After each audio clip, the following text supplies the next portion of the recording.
Hello. Nice to see you all here. Thank you for making the effort to be here. Welcome to day 2 of the talks for EDF, Edinburgh Digital Entertainment Festival. This is the first year of doing this, and it's great to see there's interest being generated. My name's Mark John. I'm not from Edinburgh, I'm from Cardiff. I'm from a company called Big Learning Company. We're one of the partners in this first year of the inaugural EDF Festival, and we hope to make this an annual event. So thank you for coming along. A number of sessions during the day. We kick off with another fellow Welshman who will introduce the members of the panel. Hugh Marshall is just left S4C, the digital and broadcast company that services Wales. He was head of digital there. But far more important than that, being in Edinburgh, the home of the festival, the international festival, the home of the Fringe, he is also Wales's leading stand-up comedian. So to do his set today, here's Hugh Marshall.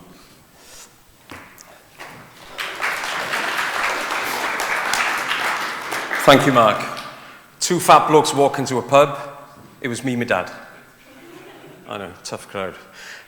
Yes, in a former life, I was actually a stand-up comedian, but since last Thursday, I was head of digital at S4C, the only Welsh language channel in the world. So what I'll do, I'll just give you a demonstration of stuff that S4C is doing, then I'll hop over, then I'll introduce the panel, and then we'll have a panel discussion. So like I say, Hugh Marshall, formerly head of digital at S4C. One of the last things I did before leaving S4C was develop a non-linear strategy for S4C. We know as a broadcaster, or as a former broadcaster, that the 16 to 25 audience is very difficult to engage with. And it's not just something that impacts on S4C, but it affects all broadcasters. And it's good to see so many young faces in the audience today. So what we did, we launched a digital channel called Pimp, which in Welsh means 5. The original idea was it was 5 items a month. They were about 5 minutes long. Slight cock-up, but when you actually search for Pimp in YouTube, it comes up with lots of interesting types of pumps, which can be used on certain parts of the anatomy. So as a marketing strategy, it was quite successful because we're getting a lot of people that probably wouldn't watch S4C normally engaging with our content. So Channel Pimp, you can see there on my phone, was launched as a channel on YouTube. Non-linear content, short form. There was no restrictions on length, duration, and the content. So it was a freer space for us to be able to do different types of things. But what was really interesting was how the audience were engaging with this content. So obviously the content lives on YouTube. So we have different things. So we have a 360 discussion using the technology there. Because what we found, if you wanted to have a round table, people discussing it, former technologies meant multicam, you need lots of people, lots of cameras, whereas now you just get one 360 camera, a bunch of people around a table, they can have a discussion. So from this point of view, what was interesting with this was trying to encourage sort of more UGC. Elena Kresge, I don't know if you're aware, she's with The Guardian, does a lot of their social media stuff.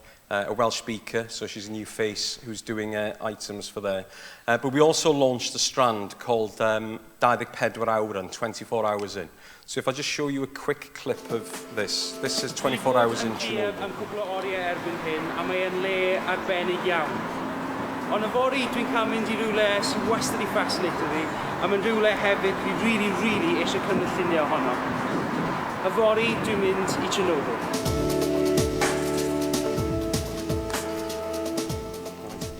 So Kai is a young person, a young vlogger. He's also now a digital producer who works on the Pimp channel. So he, a month ago, he went to Chernobyl to spend 24 hours there. So it is, it's supposed to be a travel vlog, but with this it was slightly different. But what was interesting with this was how it was actually picked up by the audience. So if I go on Twitter, so Wales Online, which is Wales's Trinity Mirror, it's the leading news platform in Wales, they picked up on the story and gave it a new platform. So again, the fact that video drives these things, 280 shares, So it was, this has been picked up by the news. So an audience who may be not watching S4C, who follow Wales Online on this 127,000 followers, it has an impact there. But what's also interesting with PIMP is its presence on Facebook. So with Kai's video, for example, so you can see there it's had 11,500 views, 42 shares, 8 comments, 109 interactions from an emotional point of view. So this is an audience who probably aren't engaging with S4C normally. So again, going back to this, we launched PIMP as a channel. One of the things that was interesting was I was almost given a row when I launched the channel because it didn't have S4C branding on it. And I did that on purpose because people have a connection with the broadcast channel. A lot of people in Wales think S4C is what their parents, is what their grandparents watch. So I wanted to make sure that we were actually getting young people in Wales to engage with Welsh content. And I actually had to go and justify myself in front of the authority, which is like the BBC Trust. And the line I came out with is, it's much easier to associate yourself with success than disassociate yourself from failure. Which is a nice motto, I think, to take away with me for the rest of the day. So it just gives you an idea now of the audience. Obviously, you are the audience, and it'd be interesting to get your views and comments later on as to how you're actually interacting with content, because I think it is very relevant now as to the changing landscape. So that's a little bit of an introduction about me, and I have actually sort of the high point of my career. I can say now that I've performed in front of real human beings in the Edinburgh Fringe. So you've made my week already. Right. So if I can ask the panel to introduce themselves, we got Bianca, Donal, and Ian Tweedale is a late arrival, a new arrival. Ian's from the BBC. So if you can just introduce yourselves, that'd be great.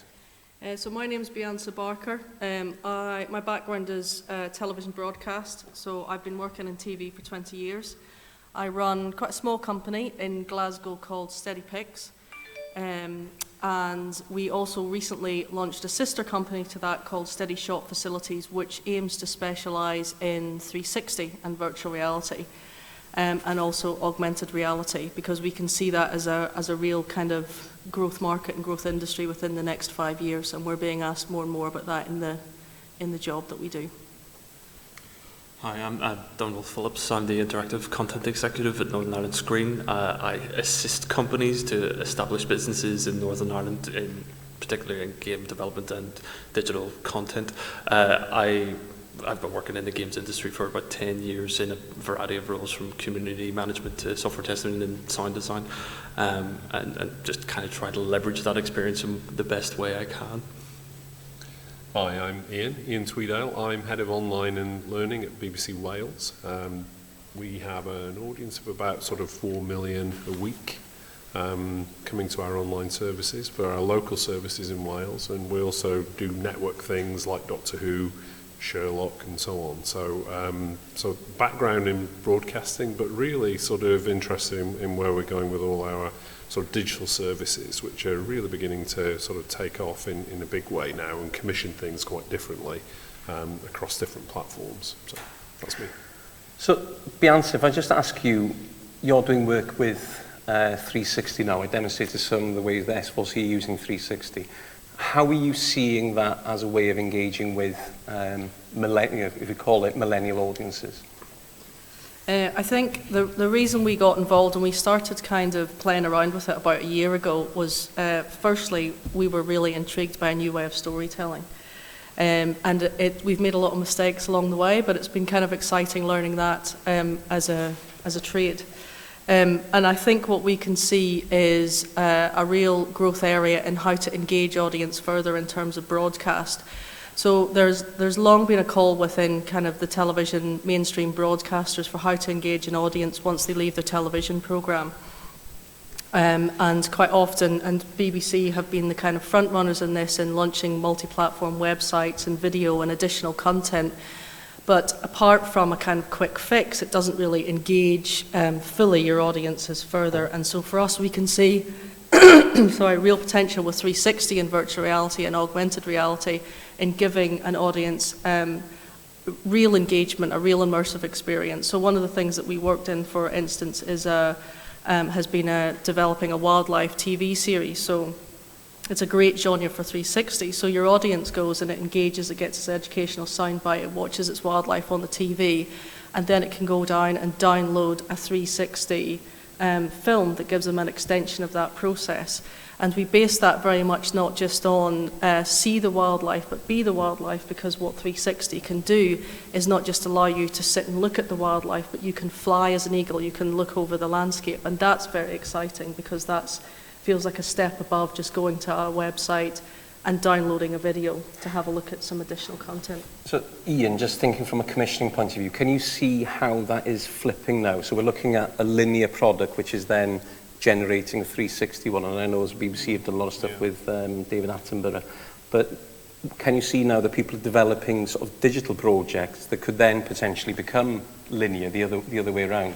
Yeah, I mean, I think what we're seeing actually is a mainstreaming of the digital commissioning models now. So certainly at the BBC, what we're seeing is not online as a particular separate platform, but we're seeing it as part of the core commissioning process. So we're actually commissioning for multiple platforms and multiple formats. So, you know, from TV commissions through to, you know, things for, you know, Instagram, or, you know, very short form versions of sort of video. So if you like, rather than think of it as telly, think of it as different video outputs. So we might be commissioning things which would be, you know, from the long form version, but through to something for a few seconds for different types of social media platforms, through to 10 minutes for YouTube, through to, you know, different types of outputs. And you know, I see things like virtual reality, 360 stuff, we're playing around with that at the moment, again, within that sort of commissioning structure. So we're trying to get our commissioners to think across those different platforms. Part of it is about how you count things as well. So if you count things differently to the way TV has been counted traditionally, so things like, you know, overnights and Barb and things like that, you actually put in engagement from social, you put in iPlayer usage and so on. I think then you get a consolidated digital picture of performance of how an output does, and I think that really changes the game in terms of moving people into wanting to commission things differently. And Donald, do you see then for the challenges then, the crossover between sort of the, you know, maybe the traditional broadcast and the digital space? So you're looking at gaming companies who are creating content, you know, they are creating stories. How are they able to mesh, or is there going to be this sort of, is it going to diverge or is it going to converge, do you think? I mean, that's it's a bit of both, really, in this space, because, I mean, with digital technology, the platforms, reaching an audience has never been easier, and creating content has never been easier. So it's, in some ways, you don't need a broadcaster to be able to broadcast, but likewise, if you're getting, you know, traction and success in that space, you know, broadcasters are going to take an interest in what you're doing and then start to support that in some way, or find some way that they can commission you to make content and to tap into that. So the answer is both. Also, the model's changed as well, because there's now, you know, the traditional sort of broadcasters aren't doing commissioning in that sense, and how people can make money in that digital broadcasting spaces through the maker multi-channel networks, operating in that ecosystem. So if you're looking to produce content, that's where you need to start building up traction in that space as well. You know, we work with game companies who also have traction, or have also built up an audience and built up a community online, and are able to kind of monetize content through YouTube and build up audience in that way. So I see the digital opportunity for all content creators to be able to produce content, build up an audience, build up that fan base, but then look at various different options to how they can then convert that into some sort of commercial opportunity for themselves. So to be honest, Ian touched on it, on the way we actually, you know, traditional TV measures audiences. So I don't know if you're aware of Barb. So Barb is the industry standard for measuring sort of TV overnights. So they measure overnight, but then they also have consolidated figures then they go up to 30 days afterwards. So Barb works is there's people, mysterious people all over the UK who have boxes in their houses, and when they enter a room and the television is on, they say, I'm button A, I press button A when I'm in the room, and then I press button A when I leave the room. And that's how, so it's based on a sample, and then it's obviously calculations are made to work that out. But I think with the digital age now, the fact that we can actually count interactions, you know, iPlayer is giving stats, okay, that's a sample because the size, the volume is huge, but I think it's about 25%, I think, isn't it, is the actual basis of iPlayer figures. But you're looking at things like Facebook, YouTube, and Twitter. That's giving you that instant feedback. Because for me, you look at something, how many comments and how many likes it has, it tells you more than actually viewing figures. Yeah, I mean, I think the thing about Barb is it's nearly an antiquated, out-of-date system, and yet our commissioning execs in all of the broadcasting channels still live or die by it. It's, you know, it's what they make their decisions by. It's what they get excited by if something gets big overnight figures. But the reality is that over the years, those overnight figures are dropping and dropping. And I think if you look at the kind of viewing that you guys are doing in the kind of 16 to 25-year-old age group, 51% of it is made up of online or video on demand or pay-per-view, and 49% of it is your traditional linear TV. Now, you might still be watching Coronation Street, but you're watching it as catch-up. You're not watching it with your parents in the living room as a linear TV experience. And there's a kind of a weird sort of thing going on with broadcasters, in that they're aware that they need to be considering this changing viewing habits, but they're not yet doing anything about it. So a couple of years ago, I did a Channel 4 documentary called Jockey School, and it did okay in the ratings. Nobody was particularly excited by it, but it trended as #1 on Twitter in the UK when it aired, and #9 worldwide. And Channel 4 were beside themselves with excitement. And yet they still live and die by the Barb figures. So they sort of know they have to do something about it, but they're not yet. Yeah, and I think it's fair to say as well, Barb are developing a new system called, I think it's called Dovetail, which is going to start taking consideration of things on other platforms. And I know that, you know, broadcasters now do look generally, but the fact is, you know, if audiences aren't watching linear TV, younger generation, and they are watching different places, then you need to look at those figures. Because if you think about Pimp has been going for about 4 months, and you know they've had over 200,000 views, which is for a Welsh language youth audience. But the good thing with that, because the stats come back, we know that 70% of the viewing is done by people under 35. So you know it's actually reaching the audience that they want to get to. Looking at something like iPlayer now, then, how is that sort of changing the way the BBC is going with delivering content? Radically, really. I mean, I think it's a progression. So I think, you know, until about 2 years ago, if you got a sort of 10% uplift on your audience through iPlayer, you're doing pretty well as a sort of linear output. Now we're getting 100% uplift for certain types of programs. And I think what's interesting is that it's a different audience. And that once people sort of realise in the commissioning side that it's a different audience, then the sort of scales drop away from your eyes a little bit, because actually it's about reaching a younger audience, and certain types of programs do really well in an on-demand environment in that sense.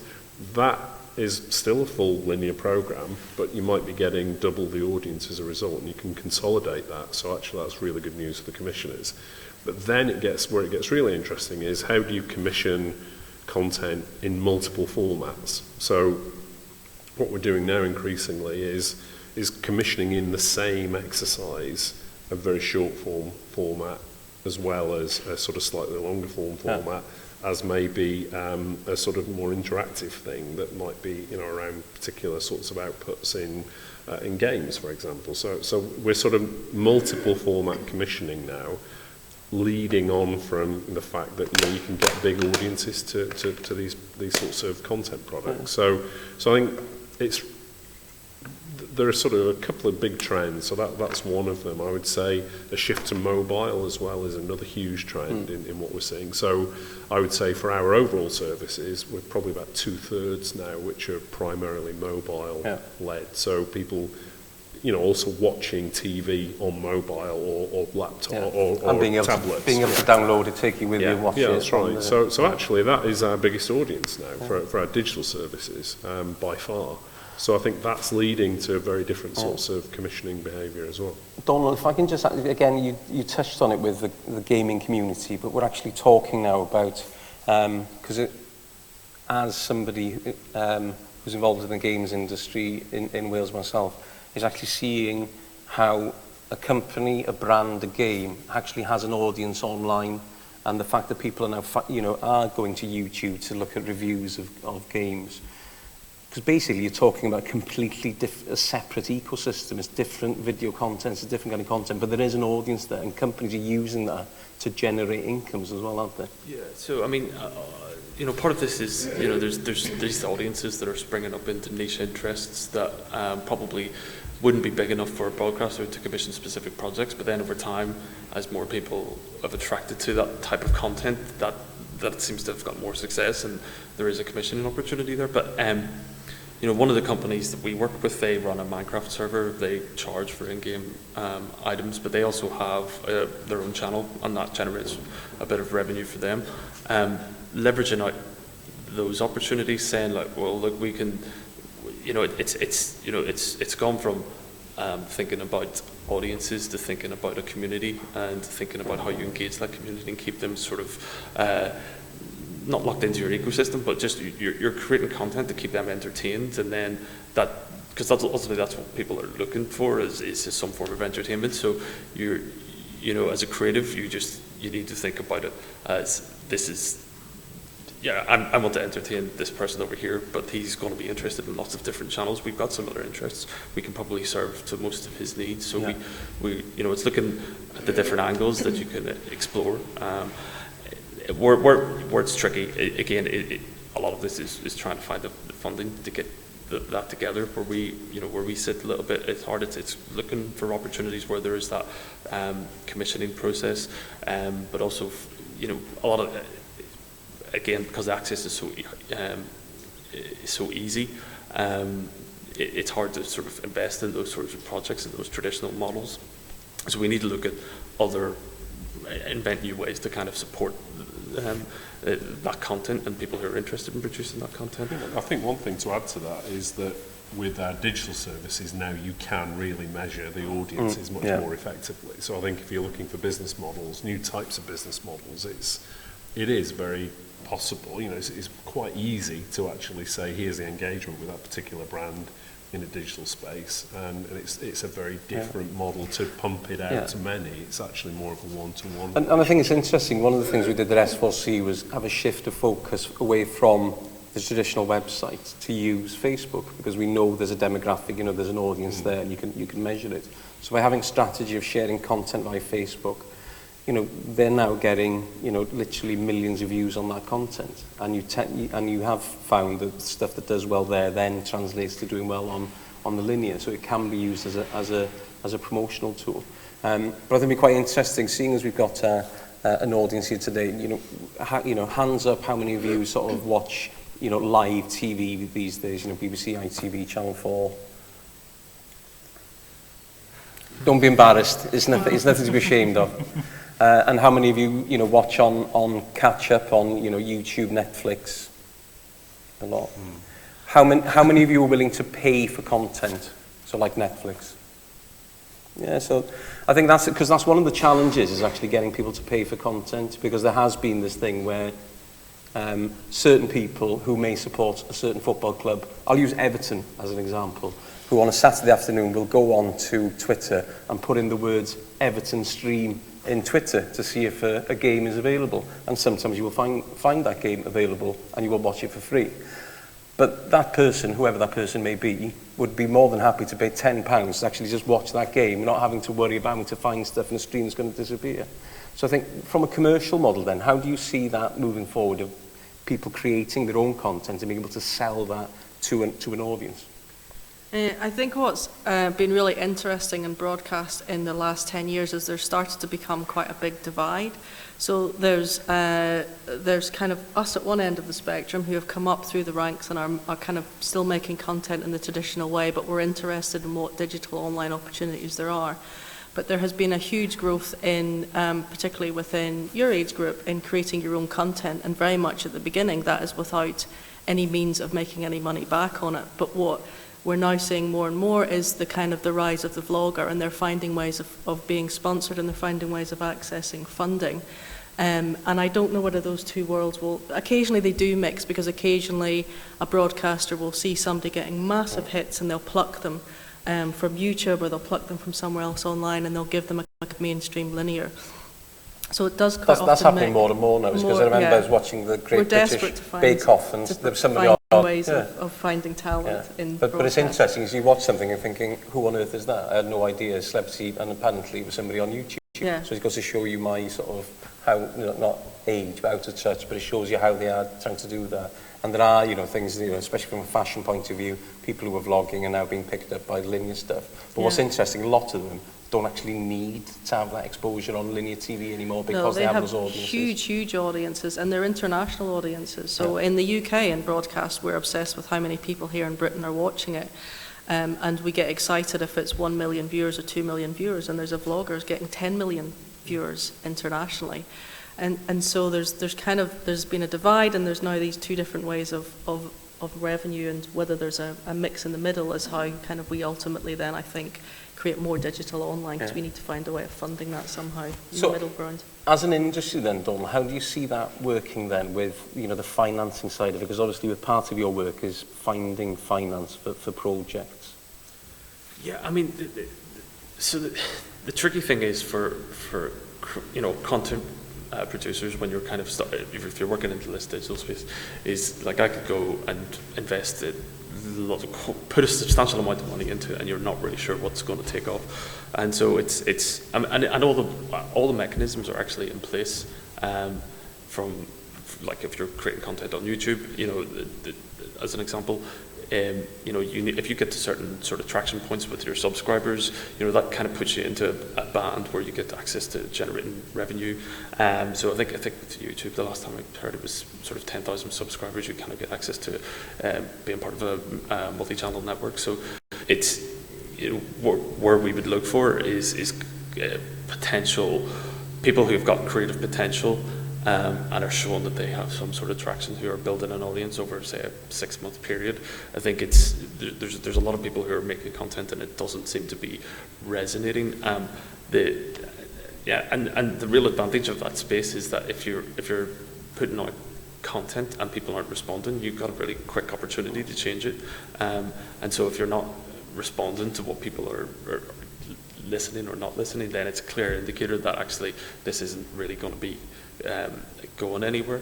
The hard thing, from an investment point of view, because with all these things, it's where do you look to recoup, and that becomes that always puts pressure onto the creative process as well. So that with the YouTube and digital, it's advertising revenue that's really going to be creating that most opportunity. So it's looking to establish whether you can some future earnings to take on that investment for the support. I think it puts pressure on us who are doing it in the more traditional way, but for a lot of the guys who are coming up through the vlogging, actually they might have been doing it for 2-3 years, and it's not about any financial income. They're doing it for the love of it, and I think I think that's the thing. It's that genuine, like within this space, having a sort of genuine sort of authenticity about what you're doing is probably the most key important aspect. So that's also what makes it very hard to kind of invest in from a funding point of view. What you can do is probably take, it's from a skills development point of view, so you're kind of supporting people to make sure that they have a better understanding of what the commercial terms are, and then because there is a complicated system to generating revenue, but there's also simple things like how to improve their technical skills and some of their creative ability, and how to sort of keep their content consistent as well, which is a key aspect. Do you think there's a danger though moving forward, is because there's been this radical shift, and I think there's been quite a big shift in a relatively short space of time about audiences engaging with content on different platforms. So we're looking at 360, we're looking at VR now. And do you think there's a danger that people are just thinking, oh, this is new technology, we need to sort of get in there and start sort of jumping on a bandwagon? How do you think technology is going to lead things moving forward, as opposed to, from a content perspective? Well, I don't think first of all, you need to play with stuff and try things out. And, you know, we honestly don't know what's going to work and what isn't going to work. So I think you need fast innovation. You need not to be afraid of innovating and failing on some of the things, but also you're going to get a hit as well if you do it quick and if you sort of learn from what you're doing. So I think doing it because you can technically is probably the wrong reason for doing it. I think it's about, you know, engagement of your brand in different contexts as well. So I think that, you know, we try to put things out in different environments. So I mean, we've been playing around, we were talking about it earlier with 360 stuff and with VR as well. And we think that's going to work really well for some brands. We've been trying in some of our sports things. We think we can use it in some of the drama things that we do. But I think what we're trying to do is also identify that you segment your audience as well. So I think we're seeing, rather than expecting everything to come back to our main linear output, actually you can segment it down and say that over there is doing really well, and that's an area that we can really sort of build a particular audience with a particular format around.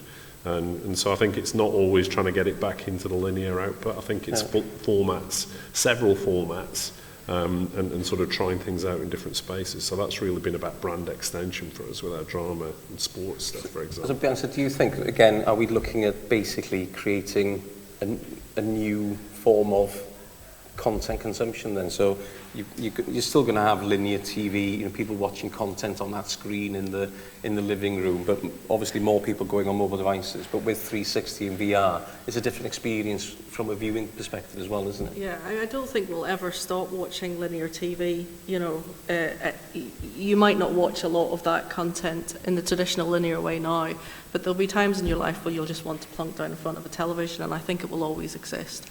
And despite the fact there's huge kind of sponsorship deals and viewing figures online, the bulk of commissioning money is still at this stage going into linear broadcast. But I think what Ian's saying is, you know, perfectly right. Let's not be afraid to fail. I mean, we all ventured into, not me personally, but huge numbers ventured into 3D, and ultimately it didn't quite work and failed, but that's okay.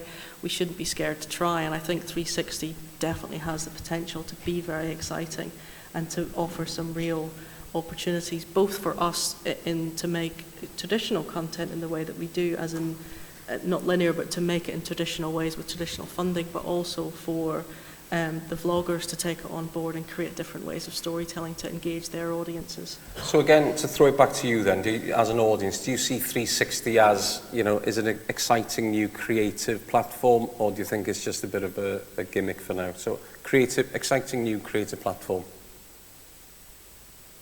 Or a bit of a gimmick. Yeah, it's interesting. So, Bianca, calm down. Calm down. I'm Don't worry. intrigued. On what basis is it a gimmick? Has anybody kind of got an answer to that? Why do you think, as in gimmick, as in do you think it will sort of flash in the pan and disappear in a year or two? Hang on, can you just wait for the mic to come to you? Sorry. So a lot of what I see in the 360 has people having conversations in a circle. As I'm just spinning my head around like an idiot. Yeah. I think it works really well for getting a sense of space, perhaps. You know, I've seen some 360 that's just like in a room and there's nothing going on and it's interesting. Or if you had a sort of, I forget the British guy's name, but you know, when those Rube Goldberg machines, you know, that might be fun to look around in. But I've seen it mostly used to recreate fairly traditional narrative structures that just require me to be a cameraman. And I miss things, and I don't know what's going on. And I've watched other people take part in these 360 video type experiences, and they miss all the things that I think are cool when I know what's cool in it. So I don't think it's gimmick forever. And I like to comment about you have to play with it. You have to do all the rubbish stuff to find the good stuff. Yeah. But I think we're maybe mostly still at the rubbish stage. And I think 360 is still at the stage where everybody's very much learning what they're doing, and I think there's an awful lot of content that isn't taking storytelling or narrative into account, so they are just sticking it in the corner of a room and thinking, great, we've created 360. Or, you know, there's an awful lot, you know, Red Bull are very much into 360, but they're doing things that quite honestly make me want to throw up. And for an audience, some people might love it, but they're throwing them down ski slopes and out of helicopters and bungee jumping, and it does make you feel sick. But I think long term, when the technology develops a little bit, when people really get to grips with how to create a narrative structure within 360, It will be really exciting, but it will always be short form. I don't think people are going to sit down and watch a 60-minute program in the way they do with linear. I think what they do is they go and they get a 3 or a 5-minute bite of what their linear experience was in terms of broadcast.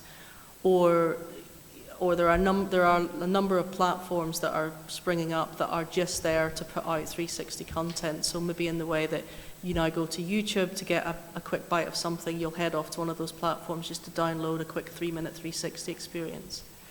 So something I would, these are creative art forms. So like in 360 videos, it's really early days for that, and there's not really been a language developed to start to even critique. So once people spend some time doing this, like you look through art history, any movement, any sort of creative process, the initial day one bang, the pioneers, everybody thought it was crazy, but then it took a long time for that to really come together, the people to really appreciate that. I think that you go back to that argument about whether linear will still be relevant. Linear will still be relevant as long as there's opportunities for people to be creative and to do interesting things. I think we're at a very early space with VR and 360 video. That it's still got to prove itself from a creative point of view. The technical stuff is actually there's still challenges there to be solved. So there's it's the combination of those two elements that makes this industry the exciting place to be where it is. But at the same time, you have to have that compelling reason to engage with the content.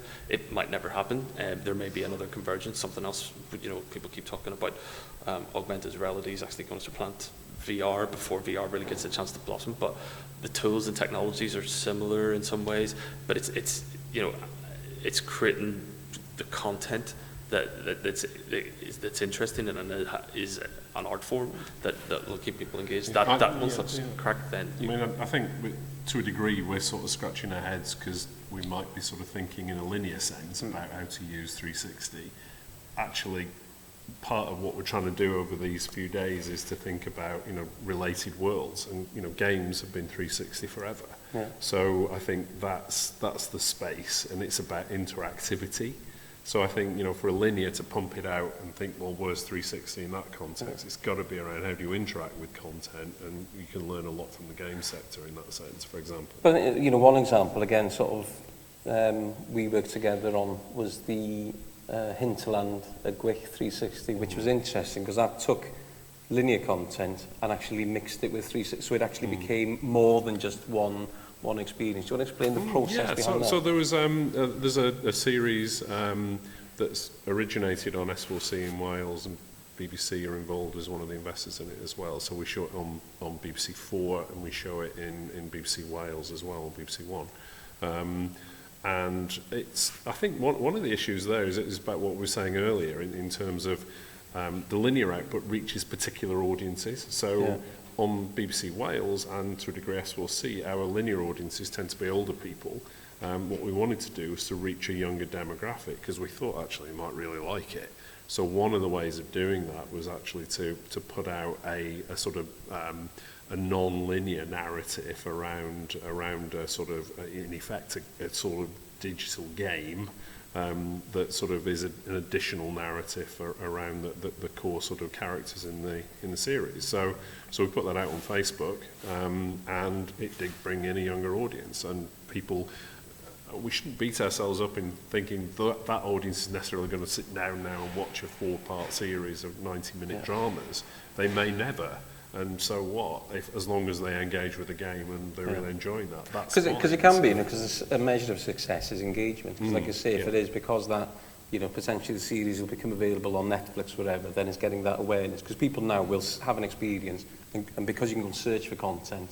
Because that's what's quite frustrating when you look at something and you want to watch a series and you go onto various and it's not there and it's like, oh God, I want to watch this now. And that's people becoming used now to just being able to access content whenever they want, wherever they want. Yeah. And when that doesn't happen, it can lead to frustration. Can't it? I mean, I think the broadcast, there's sort of 3 models really. I think there's the traditional model has been in a digital sense for the broadcasters to do a come to us model where they're sort of building websites, fancy websites in some cases, and hoping that people are going to come to them.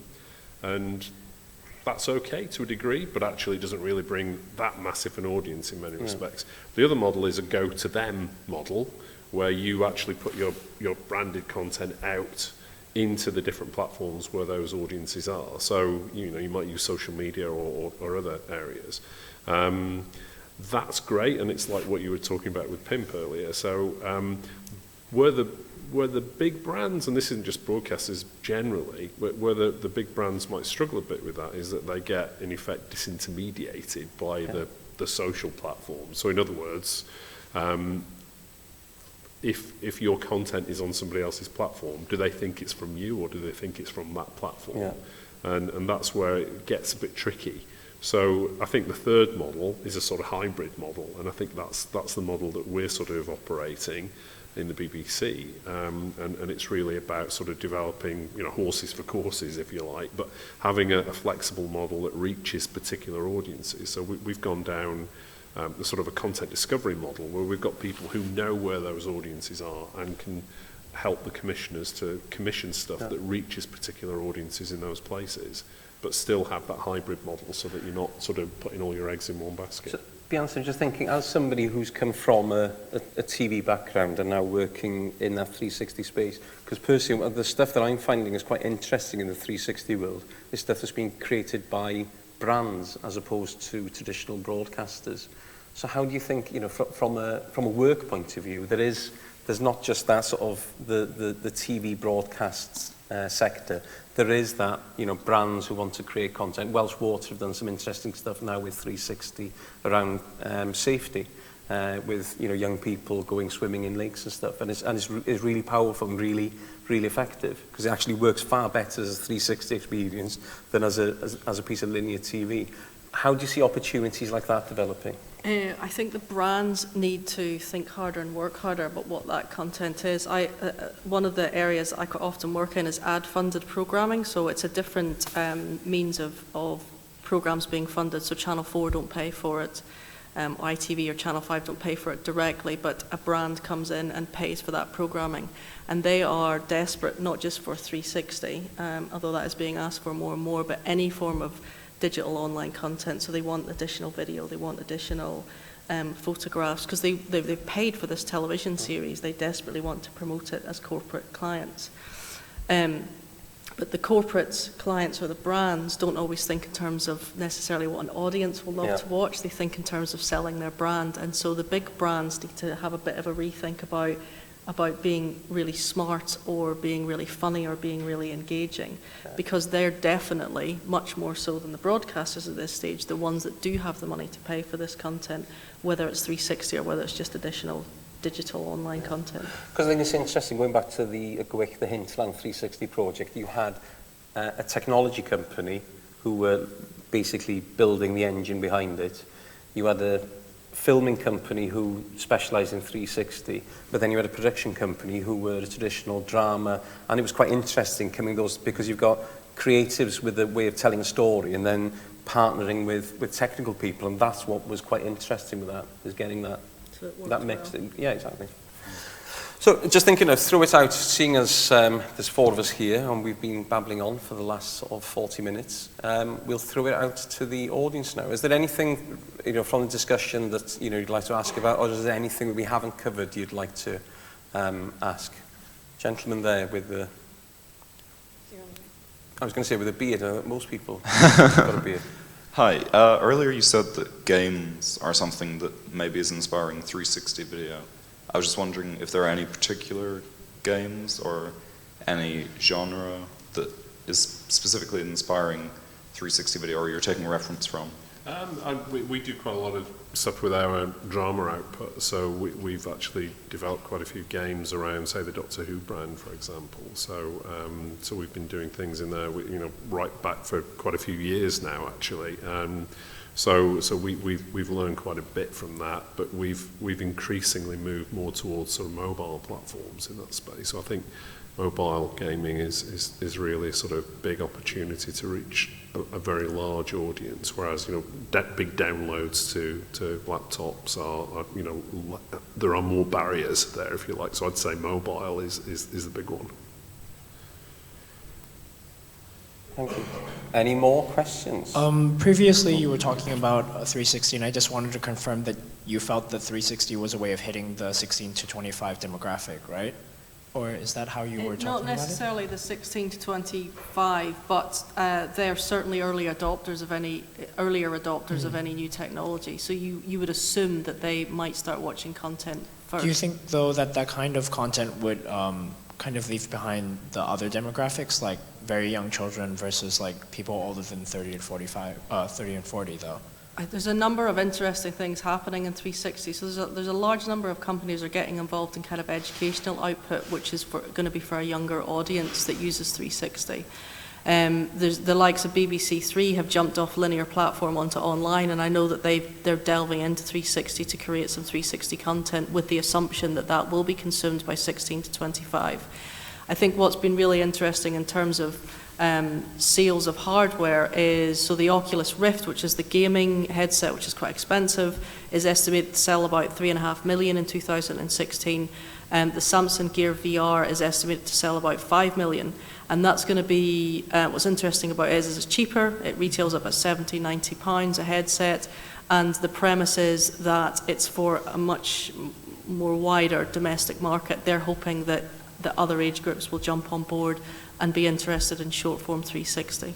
Sorry, and one more question being that when you're talking about 360, you're talking about 360 live-action content, correct? Because we could have 360, like there's some like experimental films right now which are or animations that are using 360 for that.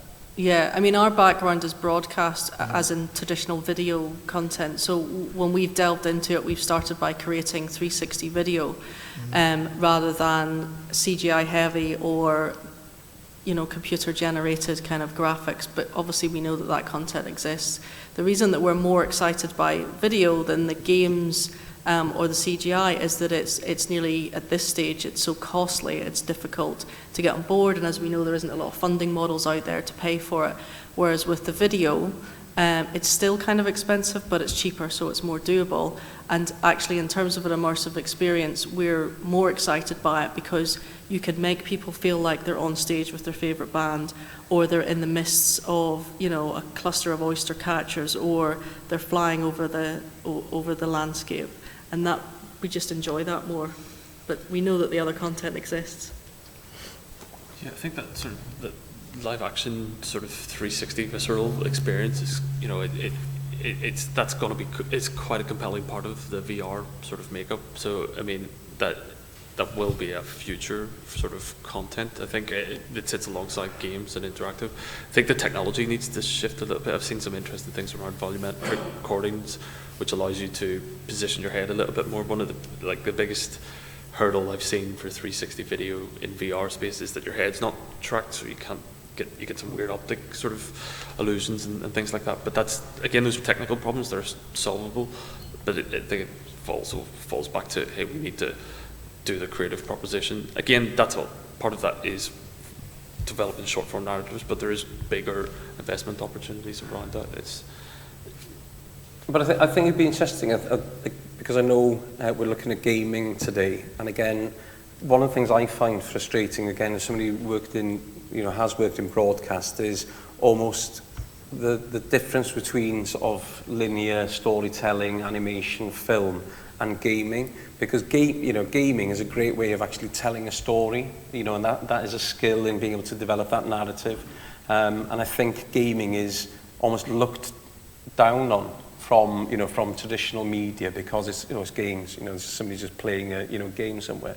How do you actually develop that skill of that narrative that is developed within film, television, and work that into gaming? Because I think the opportunities within actually gaming as being taken seriously by the mainstream as a narrative format has huge opportunities. Yeah, I mean, I would say the game sector is probably bigger than television. Yeah. So from a value point of view, it is. Yeah. So I would say it's certainly not a sideline. Yeah. I think for broadcasters, they are getting into that. I think it's notoriously difficult to make really good games out of linear IP, and that's something that we've learned a bit about in doing it better, in the sense of, getting the people who are the showrunners involved really in the whole exercise, so it's not sort of farmed out to a completely separate production environment. It's actually tied in. It comes back to that commissioning in one go, really, that we talked about earlier. So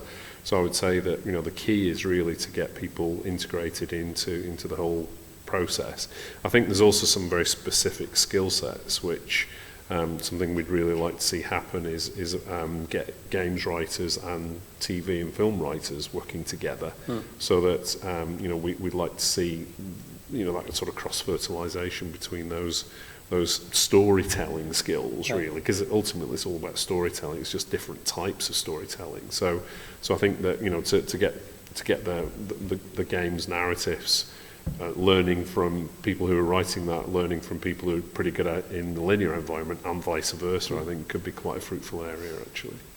Something that we see a lot, because we work with scriptwriters in film and TV, and I work closer with game developers. But when on the writing side, like everything that we do with film and TV starts with scripts. So, and the script will be in development for years before it even goes anywhere close to getting into production. So that over that time period, a story will be refined and refined and refined. I think where games always falls down is there is this great storytelling opportunity, but always it's the story comes midway through development. They'll have gone off, developers will work on the code, on the art, the animation, and then go, we need to start developing a narrative around this. And at that point, they're kind of they've boxed themselves into a hole. But those cross-pollination of sort of skill sets and way of thinking, that's already happening. There's pretty good examples of really strong narrative-based games out there. I suppose there's things like Everyone's Gone to Rapture, the Aster, the Chinese Room are sort of pushing those boundaries. But it's appreciating the fact that games have a unique way of telling stories, which is it's not director-led, it's the player-led way of telling the story. So there's always this opportunity where it's a different way of telling the story. So it's across all the content. There's different ways to tell stories, or of the digital channels. There's different ways to tell a story. It's the same story. It's just a different approach. So I'm thinking creatively within that channel. So is that something, Beyonce, you'd like to sort of look at, is moving over, obviously working from a live video point of view, and looking at something like gaming as a new sort of area to work in, taking your sort of skill set and moving it into another sector? I think it's really interesting. I think it's really exciting. We definitely don't have the skill set to do it. We'd have to bring in a whole set of expertise, and for us, I think one of the barriers would definitely be cost. Because I've had a number of conversations with companies about, as we develop kind of linear formats that might have 360 elements and the technology increases, how we might make that work, to have 360 apps or games that work in combination, so that you're offering an audience, a host of kind of multi-platform options. And the development time of those, is a long turnaround, and the cost of it is kind of a barrier, because nobody's really worked out who's paying for that, because it's not the broadcaster, and you'd have to try and find ways of bringing on other funders. But again, it's that dilemma of funding again that can always, tends to be a stumbling block. I'm just aware of the time, because obviously the next session starts at 12. Can we have another couple of questions from the floor? That kind of the gentleman at the back.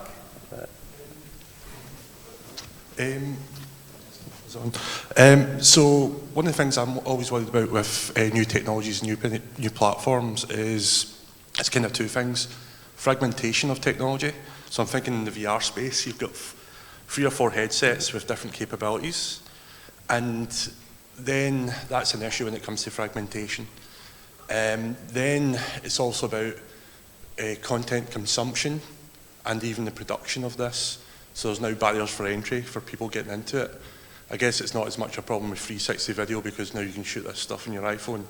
So I'm just wondering what the panel's thoughts about fragmentation and barriers for entry when it comes to new technologies for broadcasting and games.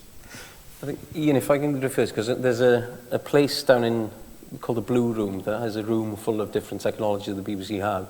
And when I visited there, it was just astonishing how many different platforms and different mediums there are. I mean, I think that in a practical sense, it does raise the barriers in terms of technology investment, for example. So, you know, if we're doing the next rollout of iPlayer, for example, we have to have it working across dozens of different mobile platforms, for example. So it does, you know, I think that the sort of key to it then is to have a sort of, you know, a single code base from which you can roll things out across different platforms, and to invest in that sort of central sort of code, if you like, a single code base. I think it's quite important. But it does make it difficult, as you know, as I said earlier, the impact of mobile as we've moved a lot towards mobile development, and you know, our audience has gone mobile in a big way. So, but that there's a big investment associated with that as well. So I think that's you know, a key area, and it's one that does raise the barriers, I think, in terms of some players. So you know, fortunately, we can sort of make those sorts of investments, but it does become quite a strategic investment then around mobile in particular. But I think one of the benefits from a games perspective is the fact that, you know, you go back a few years and you were creating a game for one specific platform, you had to deal with one specific publisher. The fact that, especially from an indie point of view, you can now be creating that in you know, in one sort of like one code base and pushing it out across multiple platforms. That's actually given greater business opportunities to people. But I think, like I say, you know, as a question and an answer, I don't think there is an answer to it. It always is going to be the thing. There is always going to be some dominant one. Like Betamax was a better format than VHS, but VHS won at the end of the day because of cost and because they signed up more of the, you know, the publishers to get the content out. So there's a question at the front there. Yeah. So, excuse me. So from the point of view of like a broadcasting company or an IP like owner, do you consider it preferable to sort of seek out production companies which would make, like, I guess the like the game and the linear content, sort of like all the different mediums coming from one sort of diverse skill set production company, or is it considered preferable to, you know, go to a number of different specialists? And do you see that sort of attitude maybe changing in the future? Yeah. If there were only those companies out there, it would be great to work with them. I mean, I think one of the, I think the sort of traditional broadcast type production company has struggled a lot with these new digital platforms, and we would really like to sort of see more of that, where you've got an independent supplier who can work across different formats. Some of them can, some of the big super indies can, and you know, that's great. We'd like to see that a lot more. Very few have got games capability, but some have.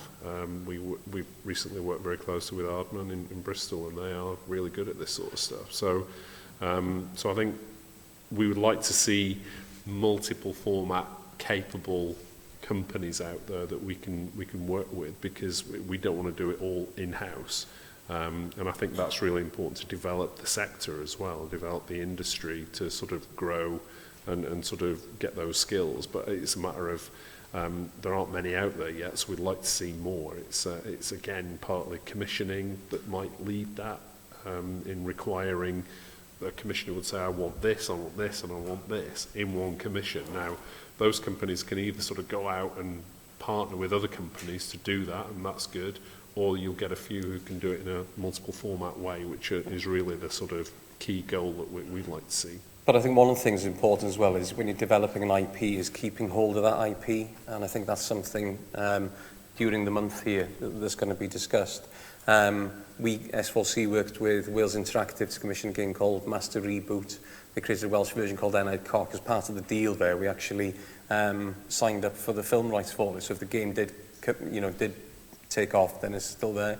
But like I say, you know, you've got skills in this room now, and you've got power now to be able to go to those traditional companies saying, I've got a skill set, I can give you this, I can give you added value, because you don't actually have it in-house. So I think partnership's going to be key moving forward. The big difference as well now is you can reach big numbers in these digital platforms, whereas maybe 4 or 5 years ago it was still quite a new area. And I think that will start talking to the commissioners once they can count that stuff. So I think that's the big shift in the last 2 years, really. So I think now there's a bit of an incentive to get companies working together or developing that skill set. Right, time has beaten us. I hope you found... was going to say something. Oh, sorry, do you want to? Well, no, it's just an extension of what it's a case that, it's building that partnership. It's an education process on both sides, because a lot of indie films don't understand software development environments, and that it's a totally separate world that they're used to dealing with. And likewise, probably coming from a games software development background, you're going into a different world. You're getting more engagement across those is going to help that. But it's the commissioning. It's, people want that content. People understand it. They just don't know how to commission it and how to trust it.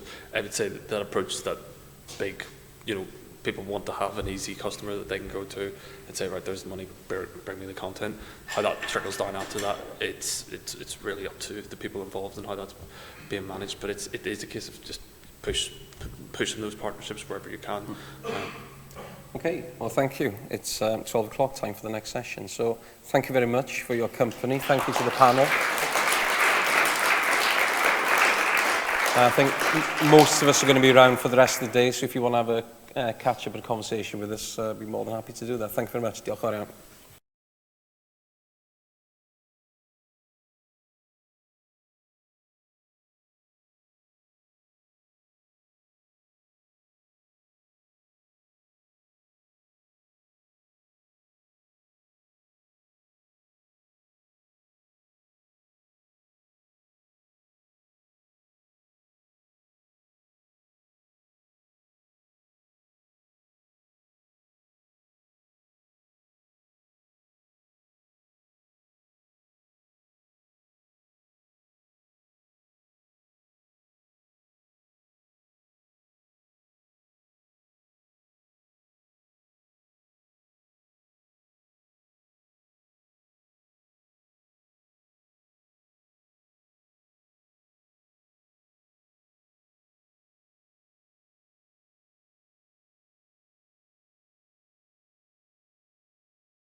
very good.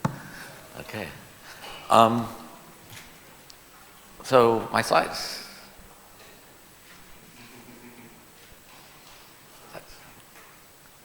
Hi, I'm William Huber. I head the Centre for Excellence in Game Education at Abertay University in Dundee, Scotland. Abertay University is the home of Europe's oldest computer games program, and it's ranked as one of the best places in Europe to study game design by the Princeton Review. Yeah, that's right. A lot of my job is thinking about. So I became a writer and a researcher in an emerging field that's called game studies. I was a co-editor of one of the first academic game blogs. I did my graduate studies all in California on games and software.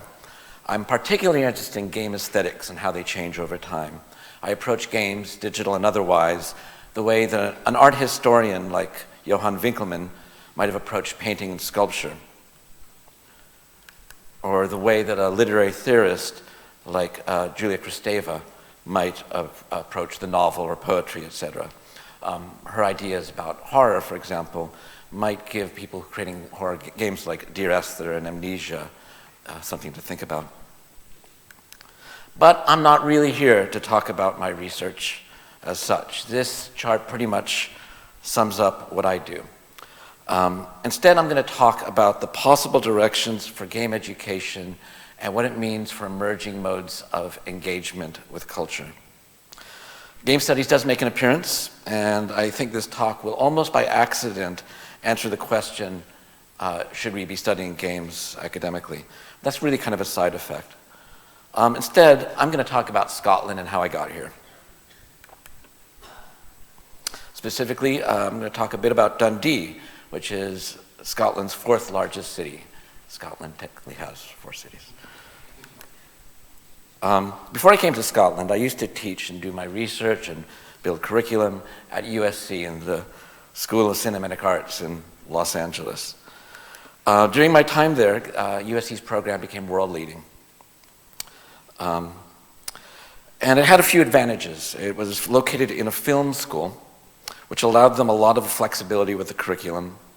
They can change how and what they teach from year to year without a lot of administrative overhead. It has the support of the university administration, which was completely committed to building it. It was located in a university that has a strong art school and a strong engineering school attached to it with many. And ultimately, you felt the draw of Europe, which is home to some of the most exciting and successful games of the past 5 years. And compared to some other media forms, Europe is in a position to have a world-leading take a world-leading place in game development. It has its challenges, but it has incredible promise. So we moved to tropical Scotland. I live here in Edinburgh, but I work here at Abertay University in Dundee. It's a modern university, but it has the oldest games program in Europe. It's been designated as the National Centre for Excellence in Game Education. In institutions without a focus on making games, the study of games is treated as domain. So you could be a sociologist, you can be an anthropologist, and you can do your work in games as a field, but you'll be expected to work on the problems that are interesting to other sociologists and anthropologists. When you work at an institution that's focused on games, you can focus on the questions that are specific to that cultural form, to that art form. And that's the liberating quality of essentially doing game studies and being a humanist at a school that's focused on game making. Now, the Scottish government, like many other European national and regional governments, recognizes the game industry as strategically important, and is especially important for the city of Dundee. Public support for the cultural sector is something that is stronger in Europe and the UK than it is in the States. There's advantages and disadvantages to it versus a system of corporate patronage which dominates in the US. And US publishers and studios are generally more accustomed to providing direct material support to education. But Scotland has some particular strengths in the game sector, especially the city of Dundee. I'll tell you a little bit about the city of Dundee. It's very different from Los Angeles. I'm sure many of you have discovered that. And it's even different from Edinburgh.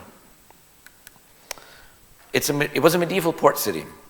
It thrived economically in the 18th and 19th century based on the pillars of what's been called the 3 J's of Dundee's economy. The first J is jute, fabric used for sailing ships and clothing. There's a museum of the history of jute in the center of the town, as we're seeing. Many of the grand houses in the area were built for and owned by jute barons. And some of the wealthiest people in 19th century Britain emerged from the jute industry. The second J is jam, marmalade in particular, and even more particularly Keeler's marmalade, named after its creator, Janet Keeler, an entrepreneur believed to have created the first commercial brand of marmalade in Dundee and opened their shop in 1797. And the fourth J is journalism, the publishing firm now known as D.C. Thomson. All these industries employed a lot of Dundonians well into the early 20th century. But slowly, international competition, slow reinvestment, and changes in technology meant that these industries began to shrink or move out of the city. Dundee, like many of the cities of the British North, suffered greatly under the period of deindustrialization after 1983. While in other parts of Europe, there were focused programs of innovation, retraining, upskilling, and other types of public investment which made the transitions to post-industrial economies easier. Within the UK, the transition was rougher and arguably still hasn't been completed. From 1979 to 1999, the Conservative government began dismantling the apparatus which could affect this transition in a post-war economy and chose instead to focus on free market ideas which didn't fit well with a labor base lacking the skills and education appropriate for emerging markets.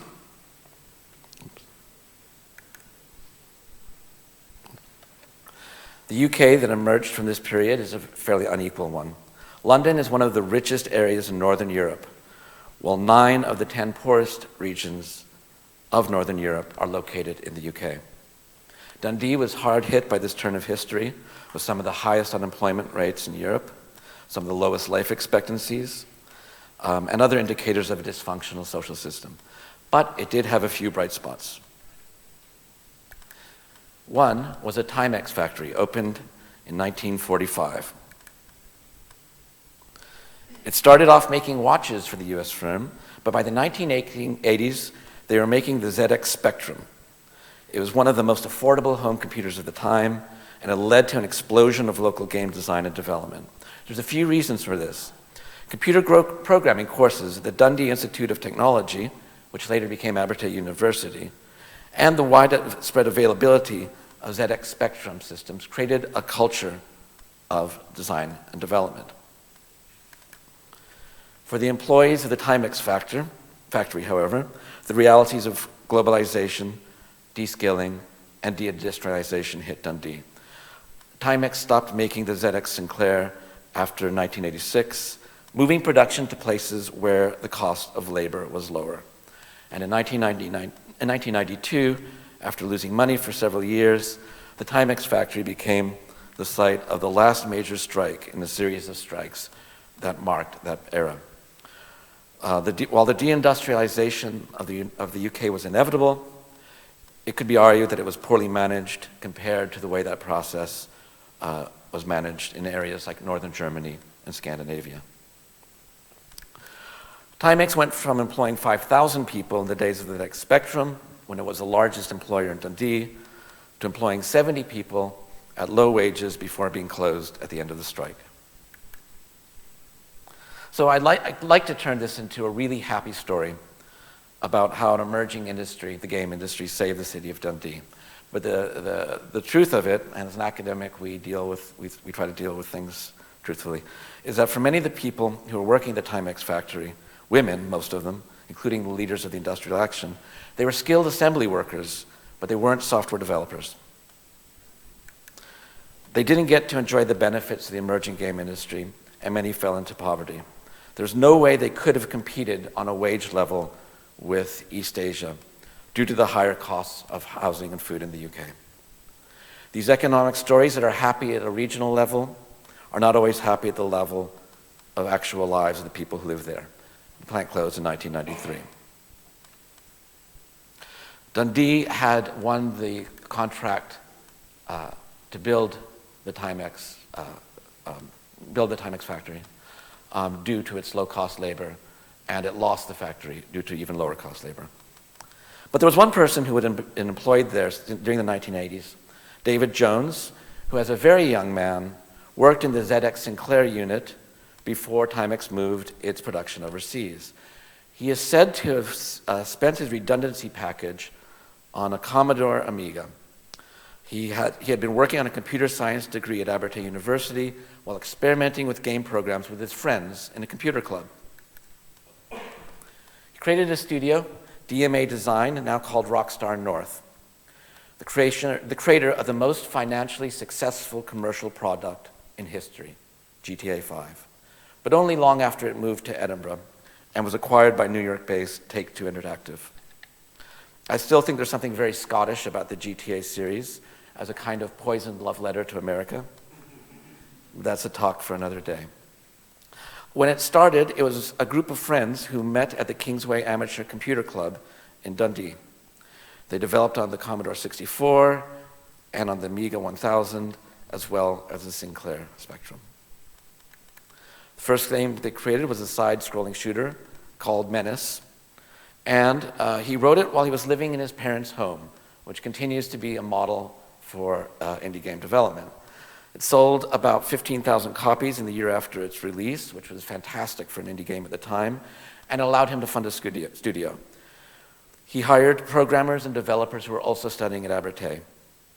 And the term didn't quite exist then, but this was a scale of production we call an indie team today.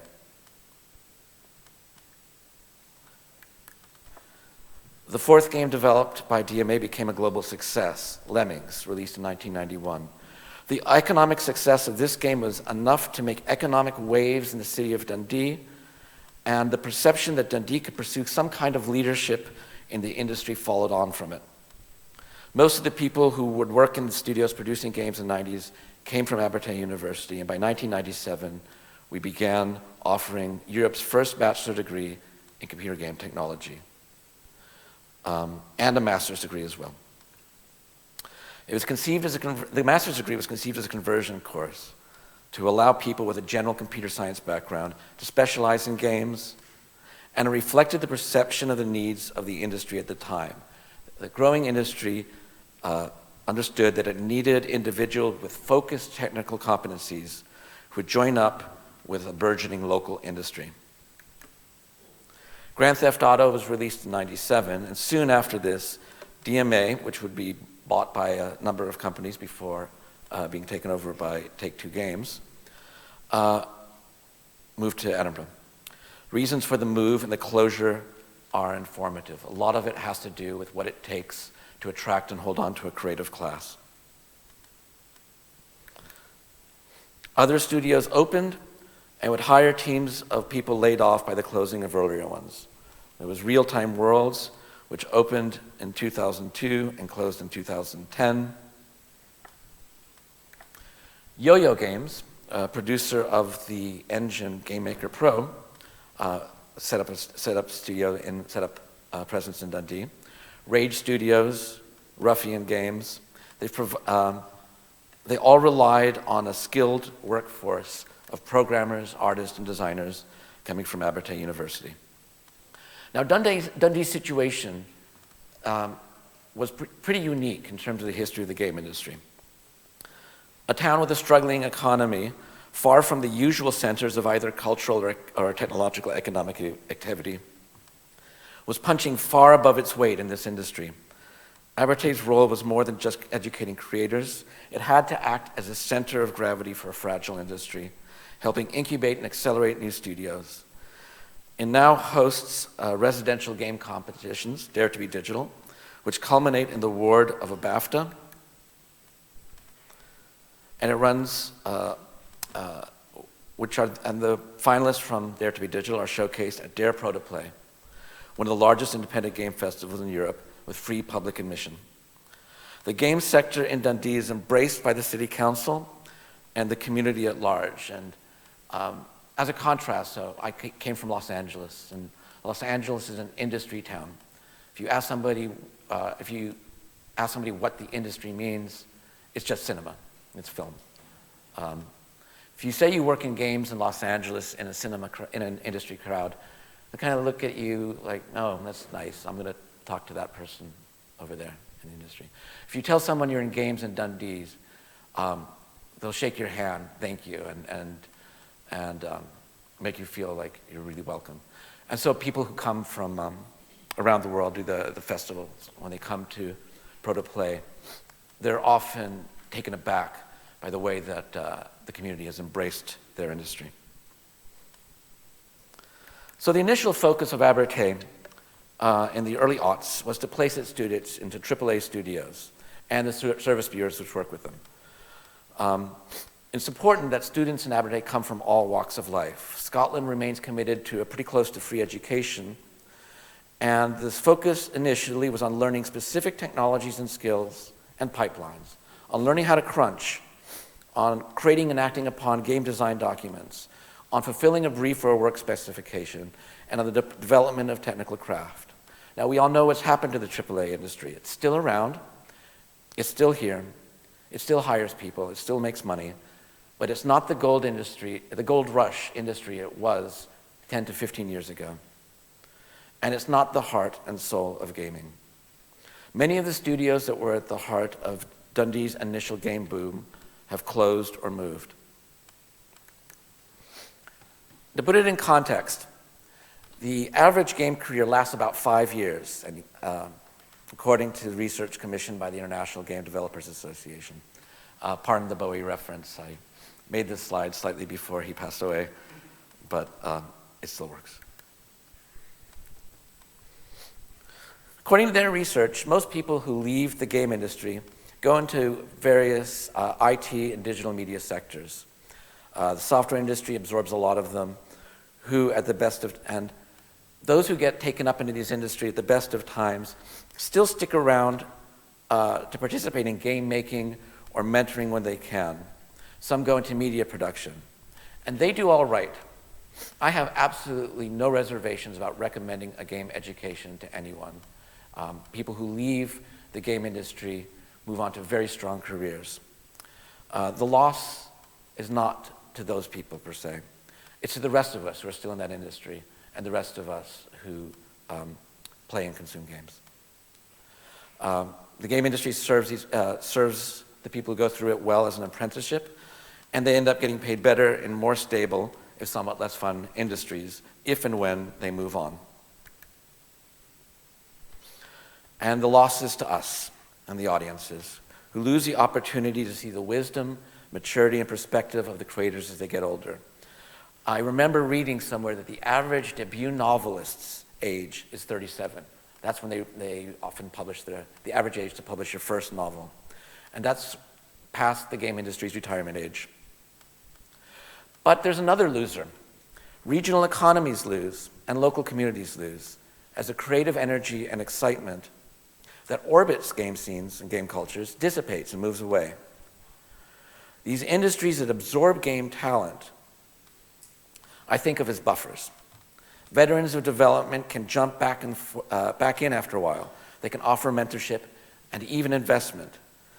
But if those industries which catch people leaving the industry aren't nearby, if they move to London or they emigrate to Los Angeles or San Francisco or New York, that doesn't help cities like Dundee. Many of the people leaving the game industry move out of Dundee or out of Scotland. Both the Scottish Government and the Dundee City Council want to support a healthy game industry in the area. But they're still committed to a model where medium to large in studio employs a few hundred people in a wide range of roles. They reasonably want to make sure that the public investment they're putting into studios pays off. The problem is metrics. How do you gauge success? How do you make sure the public investment going in to support an industry is going in the right places? A big studio opening and hiring a few hundred people for a few years is an easy success to understand. Trying to attract large existing firms to locate offices in the area is the default approach to regional development. But in an environment where dozens, perhaps over 100 very small studios, from 2 to 10 people, starting and closing continuously, popping up, is not a model that they understand how to support beyond an initial stage. They don't even know how to gauge whether their investment in that model is paying off. They can't just count seats filled, and it's not easy to figure out the ripple out effects and benefits of a churning economy of very small studios. They're smart people. They do understand that things have changed. The question is how to best support it. We know the game industry has changed a lot over the past 10 to 20 years. Games have become incredibly expensive to make, and they've become incredibly cheap and easy to make. What this means for game education is this: a skills-centered approach directed for a specialized role in a very big production system works for large-scale games development, but is inadequate for the many small studios approach.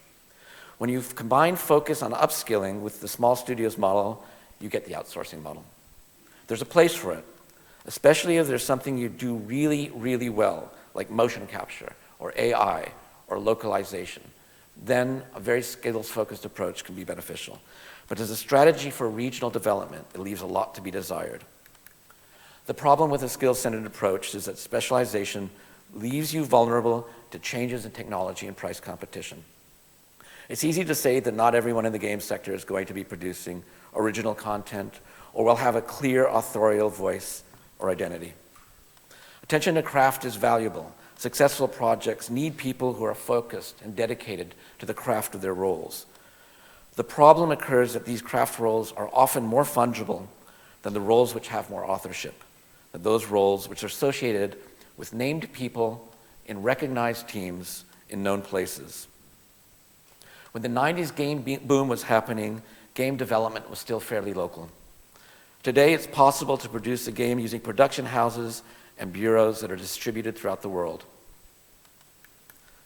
And for the perspective of economic development, of making sure that the people in your region of interest have jobs and are producing goods and service for others in a way that lets them maintain a decent standard of living, you don't want your industry nor your career to be too fungible.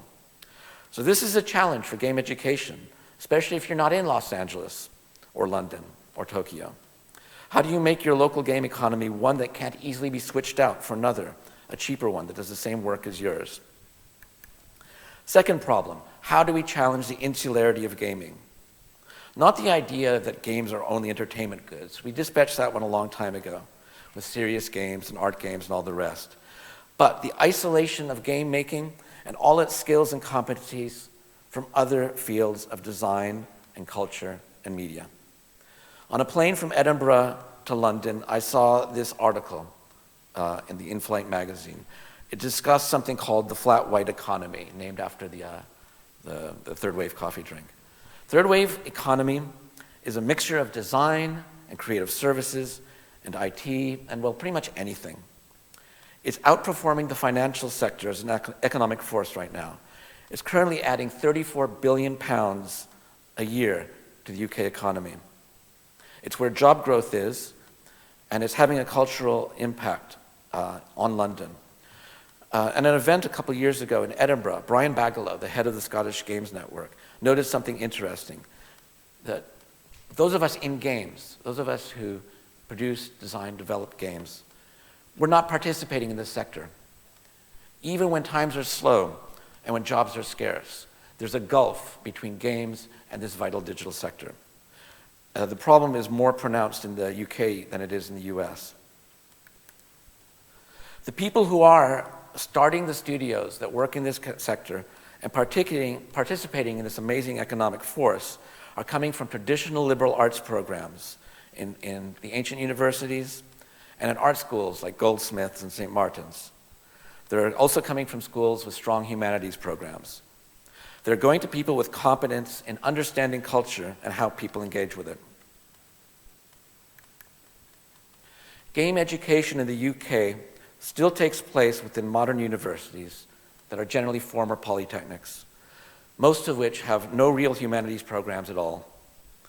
Meanwhile, the top games programs in the US, USC, NYU, the University of California, Santa Cruz, and Irvine, are in schools which also embrace the arts and humanities. They create compelling, original IP, and they usually don't call it IP. They leave those terms for the lawyers. Meanwhile, there is, to be blunt, a class divide between the schools which produce cultural innovation in the UK and those which produce skilled workers. These schools that produce culturally sophisticated workers are attended by young people from wealthier, comfortable backgrounds. The takeover of cultured life by those from privileged backgrounds has been the topic of recent discussion here in the UK. This isn't the case for games programs in the UK. And one of the things I'm very proud about in the Abertay is our ability to bring in people from a very diverse range of backgrounds. But one of the side effects of the types of universities that are hosting game education programs is they stick to a very vocational rhetoric about game education. It's not about who you become, it's about the seat you might be able to fill, the job you can get. It's a rhetoric which isn't serving us well. And that leads me to part 2 of my talk, the emergence of Generation Minecraft. And this is why the current situation is a problem. So, this is the generation I grew up in. I call it Generation Atari.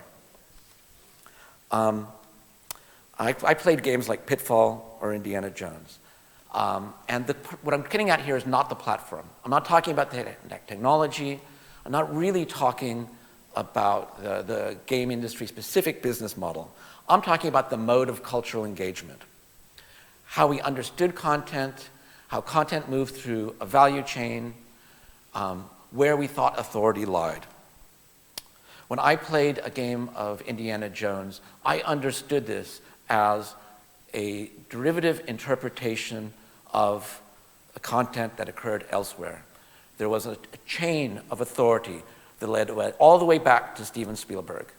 The authoritative form of that game was Indiana Jones. Pitfall and these other brilliant, fantastic games, I loved them, but I understood that authority really laid elsewhere. The value chain led up to an IP owner that was very remote from me.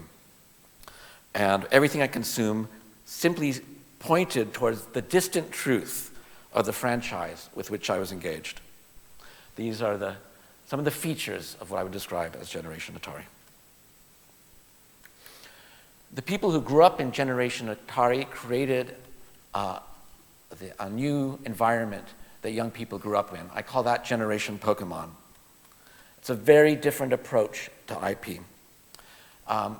This is what characterized the young cultural consumption of what I would call the millennials, what we now call the millennials. With networked audiences, creating their own system of interpretation. One of the features of Pokemon is that you don't know what the canonical form of Pokemon was when you were a child.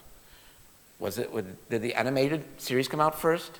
Was it the game? Was it the card game? It didn't really matter. Rather than cascade from an original authority, it was more like a database of content with which we could interact with multiple channels. Instead of there being distant authority, there was a culture of expertise, and we could become experts on Pokemon when we went to school, and we would read Nintendo Power Magazine and learn all the things about the content we were doing. Eventually, we start feel comfortable reappropriating and reinterpreting that content. Altruism at this point was still managed. Intellectual property was still managed. The Pokemon Company, to this day, still continues to manage and control its IP. So at one time, we thought this was the future of cultural engagement. We thought this was the end of the story, the end of history. We were wrong.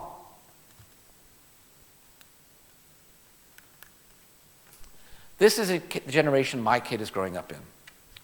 What does my kid like to watch on television? He does watch some nature documentaries, and he's still a big fan of David Attenborough. But for the most part, what he really likes to watch is people slightly older than himself playing games. He'd like to watch on television. He learned about Pokemon by watching a YouTuber, play a modified version of Minecraft, which re-implemented the dynamics of the original Pokemon game at it. And he listened to the band, and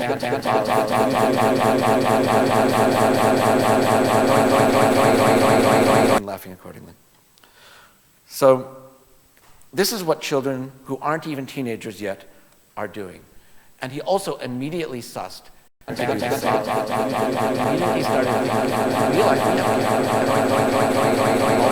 laughing accordingly. He has, so part of my parental responsibility is to keep it somewhat private, teenagers yet, he has his own little YouTube channel. And he also immediately sussed. And they immediately speak back to the people who are producing the culture, which they realize, I no longer use the word. I think if you think of this generation as cultural consumers, this is what children who aren't teenagers yet, he has his own little YouTube channel. And he also immediately, we're going to miss what's really happening here. Almost as a side effect of this culture, they get a grip on media production. Now, what does this mean for game education? What an art school does historically has been very different than what a game school does. To put it briefly, game education can and should become a little more like art and film education, and indeed largely subsume them. In fact, not just focused on skilling up, they get a grip. This is critically important, not even just on experimentation and innovation. Now, but what does this mean for game cultivating sophistication in the nuances of style, the historical and cultural forces which drive audience tastes, the cultivation of a voice, and the training of an intuition about the implications of aesthetic choices and how audiences engage with what you do. I think this is going to be the challenge for us as educators in the future. We have to think about the entire engagement experience as part of the design, wrapping business models and engagement models into design at the very first stage. It's how we get from producing content to producing platforms. Because what my son engaged with most is not content, it's with platforms. Minecraft is a platform, Roblox is a platform, YouTube is a platform. We have to learn how to fund and run a small studio as a business or a bureau, to make a business plan and apply it. And those of you who are starting an indie studio, if you look among yourselves and don't know who the business guy is, don't know who the business woman is, hire her, hire him, bring him into your team. Somebody who knows how to grow, knows how to talk to people who will support your studio. The ability not just to find investors and publishers or run a crowdfunding campaign, that's all great, but also to seek commissions from arts foundations, public agencies, and even research funding bodies. This is something that can be taught at a university because there's a lot of people in research and art with a lot of experience in doing just that. At Abertay, like a lot of other game programs, we rely on mentorship. But mentorship has in the past usually been about the product and not about the running of a studio, of a business. Already this is changing as mentors that are coming in are those that are running a very small studio successfully. But we need to continue on this. We definitely don't need to expect everyone in a game program to show the kind of sophistication and aesthetics and style that an art school does. But again, this is a matter of including that competency in your team. There should be some recruitment into game schools on this basis, and some reflection of that in the curriculum. Perhaps the challenge in game education and in building a team of game makers is to recruit people who aren't particularly enthusiastic about making games as such, but have something to say or a way of thinking about engagement that's best expressed through a game. Excitement and enthusiasm and passion are very exciting and lovely words, but they may be having a filtering effect. We may want to more calmly and quietly say, you have something very important to say, and we think that a game might be the best way for you to say it. There are cultures of critique at the best art schools, but the purpose of that isn't just producing criticism. We do that in the postgrad level. It's a complication of thought around what you do, about changing and cultivating creative instincts. Game schools are and should be different from art schools. They're teaching a very different design and production methodology. Maybe they're closer to film schools, and it may explain a lot of USC's success, that they came out of a film program. But I also think they're actually the early stages of something very different, a model for creative education built around a relationship between personal voice and vision and collaborative practice, even community-oriented practice. What I'm talking about here is a direction of travel, not a destination. Anyway, that's all I have for today. Thanks for giving me your attention. I hope you enjoy the rest of the event, and I'm looking forward to our little panel.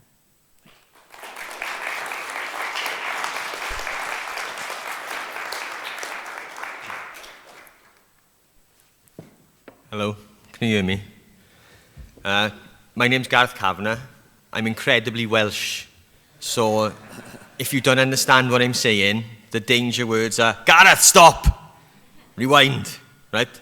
Okay, can you understand what I'm saying? Excellent. Just to explain my background, I've been a professional animator for the last 17 years.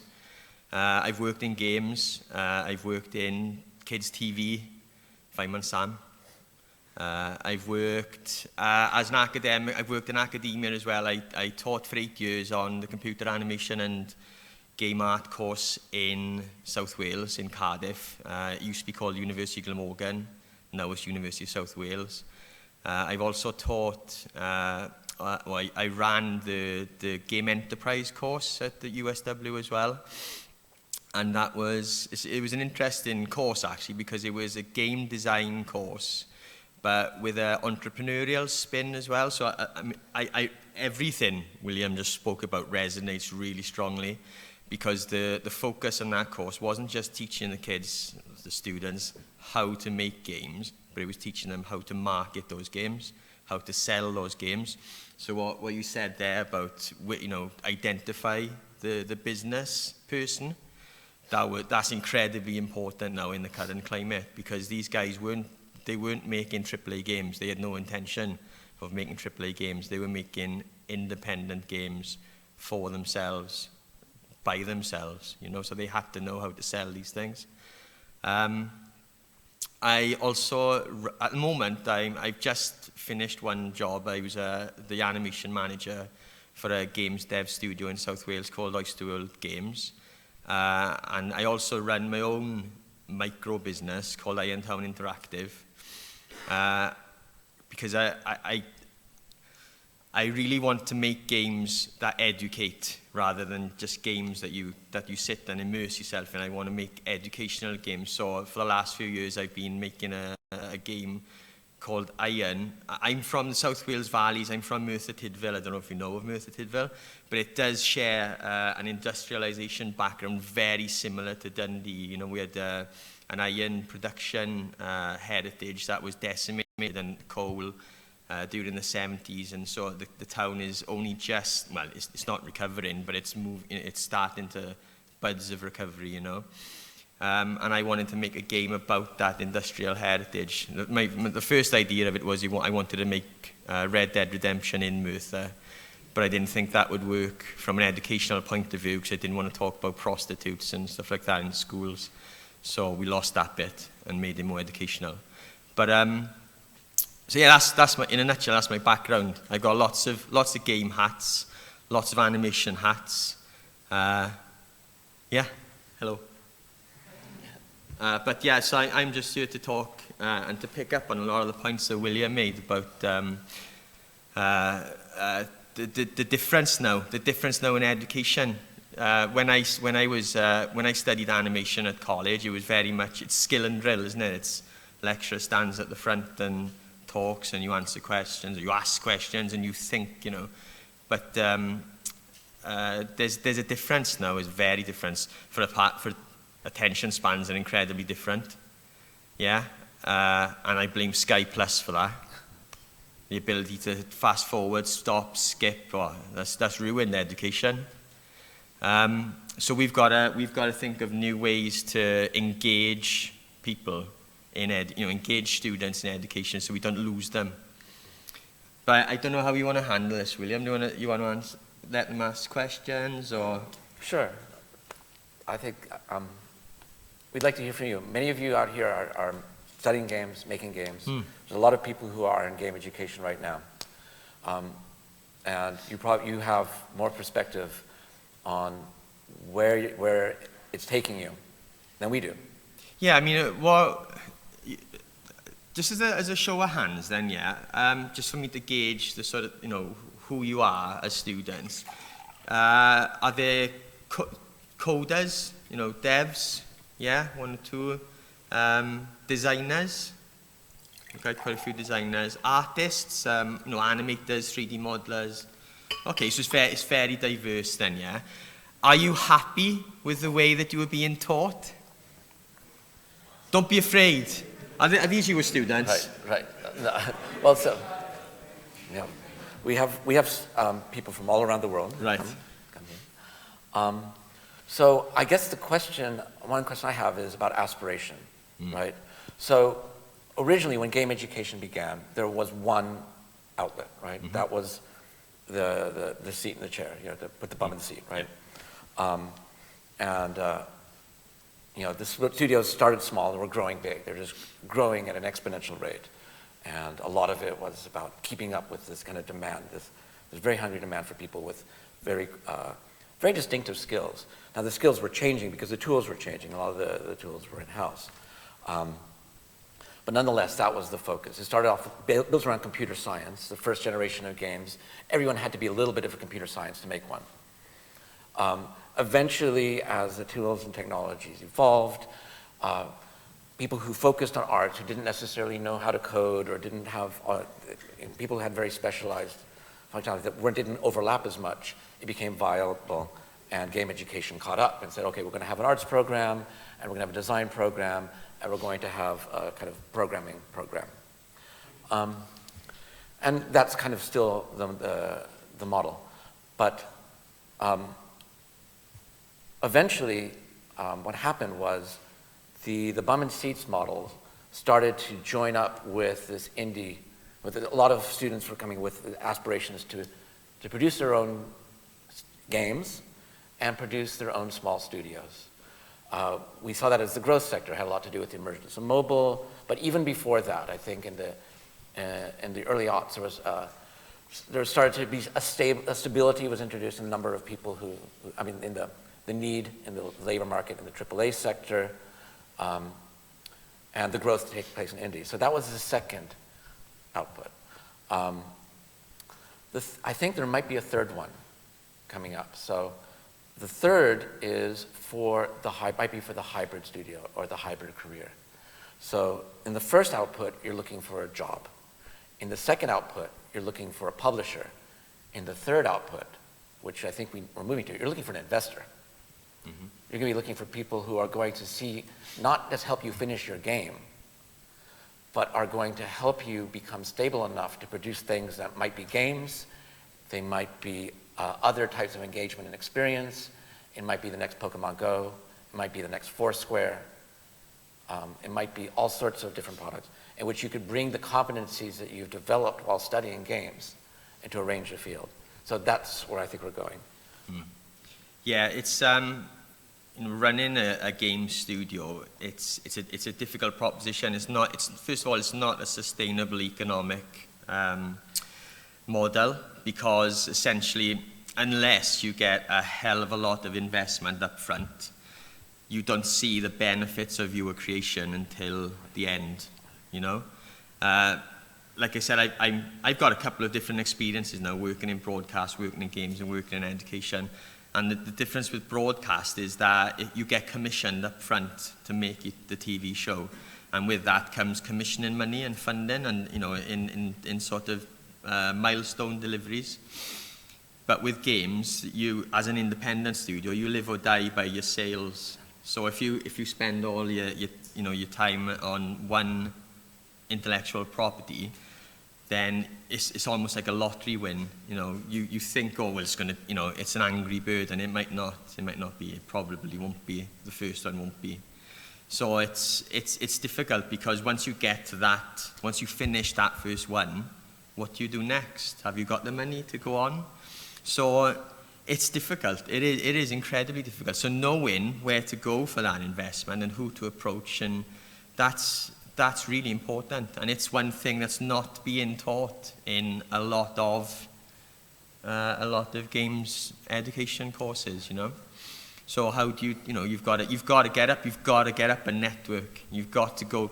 I mean, that's why things like this are important today. You guys are obviously the guys who are switched on and who are passionate about, this as a career, because you come in to sit and listen to a bunch of people talk all day. That takes a bit of, that's passion. But yeah, I mean, the flip side of that for me, it was something that William said earlier about you needing. I think things are diversifying even more now because the AAA and independent and stuff like that. And it's that argument of generalism versus specialism. I was told when I was in college, specialize. If you want to be an animator, spend all your time animating. Don't become an artist. Don't become a rigger. You need to be. So that when you come out of college, you'll be at a level that's hireable, and you can walk straight into a job. And I disagreed with that a little bit, and I thought, well, actually, no, I think I'd like to be a generalist. I'd like to be able to do a little bit of everything, but my primary skill will be animation.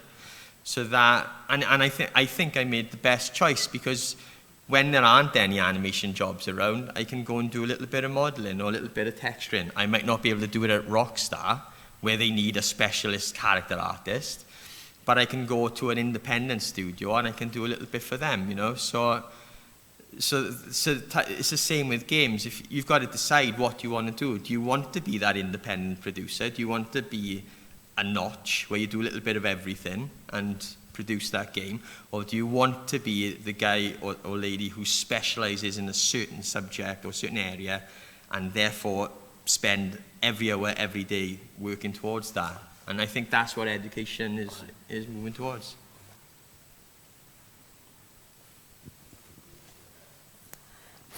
Hi there. This is a question for both of you. There's a bit of tension we have in the educational sector. I'm an educator. I teach game software development at Glasgow Caledonian.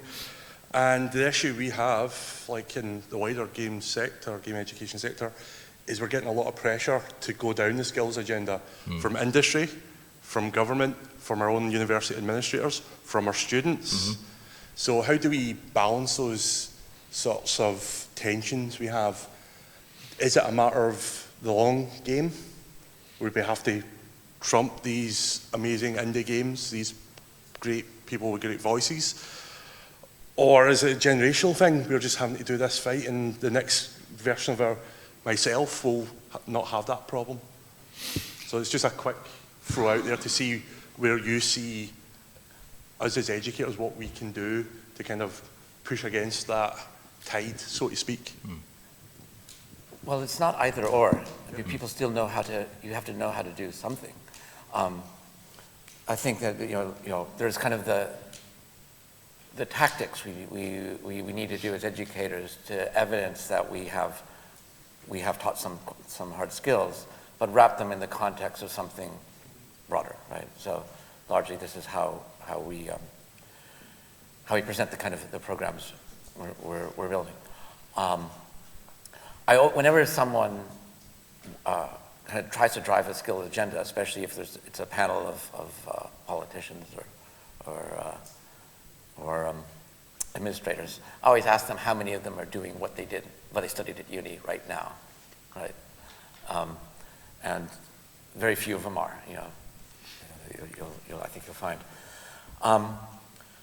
The other issue is we need to build that case more broadly as a sector. Especially, there's a hazard. I think there's a risk that a lot of the pressure to, in my interpretation, this is going to be a little bit provocative, perhaps controversial. A lot of the pressure for a skills-based agenda is about lowering the cost of labor, right? That we have a lot of people who leave the game industry because, frankly, options are pretty good elsewhere. If you're a competent programmer, if you're a competent animator, you can often, after 5 or 6 years in the game industry, you can leave the cycle of crunch and get paid more consistently and more in another more adjacent industry.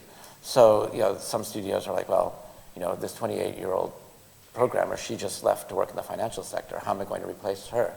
Well, obviously you need to train 40 more people so I can hire 4 of them, right?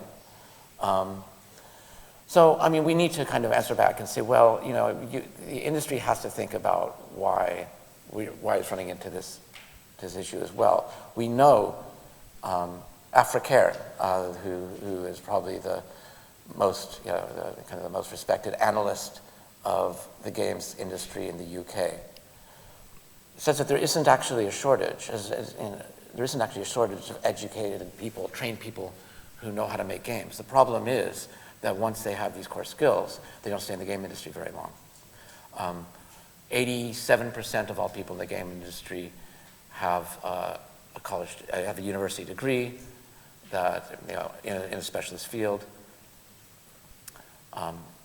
I think that it's about a dialogue to say, okay, what you're really looking for is you want to make sure that you have individuals who are going to have a long-term relationship with your studio. And how are we going to make that happen? How are we going to have continuing professional development to keep people in current skills and keep them well trained? But I think we need to think about this in terms of a sector. I don't think it's a thing that one program in isolation can address. Yeah, we went through this on the computer animation and games art course because we got skill set accreditation and we were pushed, specialise. And it worked for 2-3 years. And it suited the industry then, doesn't suit the industry now, But I like to bring up, there's one guy I like to think of, right? A guy called Jamie Lee Lloyd, right? He's from my area, from Aberdare. He's a Valleys commando, right? He was a hell of a boy, right? And he was an amazing artist. And he came on the animation course, he wanted to be an animator, right? And he sucked at animation. Terrible, right? He barely got through the first year. Second year, he started playing with modelling and texturing. And the second year, he sucked at modelling and texturing. Absolutely terrible. Third year, summer of the third, he said, I'm gonna put my head into this now. And that summer, he picked up ZBrush and he started playing with it and he absolutely loved it, right? Third year, he specialised, right? He said, what I want to do is I want to be a senior character artist, somewhere like Rockstar North, right? We said, James, you can't do that. You don't walk out of university and become a character artist. You've got, especially at Rockstar, that's going to take some time. That's what I want to do. Third year, put his head down, and some of the stuff he produced was amazing, right? He graduated with a first. He went up to London and he worked on a game called Blink.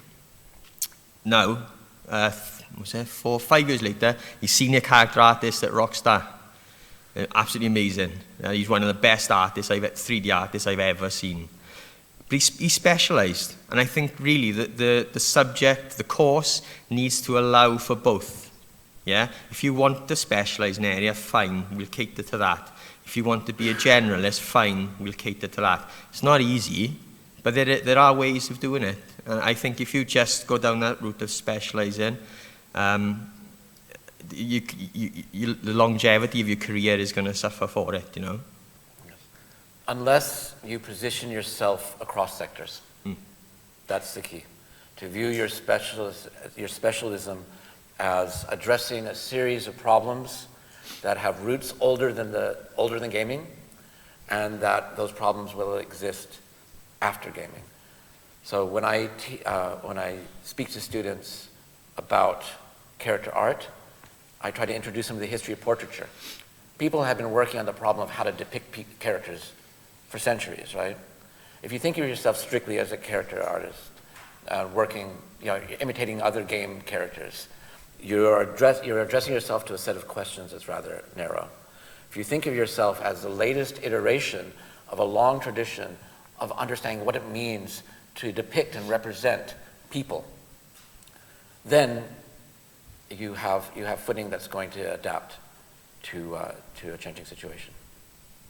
Yeah, at my last employment, we were looking for artists. We were never looking for one style. We were looking for character artists and environment artists, and it was all about adaptability. They knew the skills, they knew the tools, they knew the techniques.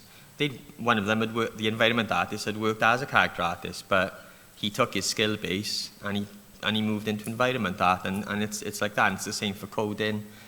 Being able to work between different engines.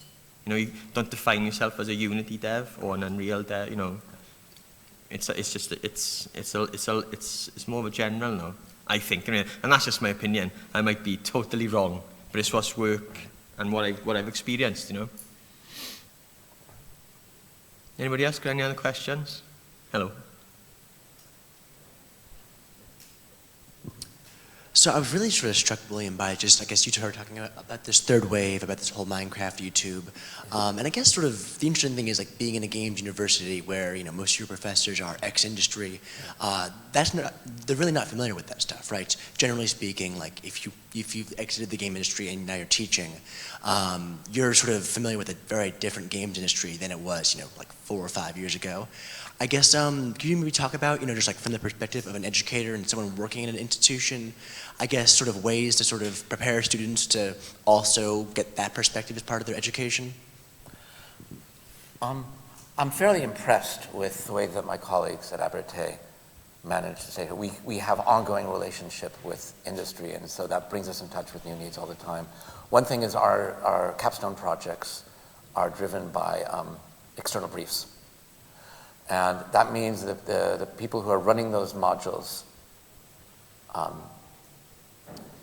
they're understanding what the current state of the industry is. And I think that's really vital if you can act as a fulcrum between the local industry and the educational experience of your students. As a side effect, you're going to be continuously relearning what the needs of the industry are. Yeah, that's a really good point. I stepped out of academia because I felt that my skill base was plateauing. So I went back in, learned a bit more, and went back in. And that's how I think my career will go, is dipping in and out, Because it got to a point where I felt, especially now that fees have become prevalent, that my students weren't getting value for their money now. I was teaching old school techniques, and more than a lot of the students were coming in, they knew more than me straight away because they've been on YouTube or they've been on digital tutors, and that's what academia, that's what an educator has to put up with now. It's an extra thing to fight against, is that you've always to a point, you've got to stay just a little bit ahead of the students, and the only way you can do that is by dipping in and out. But there is a point, and it's absolutely right, that the student will get to a better level than you because they're going to be sitting there doing it every day. And that's absolutely right, because we are, essentially we are just opening the door to you, and we get you so far, and the rest is up to you then, But there are still students coming out from my area that are lacking in a lot of important skills. I mean, ultimately in higher education, we do not do brain dumps. We do not have our heads full of information that we're going to pour into you like pouring water from a jar into a glass. Instead, we produce contexts in which you can learn, produce environments in which you can learn things that we don't know. So by being given certain objectives and tasks and things you have to do, you have to fulfill a brief, you have to execute on a design, you're going to learn the processes that get you there. And this is how also you kind of deal with the skills component in a context in which we don't necessarily want to directly transfer your skills. We're not going to hold your hand and show you which buttons you need to press. We're going to throw you at a problem and say, here's Unity, figure out how to make us solve that problem. Unfortunately, there are courses that think exactly like that. I'm not going to mention who, but I've worked for them. But I loved when I was teaching on the Game Enterprise course, it was amazing. It was an amazing atmosphere because something you said there about employing people who don't like games. I hate games. I used to love games. I was a gamer right up until I started making them, and now I just don't play them. Not like I used to. I don't like what AAA games has become. I don't want to run around shooting things. It's not because I don't like shooting things. It doesn't interest me, you know. I'm really interested in, have you played Monument Valley? Yeah, love that game. Because it's a train game, and that's the only time I've got to play games these days. I've got a wife and 2 kids, and a bunch of demanding jobs. I get to play games on the train. And those are the sort of games I like playing. You know, something that's got a little bit of bite to it, a little bit, keep me going. My friends will play Destiny all night, you know, and Overwatch. I've fiddled with it, but it's not my sort of game. But so it's what you bring to it. But these kids, the students in the first year of the Game Enterprise course, they were educating me. You know, I was showing them things, but they were showing me games I'd never heard of. You know, different things, and it was amazing atmosphere. That's what I think that's what HE should be about. You know, it's not a drill and skill. It's not someone standing at the front giving you information. It's you guys feeding information back as well. You know. All right. I think that's all we have time for today. I think we actually have less time than we use. So thank you. Yeah, thanks. Good job, man. That was really, yeah, as an EP, so much complete.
Hi guys, if you wouldn't mind taking your seats now, we're going to start in about 2 minutes, so if you can make your way back to seats, then we'll start the next session in 2 minutes.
So welcome back everyone, hope you managed to get some lunch. I think some of your colleagues are still on their way back, that's fine. We'll start the next session now. It's a session we call Playful Learning, and again it's looking at education and the ways in which games and gaming can work across different sectors, things that people have called the gamification of education, if you like. A panel of guests will be joining us, David and Kate, and David Whelan also in a second. But I'll start by introducing Stuart Ball, who's going to kick off this session. Stuart has actually just left Microsoft, where he's worked for 15 years, 20 years. Just feels like it, Stuart, yeah. And is now back in the real world of working with people from the sector. He's working with ourselves, a big learning company, and with a number of other of our partners here today. And has been out in the coalface, if you like, working in schools, trying to come up with digital solutions, answers to problems there. He's going to take you through some of the strategies he's used and wonder where we're going to be taking it in the future. So, Stuart. Thank you. Yeah, any teachers in the audience? See, teachers are my people. So, you know, I did 10 years at Microsoft, 20 years in the classroom, and, you know, I'm a primary school teacher at heart. Once a primary school teacher, always a primary school teacher. And what I'm interested in, listening to all the conversations going on this week, is, when I was thought about this, is you know, playful learning, digital tech in the classroom, games in the classroom. Thinking about what my dad would say. Shouldn't you be learning? Shouldn't you be, you know, what are you doing playing games in the classroom? And I think that, you know, that's a common perception, not just of parents, but of teachers and of institutions, that sometimes I think some of the stuff that is great that kids do and is available to kids in their home lives, in their social lives, is just seen as playing. And I thought I'd just sort of share some ideas with you. Do you remember Second Life? Do you remember how it was going to revolutionize education, the world we live in? We're going to stop meeting like this, and we're all going to meet in Second Life. Yeah? It was going to transform everything. And I tried to look for a photograph about Second Life, and this was probably the most appropriate one I could show. There are things going on in Second Life that are just not appropriate. You know, it was just, there's young children here, but they're just full of nudity and inappropriate stuff. You know, I can see the audiences that have adopted that. I'm just worried, maybe, let's hope VR and AR doesn't go the same way. But it's interesting how that came on the scene and then disappeared. And what we're left with is these are some of the sort of things that I've heard, sort of games in the curriculum, you know, gaming in the curriculum, playful learning, learning through technology, digital learning, virtual learning, and we've got hundreds of names for this. But for me as a primary school teacher, it's learning. Kids learn through play. Right? Games are part of playing. Kids will invent their own games. Have you ever seen a kid playing that isn't happy? You know, We're in a situation in schools now where we're talking about kids being stressed and receiving counselling in school. They can face all that when they're adults. Let them worry about that. And it's because I think we're getting to a point with learning now that is, when I was in school, we had 2 years where that was where you got your head down, you went through this process called the examination system, and you came out rubber stamped with your GCSEs, and bang, bang, bang, there's your quality assurance, and out you pop. That has crept down and down and down to 6-year-olds who are almost in that systematic process of let's start feeding them through a manufacturing process of applying a set of skills that somebody has decided will measure them against that. And we were having a conversation this morning in HE about having a skills agenda. And one of the things I was thinking of, the reason people want skills is because you can tick them off when they've been achieved, and then they can measure your performance as an institution against that. It's nothing to do with the kid or the child or the person and their learning and where you want them to go. And I'll talk a little bit more about that. So whatever we're talking about, it's about learning.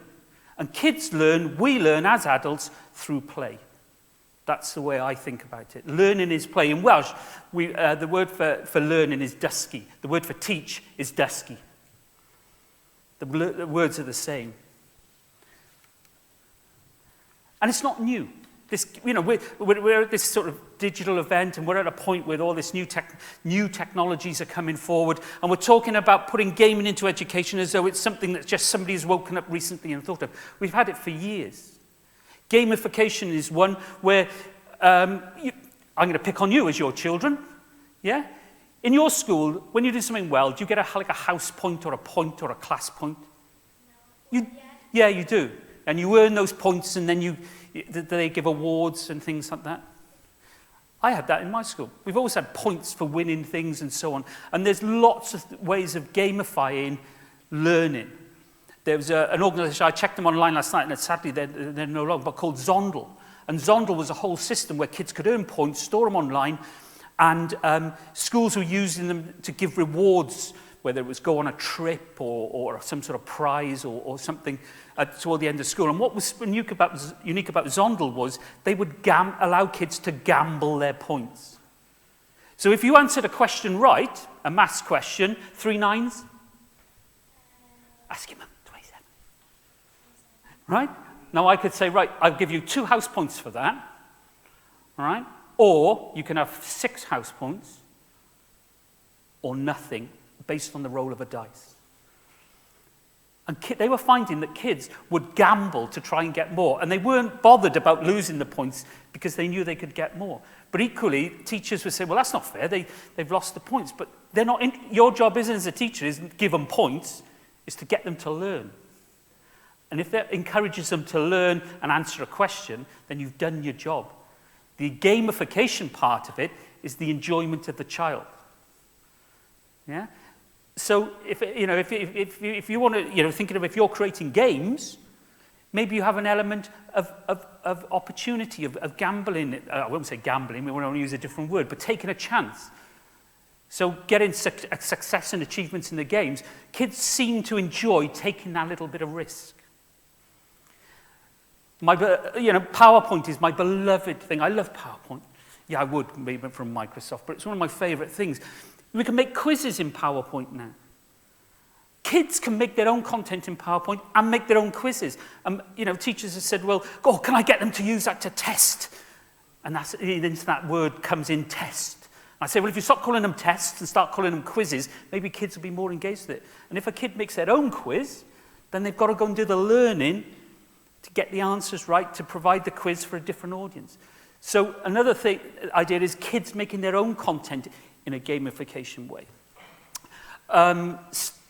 Giving points. We've got a piece. I would say I'm no longer with Microsoft. It's going to take me ages to get out of that now. OneNote, for example, is a piece of software where you could add. Kids can appoint stars to different pieces of the teacher's work. So I would give my kids a piece of work, and if the kids liked it, they gave me a star. That was my feedback, and I could collect those number of stars up and actually find out which pieces of work that kids liked me to give them. So gamification is really simple to do. But what we do in schools, and I'll get to this point at the end, is we end up going, I'll use this to enhance my manufacturing system of churning out these kids. So instead of the quiz being about anything the child wants to make a quiz on, it becomes a test at the end of the week. And I was working with some children on some coding activities, and this girl said, I wish this could be like my maths. I said, what do you mean? She said, well, in coding, I can make something. If it doesn't work, I can try it again and do it again and again until I fix it or find it or make it work. Wish I could do that with my maths. So instead of just getting 5 out of 10, I was thinking, why do we do that? Why do we say to kids, right, here's your maths test at the end of the week, they get 5 out of 10, and they never go back to see what's wrong?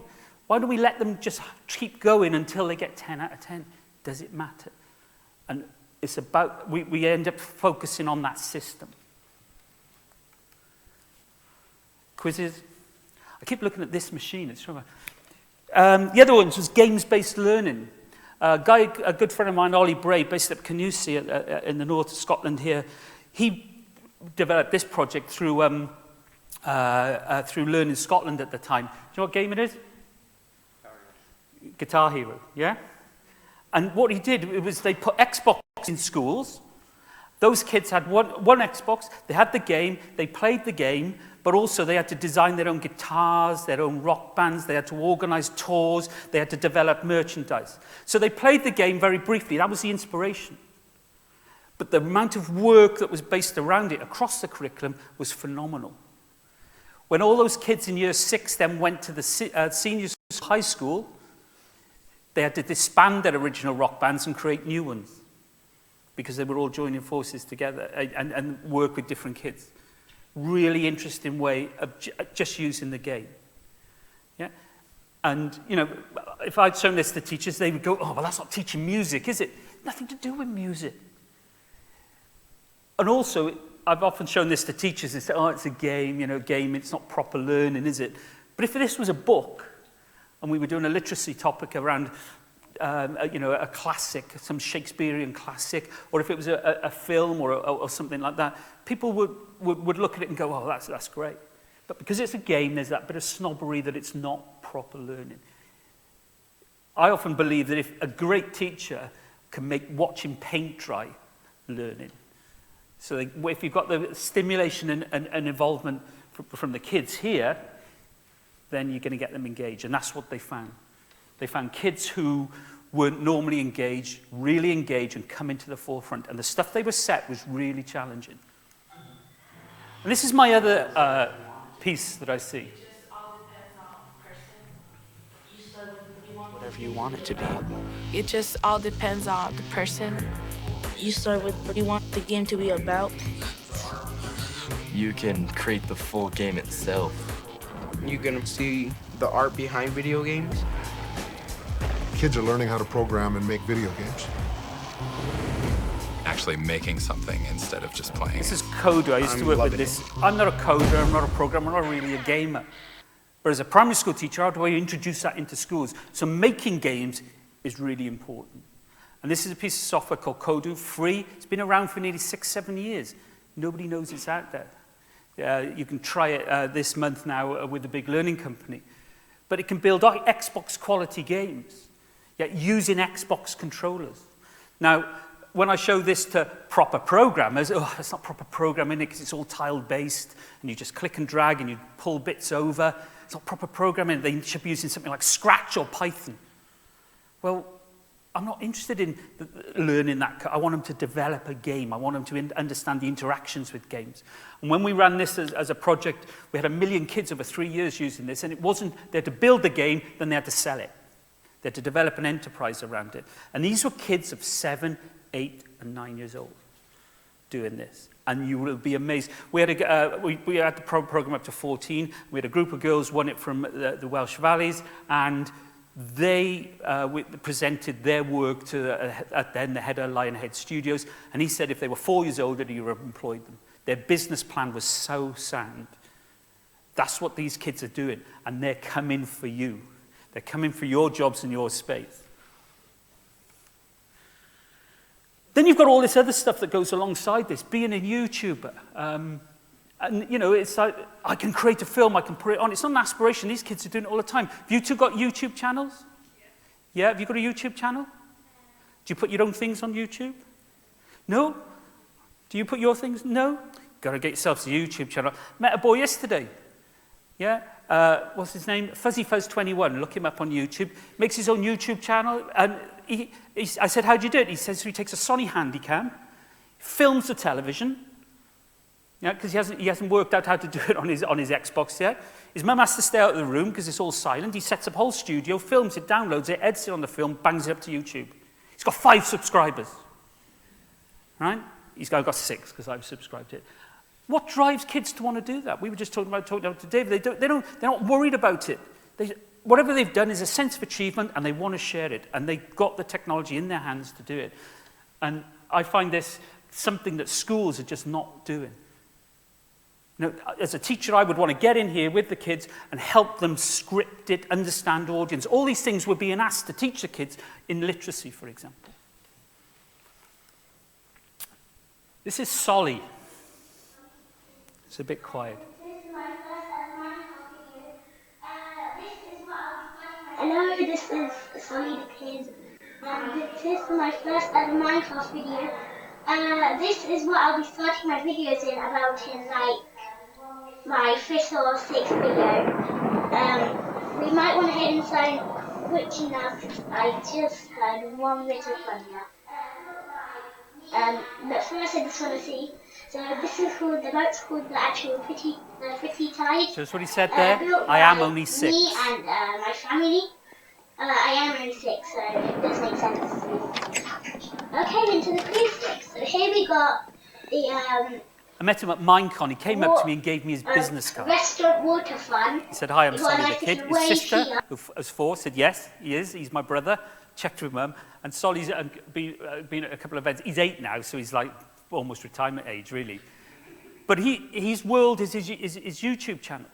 And his mum said, I do this because it gives him confidence, it allows him to do stuff. And then I look at other parents who just sort of look at it sort of with a scowl and sort of say, but if he was playing the piano, or a violinist, or a footballer, we wouldn't blink at it. But because it seems to be this YouTube, because it's Minecraft, Solly the Kid, check him out. Yeah? Coming after your job, isn't he? Yeah. And this is what I want to stop, and this is what my plea to you as people in this industry. Don't develop stuff in the amazing technology that you have that just supports this manufacturing process of us stamping out kids, churning them out, giving them 5 A stars. What's an A star? When I was in school, you got an A? Where's the A star for? I think in 10 years' time we'll have A triple stars. And I don't know, we're just churning them out. Yeah? And there's a danger that publishing companies are going to come to you and say, will you build this in VR for us? And you'll go, yes, and you'll take the money. Fantastic, great for you. But all you're doing is recreating the textbook that they delivered as a textbook, then they turned it into a CD-ROM, then they turned it into a subscription-based website, and now they're trying to put it into a new piece of technology. The same stuff all over again. I would urge you, and I don't know what it is that it's got to be different. How many of you have got, any of you got gaming studio companies here? How many of you have got kids on your board? And I don't mean 16, 17-year-olds, I mean 7, 8-year-olds like Solly. Because they're your customers. Yeah? Think about it. You haven't got to pay them a lot. Yeah? Sadly, last week, we lost one of the greatest advocates of games-based learning in the world we've ever had. This is Seymour Papert. And he created a computer language called Logo, which to me is a language to allow kids to program play, if you like. Yeah? He first got me inspired about using programming as an educational tool, not because I want to learn about computer science. And that's the statement I want to leave for you, and to drive what you develop in the field of education. Thanks very much. So now can I introduce David? David? Yeah. Thanks very much. Okay. This thing on? Can everybody hear me? Okay, so my name is David Whelan. I'm from a company based in Ireland, Immersive VR Education, and we work in virtual reality. So what I want to talk about today is why use virtual reality for education. and a little bit about what we create. So I'm going to talk briefly about Apollo 11, which is our virtual reality documentary, which recreates the full mission. You get to become Neil Armstrong and get to travel to the moon. And then I'm going to talk briefly about our education platform, which we hope will transform distance learning. So I'm just going to play a short little video first.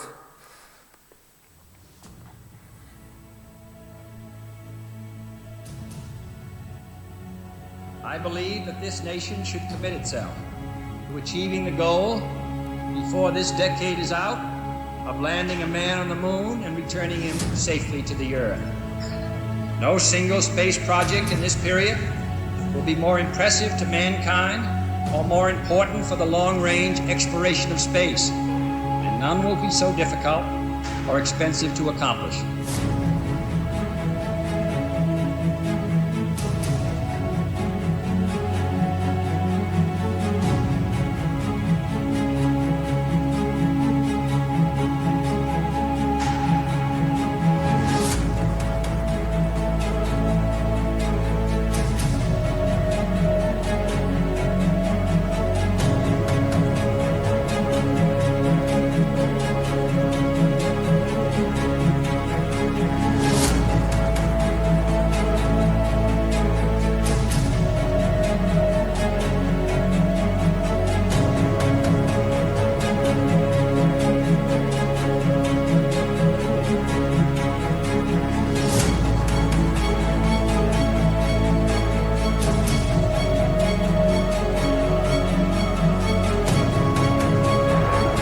Tranquility Base here. The Eagle has landed.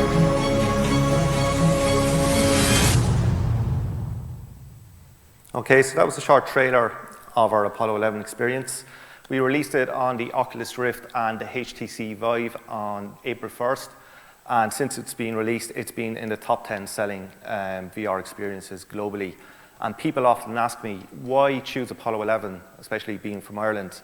And as we are an educational company, we wanted to choose a subject that was not war or famine or death. And if you open any history book in the world, most of the stories, 99% of them, are all about wars or famine or death. Whereas the one story that is taught globally is Apollo 11, and it was a real inspirational time in human history. Also as well, I'm a massive space fan. When I was a kid, I did want to be Neil Armstrong. So I think if you ask most 10-year-olds what they want to be when they grow up, a lot of them will say astronauts or firemen or say rocket scientists. So why use virtual reality? So often, I don't know if you've gone to many talks about virtual reality, you'll always hear people talk about scale, movement, and especially the word presence.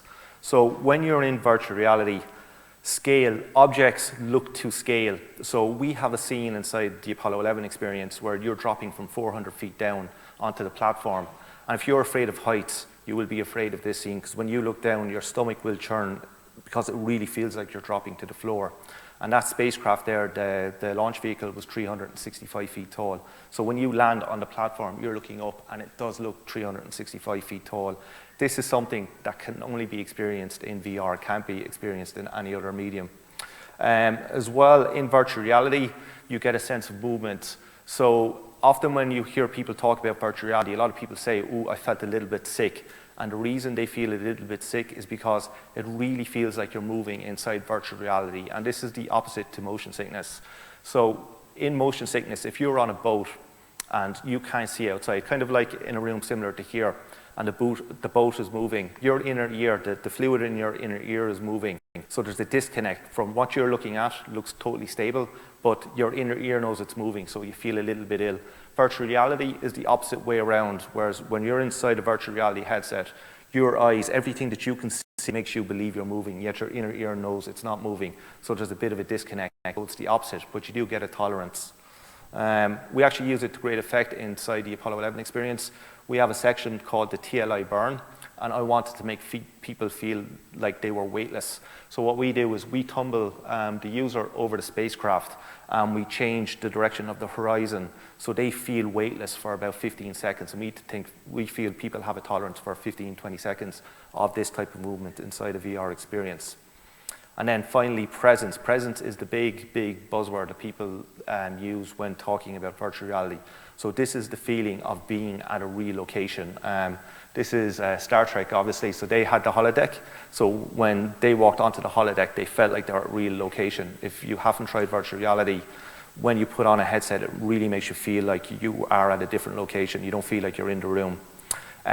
So the design philosophy of Apollo 11 is we wanted to make sure it was accessible to everyone, young and old. So we wanted to create an experience that could be shared. So a lot of people who are buying these headsets are gamers, but often when gamers buy these new pieces of technology, they want to show it off and show it off to their parents. So a lot of people's parents would have been kids themselves during the Apollo 11 missions, and we thought that this would have been a great experience for them to share. So, and obviously we wanted to make it inspirational for kids. So the first steps in designing it, I'm going to skip through this because I actually thought I had an hour to talk, but I'm going to squeeze it into 15 minutes. Some of my inspirations for designing the Apollo 11 experience. Obviously, 2001 Space Odyssey was a big influence. The Apollo 13 movie, so if you watch the Apollo 13 movie and then try our experience, you'll actually see 2 or 3 scenes that nearly exactly replicate what happened in that movie. And Pink Floyd, I'm a big Pink Floyd fan, and the way I've designed the experience, it's a long-form experience. So when you're doing the non-interactive version, it's 45 minutes long, and it's all set to music. And the reason it's set to music is we're trying to create an emotional experience. So if you have an emotional impact on your subject or your students, that will resonate with them and that will stick with them. So everybody here can remember where they were when they had their first kiss because you had such an emotional impact on you. We're trying to achieve the same with the experiences that we're building. Okay. So then I just got a list of the scenes required. It was quite easy because I just followed the full mission for Apollo 11, but we did want to add the "We choose to go to the moon" speech from JFK at the very beginning. Then we'd done our research, we got as many photographs as we possibly could, and then we recreated the spacecraft. So when you're inside the spacecraft in the Apollo 11 experience, every switch and every dial is exactly accurate.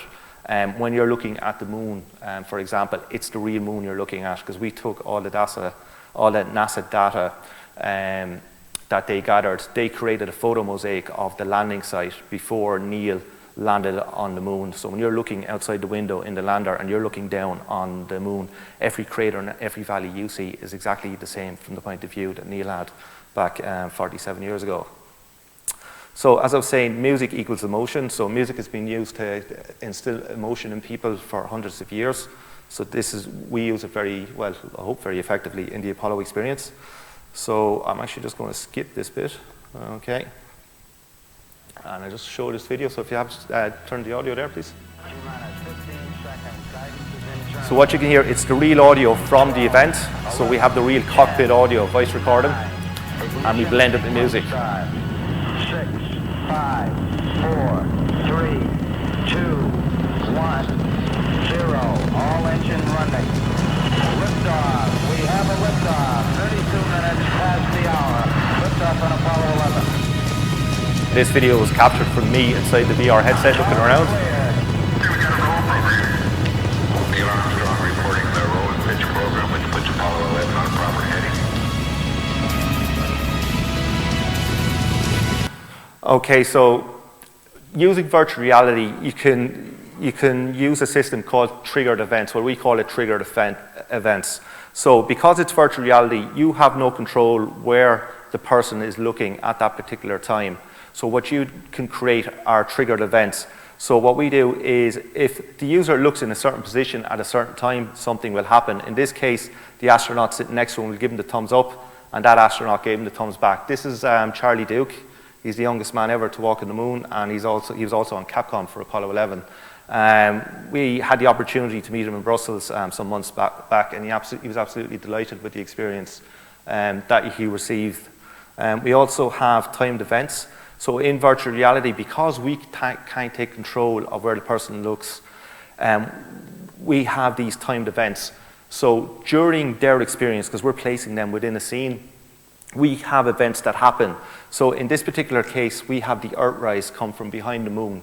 So we don't force the player to look in the direction to see the Earthrise. We just hope that naturally they will pan over and they will see the Earthrise come from behind the moon. And when they do that in a natural way, it has much more of an impact instead of if you were, say, doing a standard documentary where you're cutting from scene to scene to scene and forcing the person to see what you want them to see. This is a more natural way. And then finally, when you mix all of these elements together with the audio and the actual images of the moon and the authenticity of the experience, you get this type of reaction.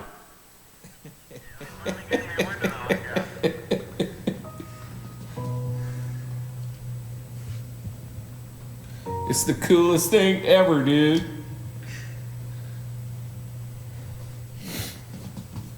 Wow. It gets better. It's like I'm there, buddy. It gets better. Oh my gosh. Oh my gosh. This is by far this is my go-to Rift thing when I want to show people what the Rift is about, because this is what it does. It makes it's incredible. It's unbelievable. It is so unbelievable, buddy. Are you okay? Yeah. Are you crying? Yeah. Oh, I'll wow. never get to do this, but here, this is incredible. Okay, so it's so difficult to describe, to show this on a flat screen. It is really something that you have to try experience for yourselves. So the reason why we built Apollo 11, it's really to educate people that virtual reality is a useful tool for education. So we're building a virtual reality university where you as an educator can be anywhere in the world and teach anybody any subject in a virtual classroom. Kind of similar to Second Life, but in virtual reality. But what we're trying to achieve is, why even teach class in a classroom? So if you're teaching marine biology, why not teach that on the seabed and have a whale swim through the center of the class? And we're trying to empower educators. They can create their own lessons or their own classes, or even students can create their own classes and share these experiences and learn together.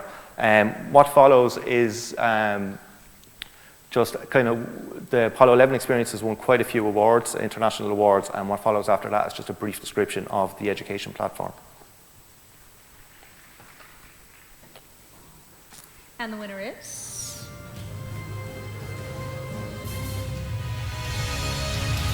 Apollo 11 by Immersive VR Education.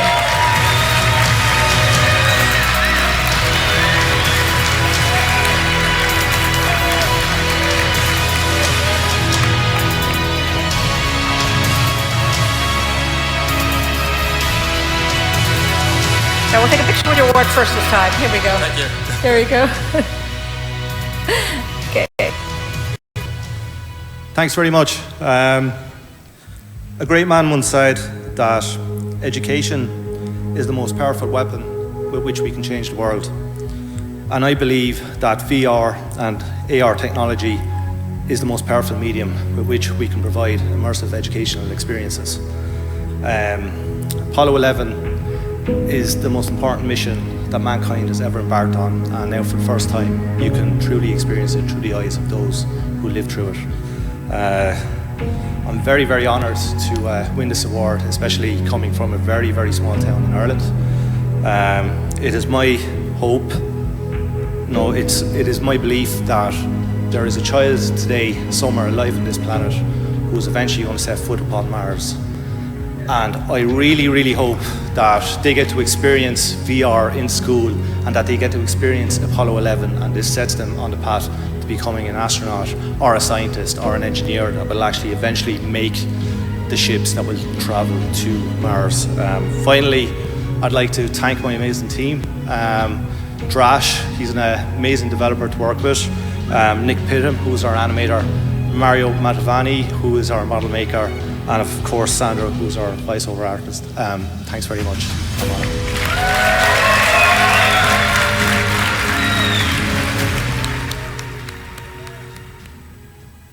Okay, so this is just a little bit about the platform.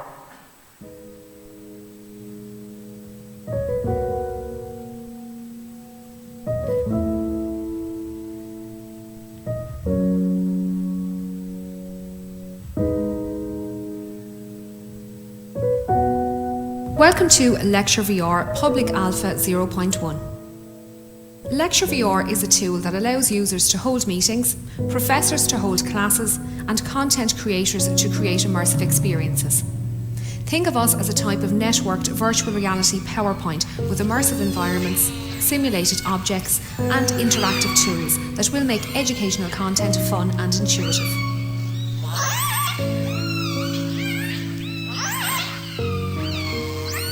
This early alpha release is designed to test some of the capabilities of LectureVR and will allow you to hold your own private meetings, presentations and classes over the network, collaborate on whiteboards remotely, and load our demo lessons. Our goal is to provide a platform that educators can utilise to enhance their students' education and to provide an alternative method for distance learning programmes, giving our users a sense of being in a real location, taking part in a real class.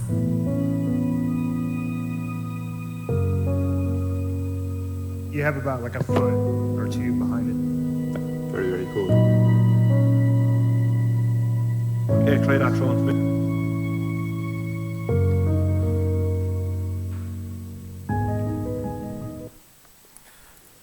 Okay, so our next product is going to be Titanic VR, which lets you dive on the shipwreck of the Titanic, and it will also place you on the Titanic as it gets struck by an iceberg.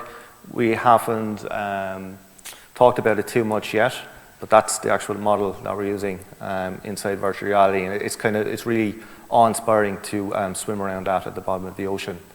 That's it. Thanks very much. I'm going to sit over here.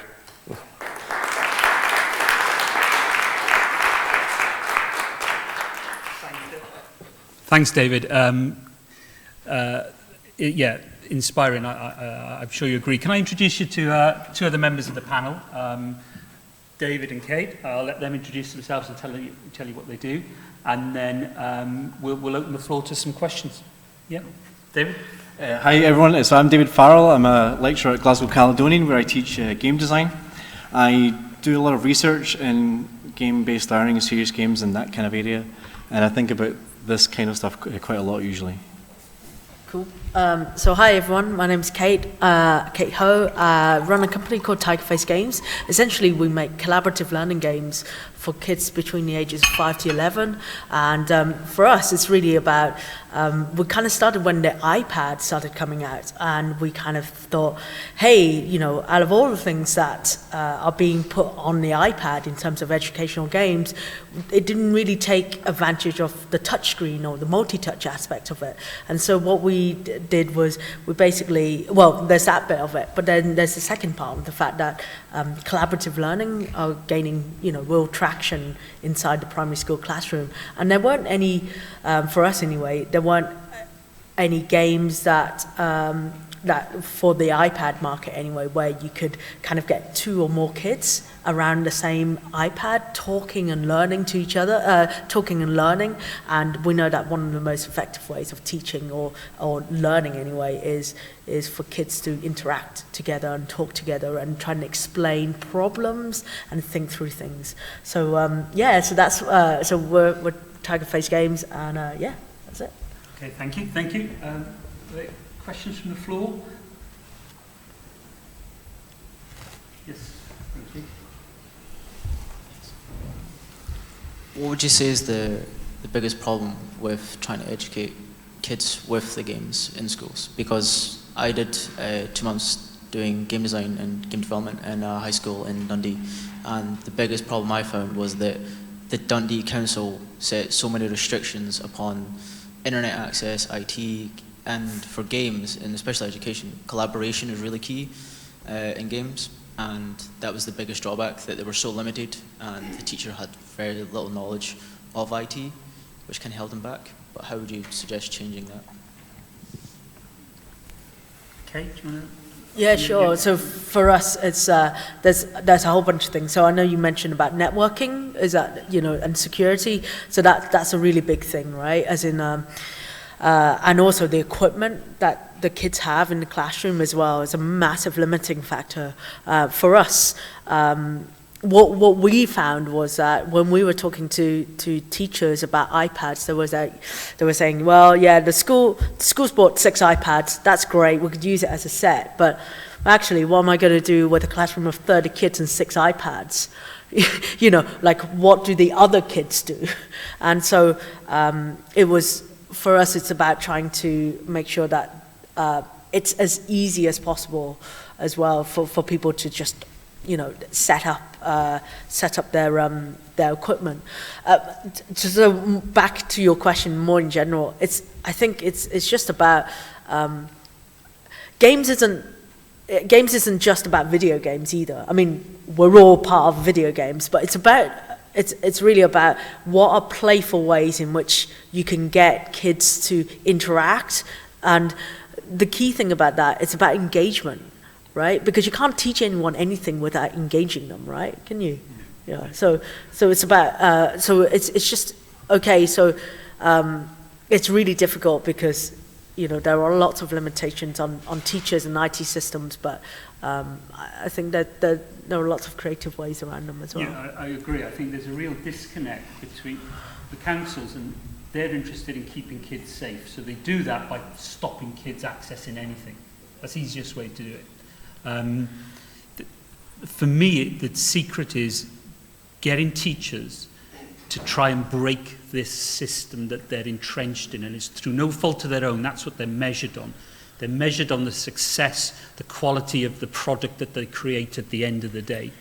And where there are great schools, they're delivering great product. I mean, it sounds terrible to call it like that, but I think it's still this conveyor belt. They're delivering kids well-rounded, holistic skill sets, coming out and meeting great exam results. And we've got a disconnect by those people who, if you like, control the internet access, control funding for schools, and from teachers themselves who see all this and are at times afraid to take that risk. And it's seen as, this stuff, this amazing stuff is seen as a risk. Because if they're spending time immersing themselves in Apollo 11, now when I taught, there were 3 statements on the national curriculum in Wales that regarding Earth and space. One was to learn about the planets, one was to learn that we lived on the Earth, and there was the moon and the sun, and the other one was a year is 365 days. That's all it was. There was no mention of being an astronaut or traveling to space. But that's such a massive, rich experience. So teachers look at that. That's what they've got to teach by law. It's mandatory. And so, they'd almost they'll look at that once the tests are over. And it becomes something that is sort of added on if they're in a school that has a teacher that will give them this opportunity. That's if they're lucky. If they're really lucky, they'll have a school that embraces that sort of technology and that sort of approach and that inclusiveness. And if they've got 6 iPads, they'll work with 6 iPads. Yeah, exactly. But I'm afraid the reality is at times that there are many schools that will just say, it's not for us, and they'll come up with more excuses not to do it than to do it. And there's only one reason why you should do that, for the benefit of every child in the education system. If I might add some stuff to it. So I think there's lots of problems with using games in schools, and some of them are the practical elements like discussed here. But I'd like to push back against the idea that we don't need curriculum, or curricula rather. So at primary school, that's perhaps what the standard was, but it's not like they were never going to learn about Apollo. Maybe it was at a later year. So maybe at high school is when they bring in the Apollo game. Maybe there's a different game to be brought in at a younger age. And so if you start to think about how Apollo, I played Apollo, I loved it by the way, right? I liked it a lot. But imagine bring that into a classroom. What are they going to learn from it? Are they going to learn about the role of the political aspect of the space race and how the amount of money spent was part of the way America won that Cold War? Are they going to learn about the effect of gravity? You can't jump so much in the Apollo game, right? There's a lot of things that you get from that experience. I really liked it. But you need something else beyond that. So the kinds of things that I think about regarding problems of using games in the classroom, I don't care about the practical things. People figure those out, and people do figure them out, until they cancelled the program, Constellarium with Ollie, and Derek Robertson was amazing. And the Rock Band stuff's amazing. But why did the Rock Band stuff work? It worked because of teachers. Teachers will take the contextual hub, that's Ollie's phrase for using Rock Band in that way, and they'll build actual lessons that map onto a curriculum that will help those people get an experience of economics. They look at the ticket sales and how much they need to earn. They look at the art of the poster design, and it takes a human being like a teacher to evaluate the poster. So in that context, the game added something, but it didn't have to do all the heavy lifting. So I think I think there are no easy answers actually. No. And I think that we have different. Games is not a solution. Games is an approach. We don't talk about book-based education. Why do we talk about game-based education? It should be a solution for a problem. So sometimes you want a game that will actually teach the facts. Sometimes you want a game that will give you an exciting context for which to build a series of lessons. And sometimes you want to create a game that makes you actually do something different. And just because I'm on a rant here, the comment about gamification being easy, it is easy to do a terrible job. This gambling thing is a terrible idea, right? Why do house points work? They work because there's a sense of pride in your house, and the game design, i.e. do good things and get points, supports the overall trajectory of the point of having the game in there. If you can gamble them away, it subverts the actual idea that we're working together to build on something great. So you need good game designers to create good games. And I just think everything is way, way, way, way, way harder than everybody else thinks it is. I agree. I mean, for me, the gambling idea, it just shows how kids think about what they've been given that we as adults think is a reward. To me, it shows, it's emphasizing the point of we're thinking like adults. Sure. But a lot of adults get broke through gambling. Gambling's probably not the wrong word, but what I'm saying is it's about kids taking a risk and trying to do, I mean, that's just the research that they found. Sure. And it's a strange element, like you said, the problem, there's no easy answer. And what I'm trying to get at is, as adults, I think it's, going back to what Papa was saying, it's very difficult for us to think like adults, think like children. We've sort of, maybe those neurons have disappeared a long time ago, but when we do capture that, we talked about Minecraft earlier on,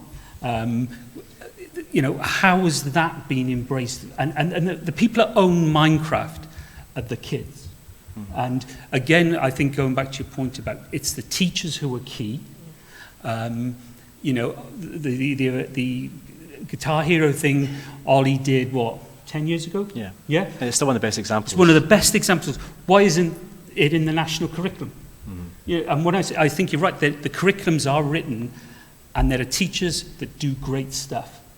But there's my feeling is we're seeing more and more teachers who aren't doing. I work in schools where the kids do not do any artwork until they've sat the tests. Their last year of primary school, every day, maths, literacy, maths, literacy, maths, literacy, until May. Yeah, I think standardised testing and a heavy emphasis on like ticking boxes is obviously a nightmare. Yeah.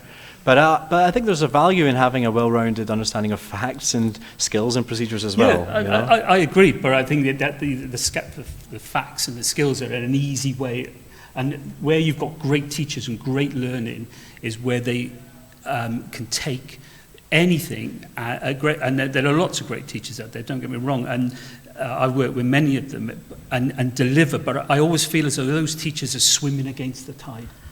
I think. Sorry. I was just going to say, I think great teachers, they don't teach kids how to pass a test. They teach kids how to ask why. And this is one of the reasons why we built Apollo 11 and why we're building the platform, is when a student goes into Apollo 11 and experiences what it was like to be an astronaut back in the 60s, when they come, like, we don't teach them all the facts, and we did take some artistic license to inspire the kids a bit more. But when they come out of that, if they start asking questions, why did we go to the moon? Who is Neil? Who else went to the moon? Why did the human race decide to go in the 60s? Why haven't we gone back? Why haven't we gone to Mars? These are the kind of questions that we're trying to instill in students. So as I said, like we feel like all this technology is great, but it's just a tool. All this gamification is just a tool. You have to teach your kids to ask why, and ask why all their lives, because we're always learning. I am 36 years old now. I'm still learning day to day. So you're always a student. Don't just think when you're in school you're a student. You're always a student for the rest of your life, and if you can teach that to your kids, you're doing a really good job.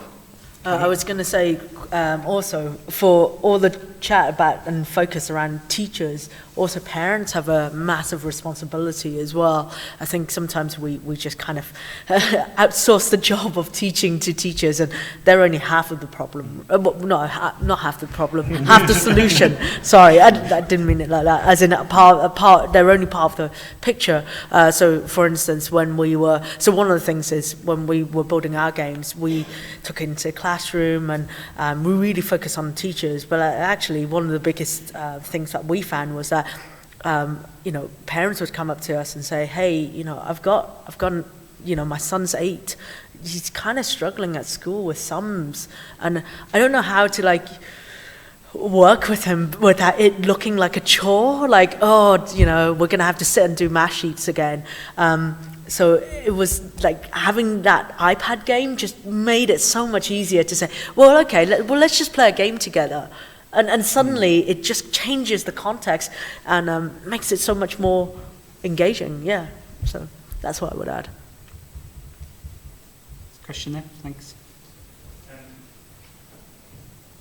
Hi there, thanks. Really interesting discussion today. I'm trying to get into the game of gaming, and a question is really for David and the whole panel, in that could you amalgamate the whole VR, AR, so it becomes taking that VR singular experience that the kid or anybody gets, but bringing it into the AR augmented reality where the individual teams or kids could be put out to bring together, sort of finished blocks that then take the story further forward. So that way, they're each getting ownership of the storyline. So some have to learn about the rocket fuel. Some have to, maybe learn about why they're going on the mission. Some have to learn about the processes to building the rocket. Some have to learn about blah blah blah, and then that way, everyone brings it together and it allows the teacher through sharing on a screen to actually take them, through the journey. Yeah, we're actually we've prototyped our Mars mission where we do have somebody who does guidance, somebody else that does fuel management, another person then that actually plots. Say the distances between the planets to make sure that they launch at exactly the right time. So exactly what you're saying is what we're prototyping in the Lecture VR platform, because it is a fully multiplayer user experience. Now you don't need virtual reality to use that system. It can work on a standard desktop display.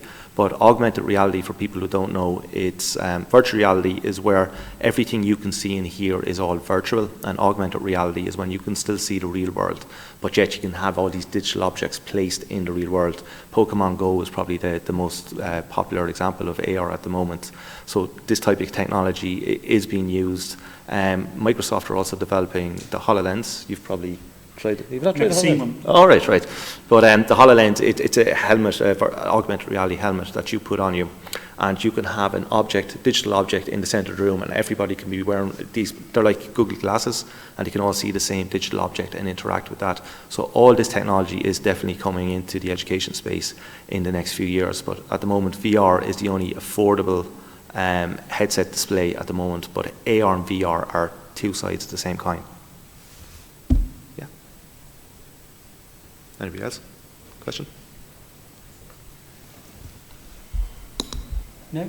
I'll just tag on into that because, hey, this is what I'm doing, I guess, today. I just would like to say, technology is cool and sexy and exciting, but so what, So, we learn by having a standard base of knowledge, having an experience that conflicts with what we already know, and then that's how we make new knowledge. So all that technology stuff only matters if the experience itself gives you the opportunity to learn something new. So I just want to, anybody that's ever making anything for any educational purpose, whether it's a game or anything, has to focus on what do they know, what do you want them to know, and what kind of living experience is going to do that. Technology can be a total distraction. All these schools that bought iPads are now stuck with 6-year-old iPads that can't connect to the App Store. But the book still works. I love games and I make educational games, but you've got to know why you're doing it. You can't just, build stuff for the sake of building it if you actually want it to be effective. It's always got to start from who's the human being, where are they now, where do you want them to get to, and not just build it with technology just for the sake of it. Like the example you were suggesting there with all this stuff, you could do all of that stuff, building in cardboard and then having the teacher slot it together. It would give the same learning experience. It wouldn't be as cool. And of course, there's a little bit of motivational affordance we get from playing with cool stuff. I love playing with cool stuff. It makes me excited. It makes young people excited too. But if you want them to learn a thing, then they've got to be able to learn the thing. So I just we all have to remember that. I forget it all the time, and I get excited about cool stuff for cool stuff's sake. But it's got to be about taking you from here to here somehow, you know?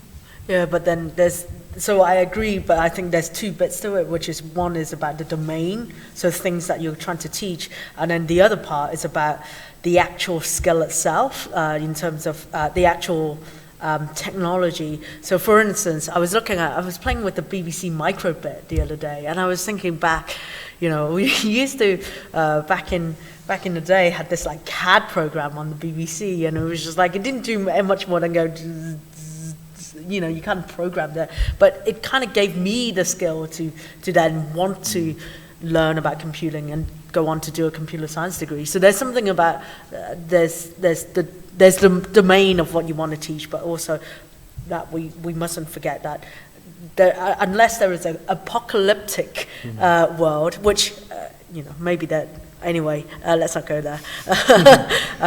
There will not be a future where there's less technology than there is now. Yeah. I think with technology as well, with VR and AR, it really instills empathy in users. So there's some apps out there, very powerful apps that the Times magazine created, where you're in a refugee camp, and that feeling of being in the center of that refugee camp really gives you a sense of empathy that you can't get from reading a book or a newspaper article. And these are the types of experiences that our kids are going to have in schools when they're learning about history. With Apollo 11 as well, we often get people who tear up inside. You've seen an example video there. They get very emotional because this is something they've dreamt about for many, many years.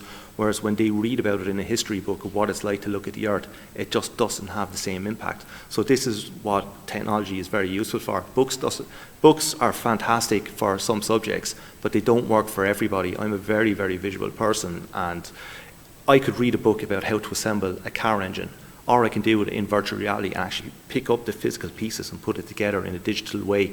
And in my mind, it's sitting with me a lot better than just looking at photographs of these car parts and trying to put them together. Like, our company tagline is learn through experience. So it's like, if I wanted to ride a bike, I could read all the books that I want all about how to ride a bike, but until I sit on top of a bike, I don't fully understand how to do it. And this type of technology allows you to experience stuff that you would not normally be able to experience in your lifetime. Okay. So I think we're getting the cue from that time. So I hope that's given you a lot to think about as you make your way around the rest of the festival. One more question. It's from me, Stuart. It's about refresh rates, really. It's listening to everything that's been said here. You've got two things which are sort of happening simultaneously. One is the education system, and a sector which has perhaps a slow refresh rate in terms of how quickly it can readjust to requirements. And you've got then the technology sector, where it's accelerating, if anything. How do you find the compatible sort of space between those two things, which can be in conflict? And who actually makes the decision about it? How do you calibrate that conversation? Who gets to decide at which rate you bring in technology and how quickly you can change the curriculum, for instance? Mark, I wish I knew, because if I did, I wouldn't tell you. I'd be out there selling that answer now. I think there's sort of a Venn diagram, an intersection between the two. But I think there's needs to be. I think David, you mentioned the word empathy. I think the education, organisations and environment and sector needs an empathy with the digital side, and vice versa. I think the education side doesn't really understand what this technology. I mean, the things you were mentioning about were like on an emotional level. A lot of schools won't see that. That point, for kids who knows how. Do you know, I would have seen a group of kids using that and their first reaction, because they don't know. Going to the moon, I remember that, but that's history now, and that makes me feel very old. But equally, tech companies and the experience of education they have is their own education. So it's about trying to blend the two together, and actually have debates like we're having, and putting all that stuff into it to actually come up with a product or a mechanism or a system that understands the both ends. And I don't think either sector can do it on its own, because I think education can get a lot from the technology, and equally technology can learn a lot from the education side. And I think it's about getting the two together and having this frank talk, because I think what we need hasn't quite, you're close, but I'm not sure if we're there yet with what it needs to look like. And we need to talk about it. I just know with my own education, I had 9 teachers, and the only subjects that I'm really good at are the subjects that I enjoyed, because I really had a rapport with those teachers. And the classes that I would really pour on was stuff that just didn't inspire me. And I'm not saying like technology is the answer. It certainly is not, but it's a very, very, very useful tool. You know, it's like books are fantastic, don't get me wrong, and traditional education is fantastic, but educators in general are very slow to adopt new technologies. I'm just about old enough to remember when the personal PC came out, and everybody said this is the absolute revolution in education, it's going to change everybody's lives. And the computer was out for quite a few years before it was actually adopted into computers. And even nowadays, there's some schools that barely touch a computer from day to day. You know, so this technology will take a while, but you need the educators to be educated first before they can educate the students on using these types of technology. But I think it can be very beneficial in the long run. David, do you want to comment, final comment on that, and then Kate? Yeah. I'm okay, thanks. Yeah, me too. You finished now, Mark? Yeah, I think I'm finished, Stuart. Can I perhaps close the session and to thank all 4 members of the panel and to show your appreciation for them. Thank you. Discussion. Cheers. Thanks. Discussion. Excellent. Thanks, David. Oh, I gave him my card, did I? No. I gave you my card.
Otherwise, it's just going to be running back and forth with these things.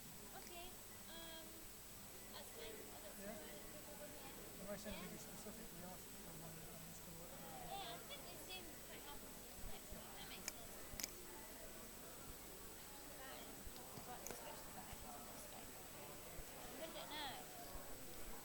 Yeah, what's your meter reading?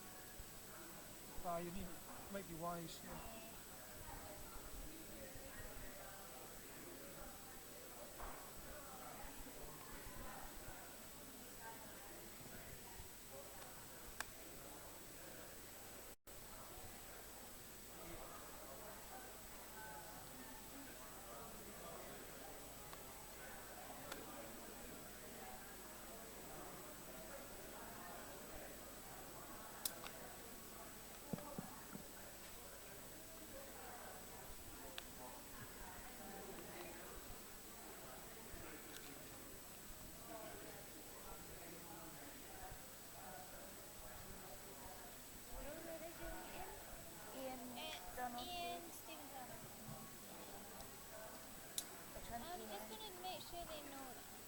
No, that's what they just asked me. So Ian's the purple shirt. Ian is Stephen standing up. Yeah. Cool.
Gosh, I went very quiet then. That's good. Thank you for coming for the next session. Just want to quickly mention that you can see at the side of the room we've got some demos running. They're from the people who've been involved in the Dare to be Digital competition running at Abertay. And so perhaps in the next break between the next session, a couple of 5 minutes, you'll be able to have a quick look at that. And then we're going to finish off the day at 5 o'clock by actually introducing some of the entrants, and William from Abertay is going to talk us through some of the products that have been there. It's been virtually a year-long process, so and it was very successful. I was up in Dundee the other day, so well done to everyone who took part, and it's great to see that we've got a few examples of it here today as well. This next session is called Joining the Digital Dots. It's really looking at how, here we are in Edinburgh, you know, I'm from Cardiff, we've got colleagues here from Cardiff, we've got Donald from Northern Ireland.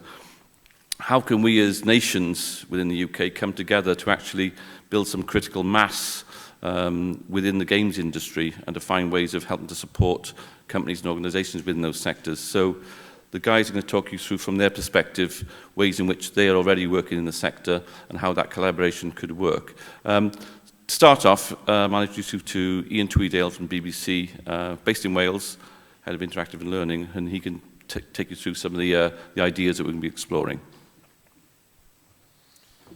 Thanks, Mark. That's good. Okay, so let me take you through this. I'm going to go through this pretty quick because we're running a bit late, so buckle up. So the BBC is about really three things. We're about informing, we're about educating, and we're about entertaining. And really what I want to look at today is how we join the dots up between those three things, and in particular two things, educate and entertain. So, and in particular, I think that there's some opportunities for us to do some stuff across the nation, which I think might be quite interesting. So, one of the things that we've done recently, I think it was mentioned earlier, is that we've seen that there's a massive skill shortage in Britain, and actually there's going to be 1 million jobs going in these sorts of areas in the digital space over the next few years. So we've established an initiative called Make It Digital, which really is to inspire people to get creative with doing stuff with digital technology. And it's really a groundbreaking partnership with partners like big learning company, Microsoft, and lots of others, about 25 different companies and organizations. And it's really to do something amazing. And one of the things that's come out of that is things like the microbit. So we've shipped nearly, well, about 750,000 of these microbits to all 11-year-olds in Britain. And actually, we want this to do for coding what the BBC Micro did for personal computing back in the 1980s. And so we wanted to go a bit further than that even, and really look at how we can sort of join up the dots between things like microbit and entertainment as well. So in only the ways that sort of the BBC can do. So what did we do?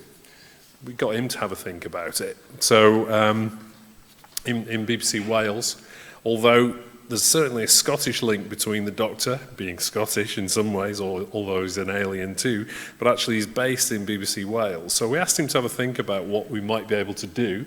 And this is the sort of stuff that he came up with, because we know that our audience is people out there are really desperate to get their hands on big brands, big drama brands. And also, we want that they're really keen to get involved in doing something creative with those brands, to tell their own stories. And so it looked like we might have a bit of a potential win-win here. So this is what he came up with. Sorry, I'm moving between bits of paper and not very much room on this, but here we go. So what he came up with was a game. And this was the first one that we did in this area called The Doctor and the Dalek. And that's really sort of looking at the principles of coding. So then we went a little bit further. Oh, sorry, I'm juggling around my papers. He came up with another one, which is actually putting it onto mobile, because actually that's where most of our audiences are these days. Mobile is our core delivery platform. And then also we actually asked him to move a little bit further, and this is also what he came up with. So the Game Maker, the Doctor Who Game Maker, it was so successful that we launched this recently, and we've had really thousands and thousands of people involved in getting, in sort of making games and actually finding out much more about game design rather than just coding.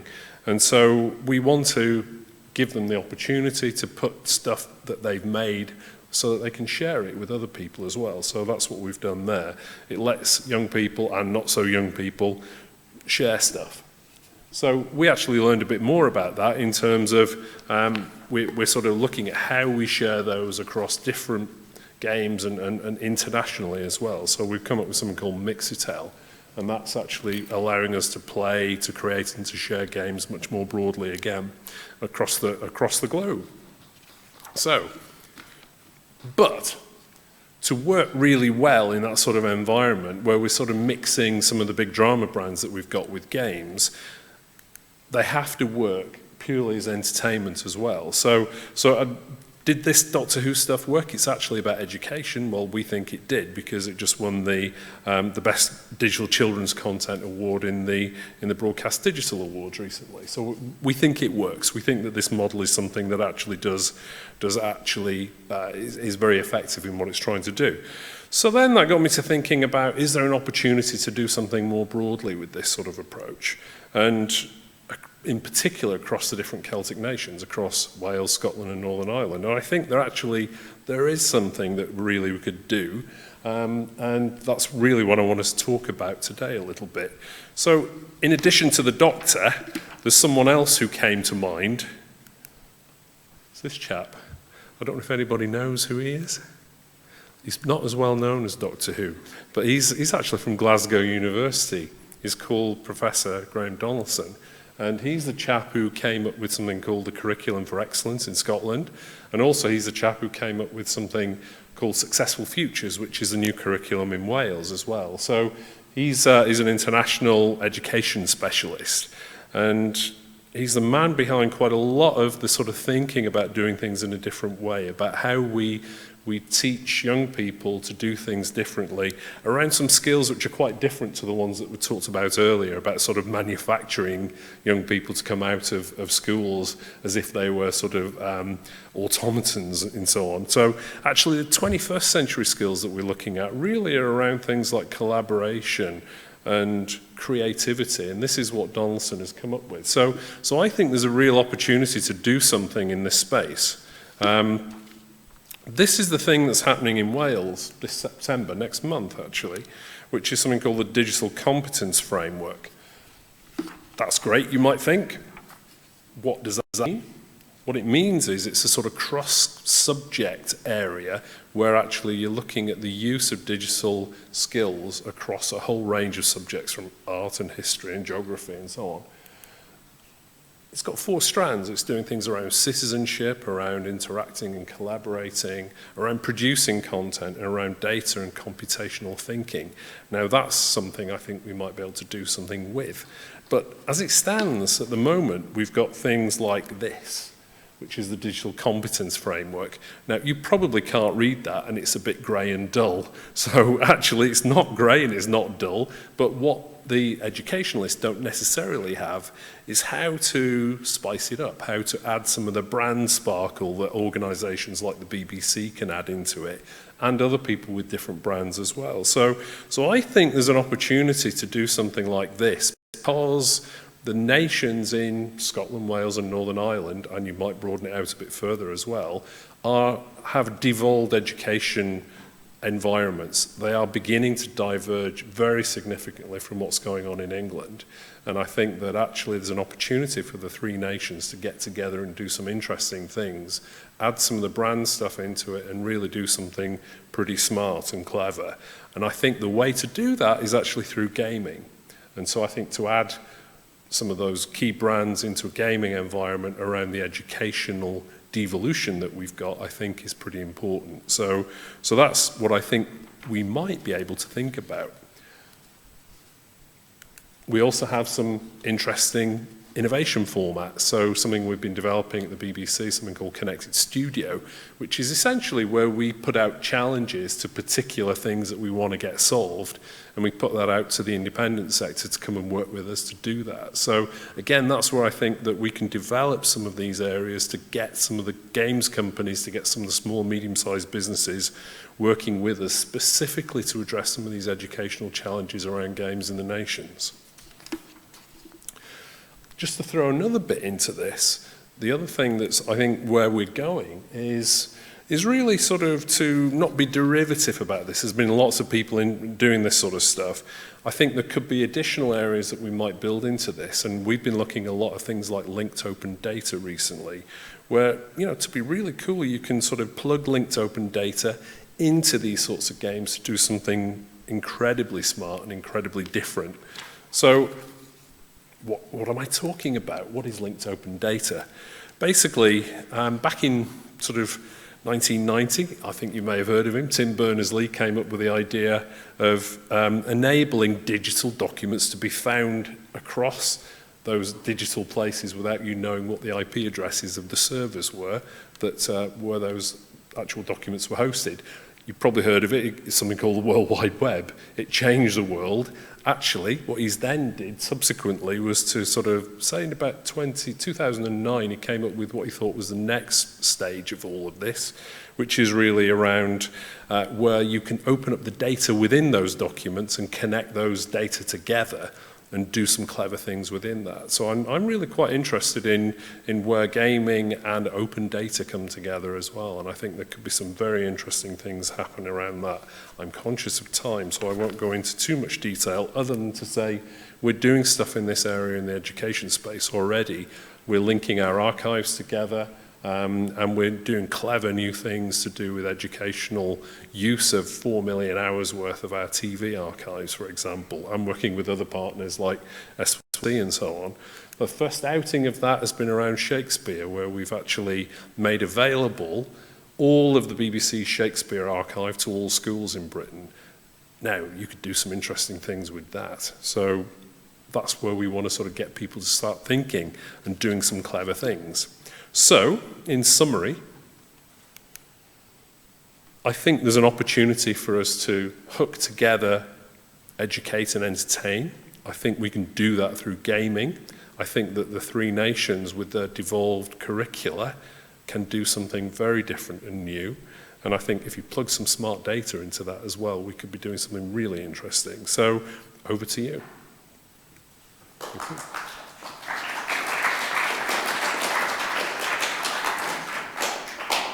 Okay, so I think rather than take questions right now, we'll do that at the end, but if I can pass on to Stephen, then I'll let you talk a bit about Minecraft. Let's do it, thanks. Okay.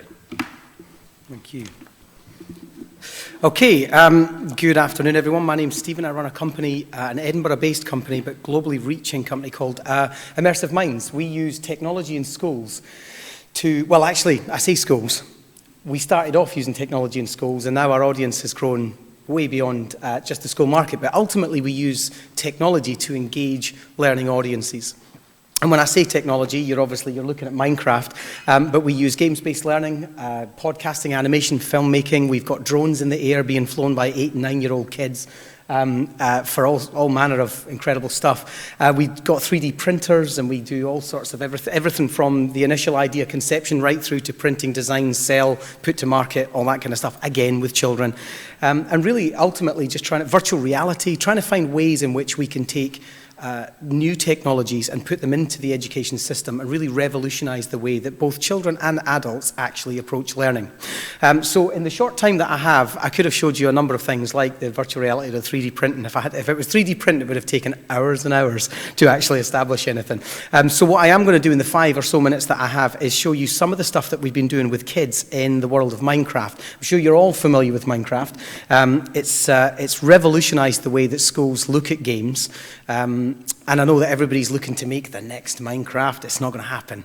You're going to make the next massive game, but not necessarily the next Minecraft. But what we've done is everything that you're about to see. This is just one of our what we call our portfolio worlds. So once we've worked with children, we then take part of what they've done and we put that into a portfolio world like this. We've got projects running with Microsoft, the BBC, the Smithsonian, the Edinburgh National museums, all manner of things.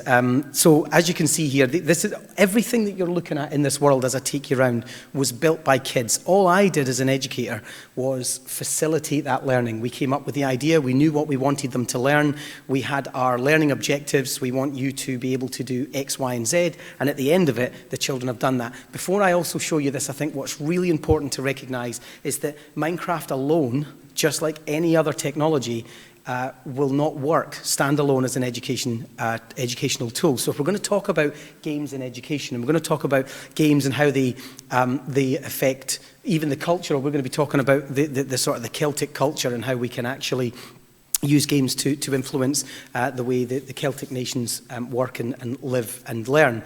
Technology alone is not going to do that for us. So for example, when we did the Egyptian project, the children still to this day call that the Minecraft project, and I'm the Minecraft guy. And when I go back to the school, they're like, you're that Minecraft guy. We played Minecraft for 2.5 hours on a Friday afternoon, but I was with them from Monday morning.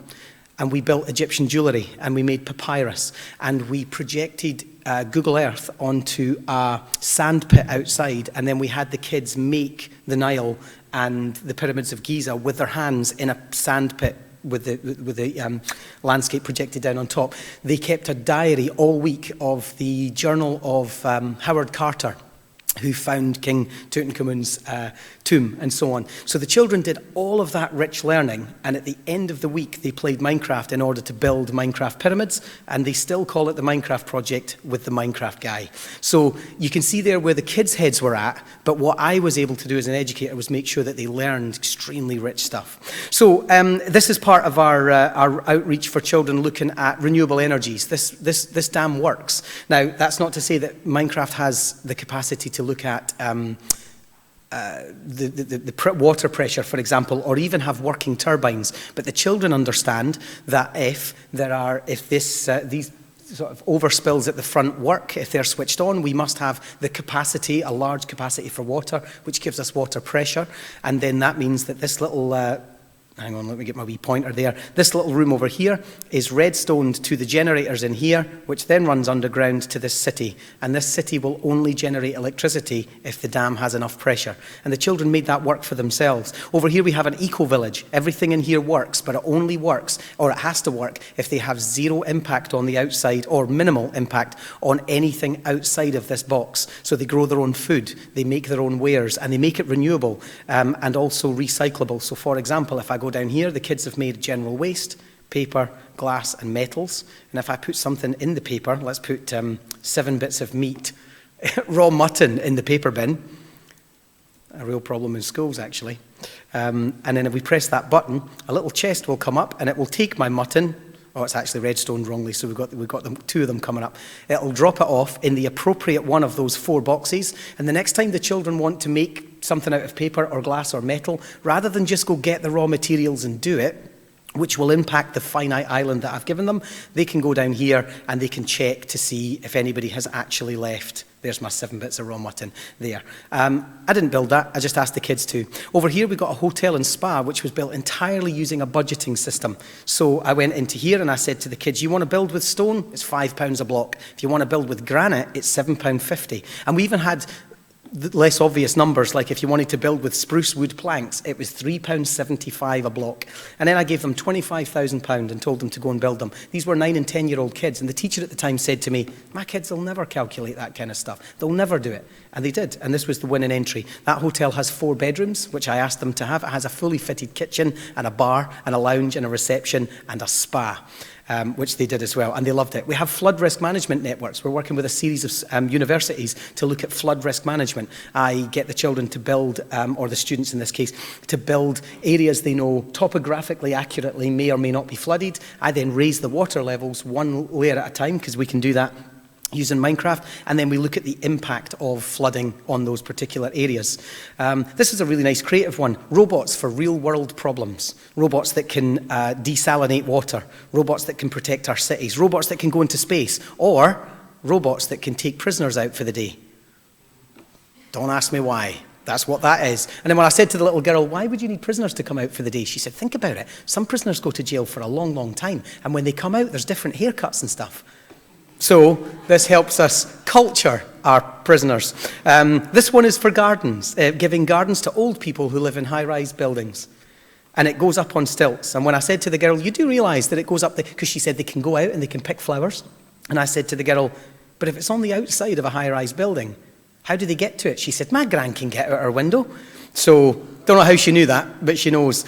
We've got Pompeii. We look at deep history, and this actually works. There's a trigger. The kids pull the trigger. It burns Pompeii. So we can even create historical things. Over here, we've got religious and moral education, where we get Muslim children to explore and build places of worship in Catholicism or Christianity, and then we get the Christian kids to build mosques or Hindu temples or Buddhism, depending on what we're doing.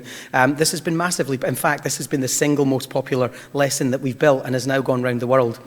It's also being used in places like Botswana, Abu Dhabi, all sorts of places. What else have we got? We got the Egyptians. This was the Egyptian one I was telling you about earlier. So the kids build ancient Egypt. Over here we've got World War I, where we put it in a toy box called the Toy Soldiers box. And the kids did all of this. This is their little paint pots. You can't really see it on there. We've got spray paint and stuff. And then down here we've got the trenches. Sorry about I don't know why. It doesn't look like this on here. It looks like that up there. But we've got in here. Now what was lovely about this was teacher said to me, I don't want the kids to fight and die. Naturally, because somebody on the panel previously, no, I think it was before that, I think it was your panel, sir, somebody had said they don't like the way games are just now. You run around, you kill everything, it's Destiny or it's Call of Duty or something like that. I agree. I'm not a fan of any of that sort of game. So what we did was we paired with a library in Switzerland, and we got a series of letters, genuine letters written to and from soldiers and their loved ones, and they were in chronological order, and they were separated into the couples or the families, and then we gave each child those letters, and then they had to read them and follow the story of those soldiers. This was a really nice gender exercise as well, because while the boys got to play in the trenches, the girls had to play at home.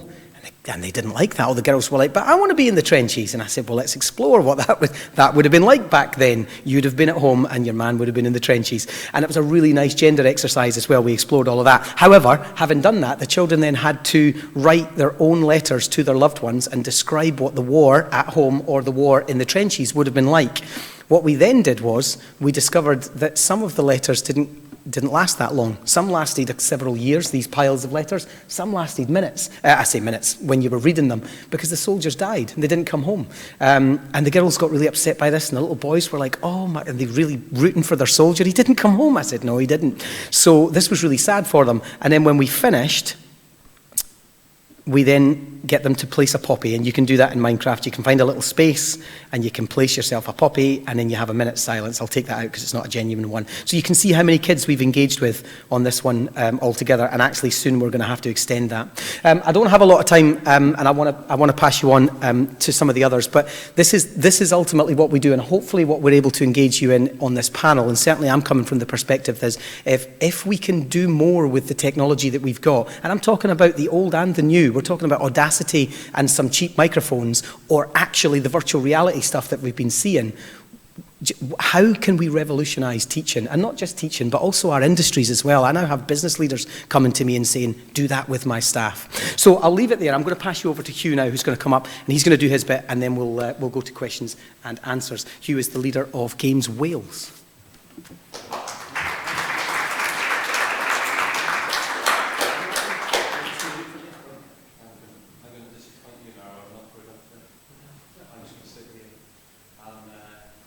On with the session.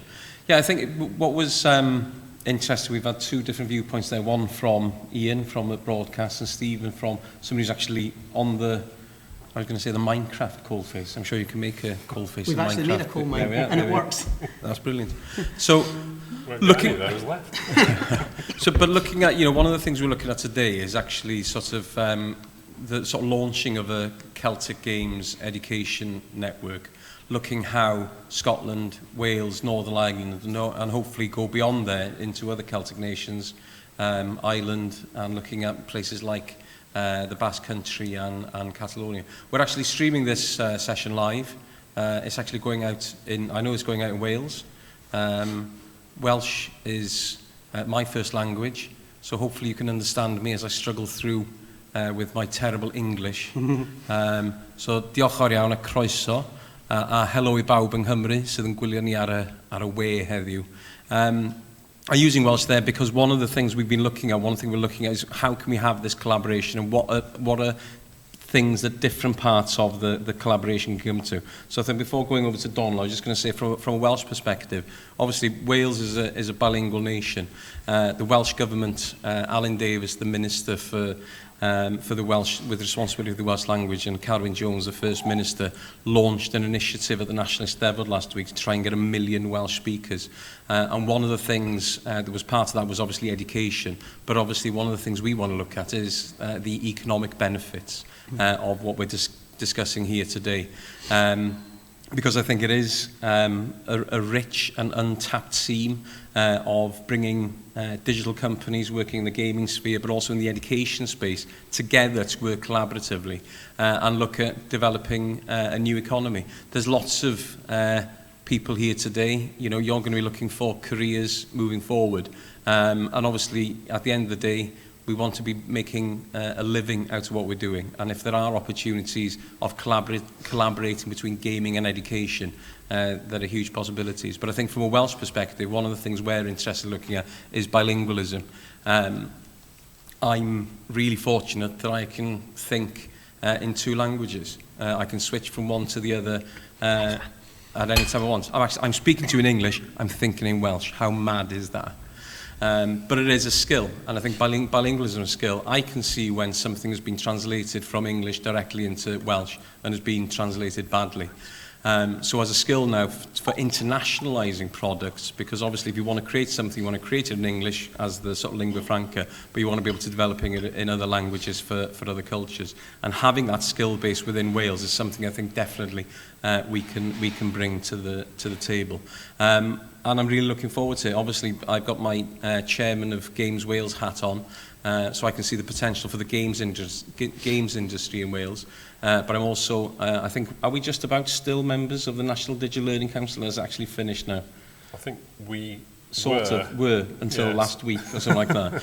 But again, so we, you know, Ian and myself have been involved with that, with shaping the new curriculum and that element of it. So it's something, you know, it's subjects that we have very close to heart. So that's from Wales. We look forward to working with Scotland and Northern Ireland. So I think that's a good way to hand over the baton over to Northern Ireland. Yeah, so I mean, it's interesting to come into this because I mean, most from what I do sits at an industry-facing level. We work with Northern Ireland Screen has a dedicated education department, and we're probably a little bit behind in terms of where Wales and Scotland is addressing the skills issue. I mean, we had a recent new government sort of elected in May, I think, and we're now there putting together a programme of government, and we're looking to get digital skills and digital literacy firmly on the agenda. Our education department is really at the minute pushing forward a number of different ideas, and broadly, you know, those are to address real shortages of software development talent, but also there's a real prevalence. We're in a room here with, I would say most people would probably be quite digitally literate, but actually for a lot of people, especially from poor socio-economic backgrounds, they don't have access to the same opportunities and are bypassing a lot of the skills and learning opportunities are bypassing them. So we're looking to address that and it sort of taps into, you know, the topics that were in the previous, you know, who's going to be able to fix that. Fix these issues. Ultimately, it's a government who's going to take that top-down approach and get things changed into the curriculum. It's not something teachers can fix. They want to fix it there on the front line, but they actually have very little power.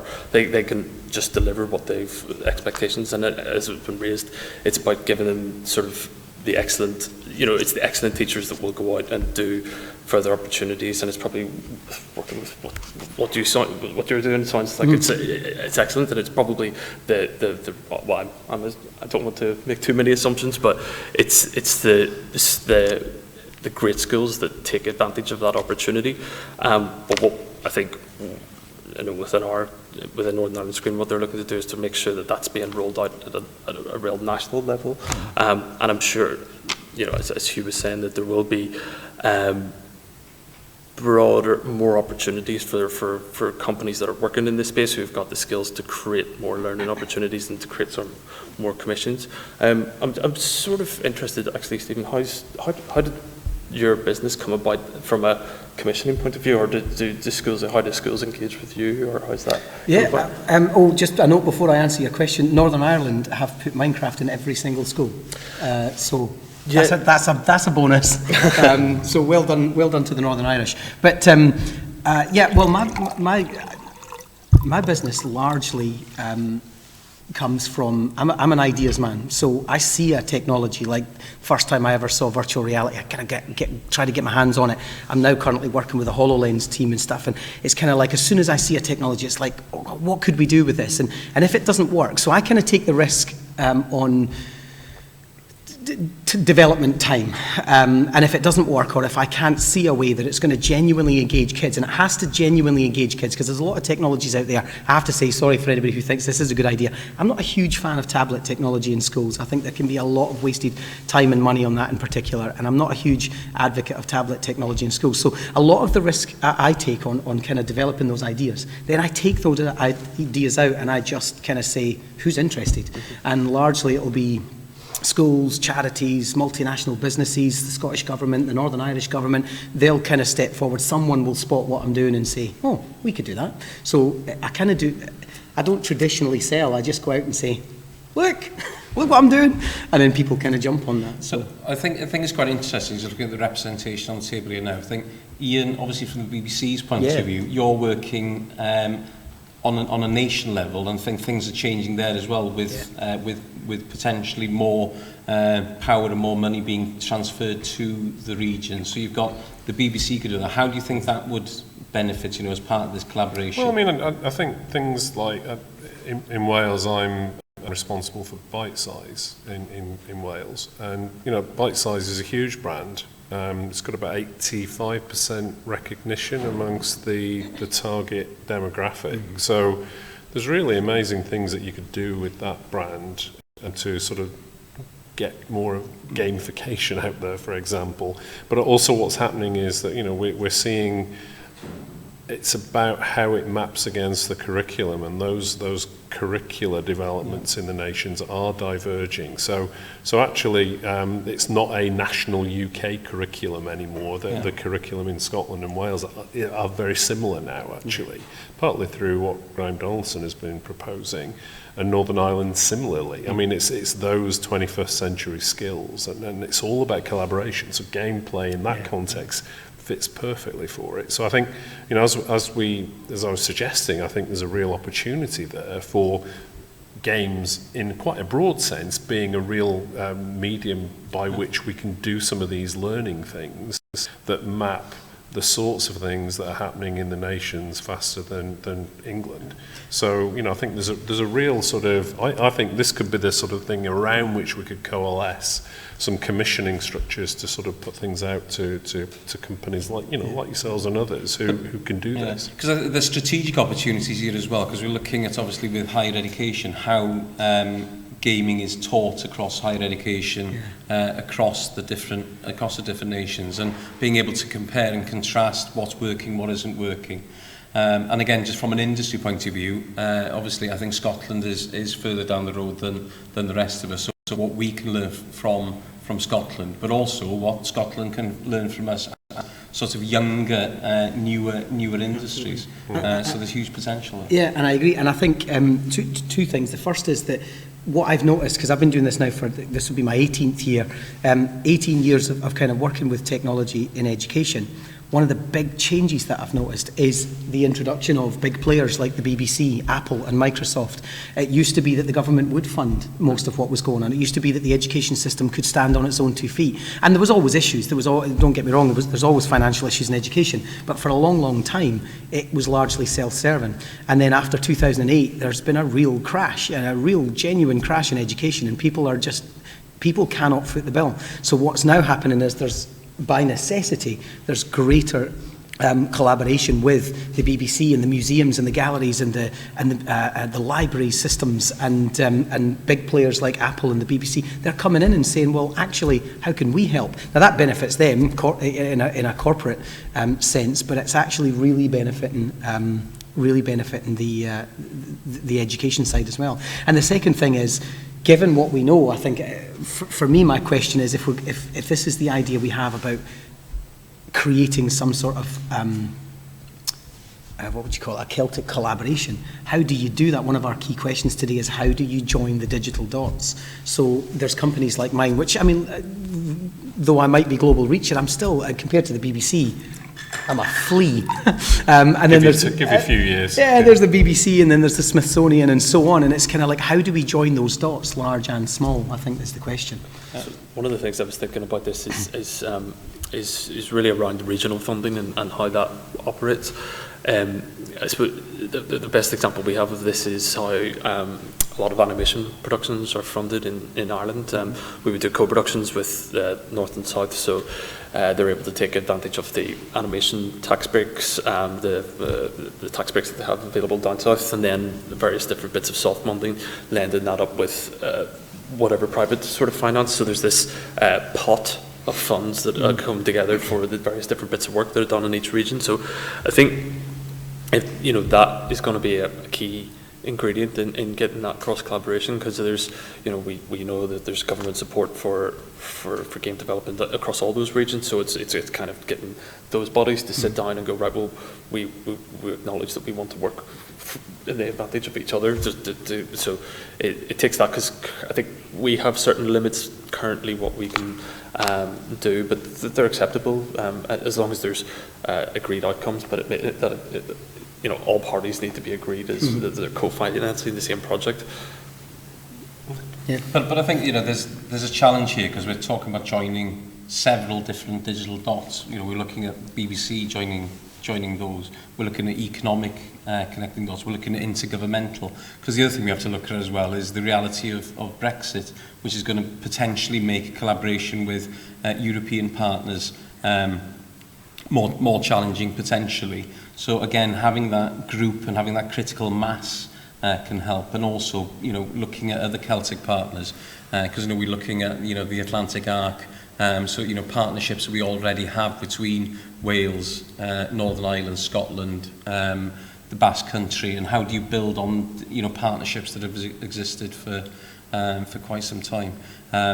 But at the end of the day, what we want to get out of this is obviously that it impacts on education, on standards, that it improves education standards, but also that there's going to be economic benefits as well, because obviously if we can grow this as a new economy within the digital sort of international landscape, then it offers opportunities for for lots of people. Yeah, and I think in terms of return of investments, quite often the question I'm asked is, if I say, look, we'll use Minecraft in your classrooms, or if we're going to do something like alcohol awareness, let's start with Papo and Yo, or something, and I'll take a game or a technology in, and the first thing people say to me, whether it's the BBC, because I'm doing the Build at Scotland stuff with the BBC, or it's a school, an individual school, they'll say, well, where's the return of investment? And I ask them, well, how would you like to measure your return of investment? And actually, when it comes to games and pioneering tech, nobody actually knows. They kind of like, well, I want my kids to learn more, or I want there has to be some sort of monetary something comes back in, and I say, could you elaborate on that? And they're kind of like, I thought that's what you did. So there's this sort of, people are almost clawing at us for answers. It's like, we'd love to use 3D printing, we just don't know how or what the return of investment is, and I think it's up to us as a kind of a breadth of I suppose, leaders in this area, is to be able to say, actually, whether it's Scotland or Ireland or Wales, here's what we can give you in terms of return of investment. And let's be honest about that from the start. It's not always as measurable as you might like think. It's not always, there's not always a tick box, that, and you have to accept that, I think, sometimes. But the long term and the holistic benefits can in fact be incredible. I mean, I think there's a real opportunity to do something that's about collaboration, really. So I think there's collaboration between governments, collaboration between broadcasters, collaboration between the independent sector in the games area. So I think, for example, with that digital competence framework that I mentioned earlier in Wales, that has got quite structured things. This is what young people should be able to do at different ages, from 4 to 19, really. And it sets out examples and things like that, but put that in a much more attractive and appealing games environment. And actually you start to do things that really make some sense for people. So I think it does require collaboration, but I think, you know, there's an awful lot of opportunity in this area that we can do stuff which is specific to those Celtic nations. I'm just aware now, obviously time is, you know, trying to play catch up now, it's 4 o'clock. Mark, can I just ask you to come up for a second, because obviously this is something that you've been working on for some time. It would just be good just to finish off just by explaining, you know, what the next steps are, how we, you know, how do we physically manifest this now, and what are the next steps about creating that virtual and also physical network. Yeah, thank you, Hugh. Yeah, this is something we've been thinking about for quite a while, and as Hugh mentioned, that we already had various partnerships, collaborative ways of working in place. Being involved then in EDAF and seeing how we're then working with partners in Edinburgh, it just struck us as a chance to do something concrete. Instead of talking about this and thinking about this in the abstract, to think about what are some of the practical steps we could take. So we were very keen to try and convene a panel here today who could be representative of the way standards of excellence are high in our respective nations, to then say, if we agree with this underlying principle, what are some of the steps we can take? So we'd like to, in effect today, to launch this idea and then start talking about how we can put together some of the nuts and bolts of that, how we can create a constitution for this. You know, what is the governance, what's the compliance, how do we fund some of the things, what are the shared outcomes we'd like to achieve here. Interestingly, in the next session, we're going to hear from Dave Sharp, who's going to be talking about funding and about, in a session called Show Me the Money, Show Us the Money. Dave's already been working, for instance, with Northern Ireland Screen to create some of those sort of frameworks through which the games industry can work. Dave's already been working with games companies in South Wales around helping them to work in a more market-oriented way. So we think we've got some of the building blocks already in place. So you look at someone like Stephen, you look at like someone like Ian, someone like Donald, someone like Hugh. I think we've got those thought leaders. We've got people who are already driving the company. We've already discussed this with William from Abertay to get, you know, an HE partner, a recognised centre of excellence on a European level to sort of support this. I think that will give us a voice, a critical voice, to be able to talk to those people who are fund holders, the people who make decisions about this, and to be able to say to them, look, we've all come together to be able to do this. Let's think of some of the concrete ways we can actually achieve it. That's why I hope will come out of today, that we take this forward. We will come up with some actual sort of outcomes that we would like to put back to you. This has been discussed more widely as well. People like Brian's here from Glasgow Caledonian. We want to make this an inclusive process and see, you know, just what legs it's got. But from a Welsh perspective, from the Games Wales Group perspective, we're already talking to the Welsh Government about supporting this. And I think people like Stephen and Donald can help us talk in the respective nations of Scotland and Northern Ireland about how this might have something that's much greater than the sum of its parts. I think that was where are we doing questions, or are we? We can take questions by all means. If there are any questions, we'd be really happy to take them. Thanks, coming down. Hey there. I just was sort of interested in high level. I guess sort of what are your thoughts about sort of metrics and evaluation for sort of these programs? I guess how do you sort of measure, like say with the Minecraft in the classroom? Well, first of all, like after you establish like what the goal of the lesson is and what the intended takeaways are. I guess how is it measured? You know, like whether sort of these programs are sort of giving the kids ultimately like the takeaways that you'd like them to have. It's a great question. I think for me, first of all, I establish what technologies are likely to achieve? What's the product, the end product? Whether it's a Minecraft world or it's a physical 3D print, and actually we could maybe merge the two and we could 3D print a Minecraft world.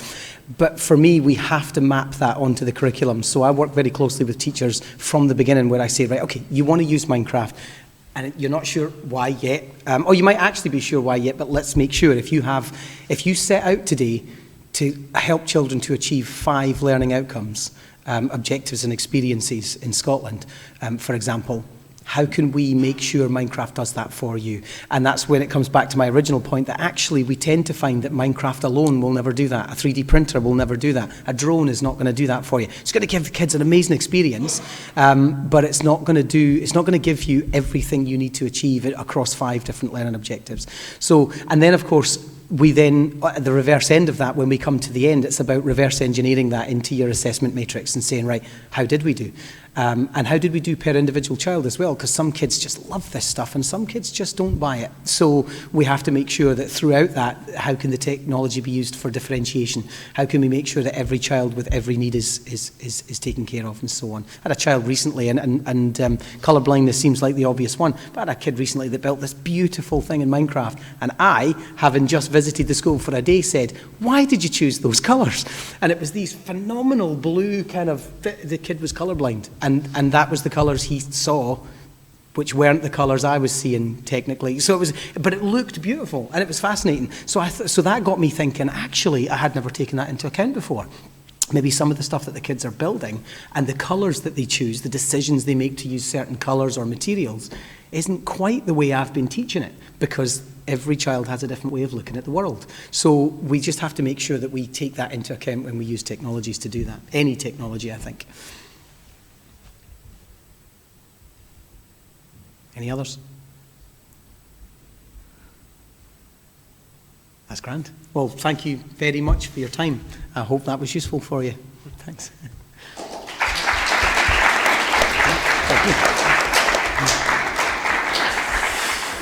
If I could just say, as we have been running slightly late, I'm very thanks to the guys here for getting us somewhere near to back on schedule. So we'll just have a really quick 2-minute break, and then we'll go to the next session if that's okay. Thanks.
Ready to go?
Hello, everybody.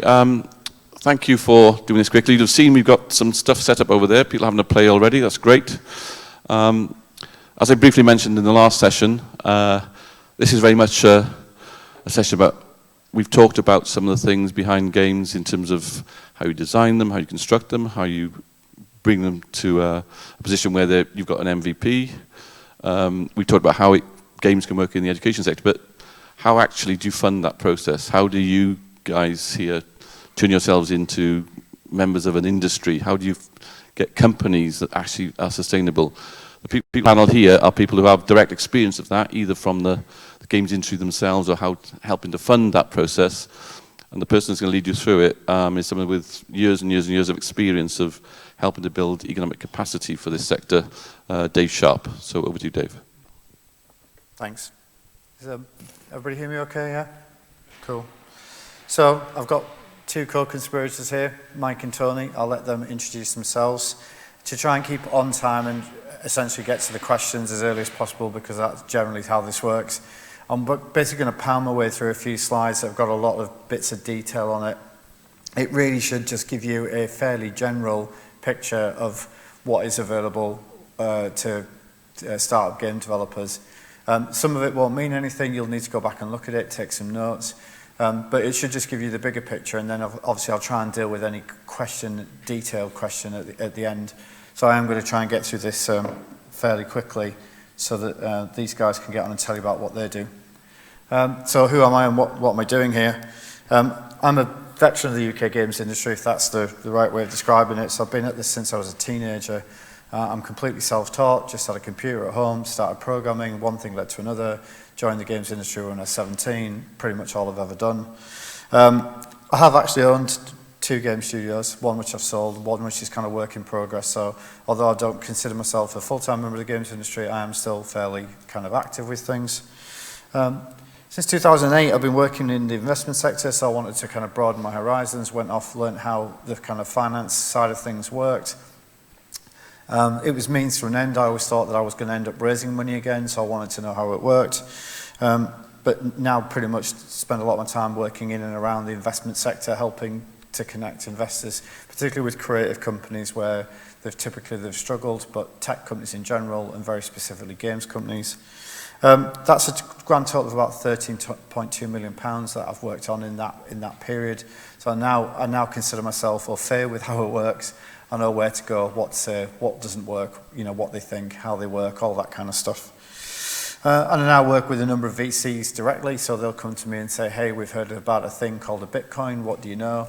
Or it could come the other way around. It could come from, do quite a lot with banks now, so the banks are investing into new stage kind of security tech and that kind of things. So these things come at me from different angles, but the thing that never goes away is the game thing.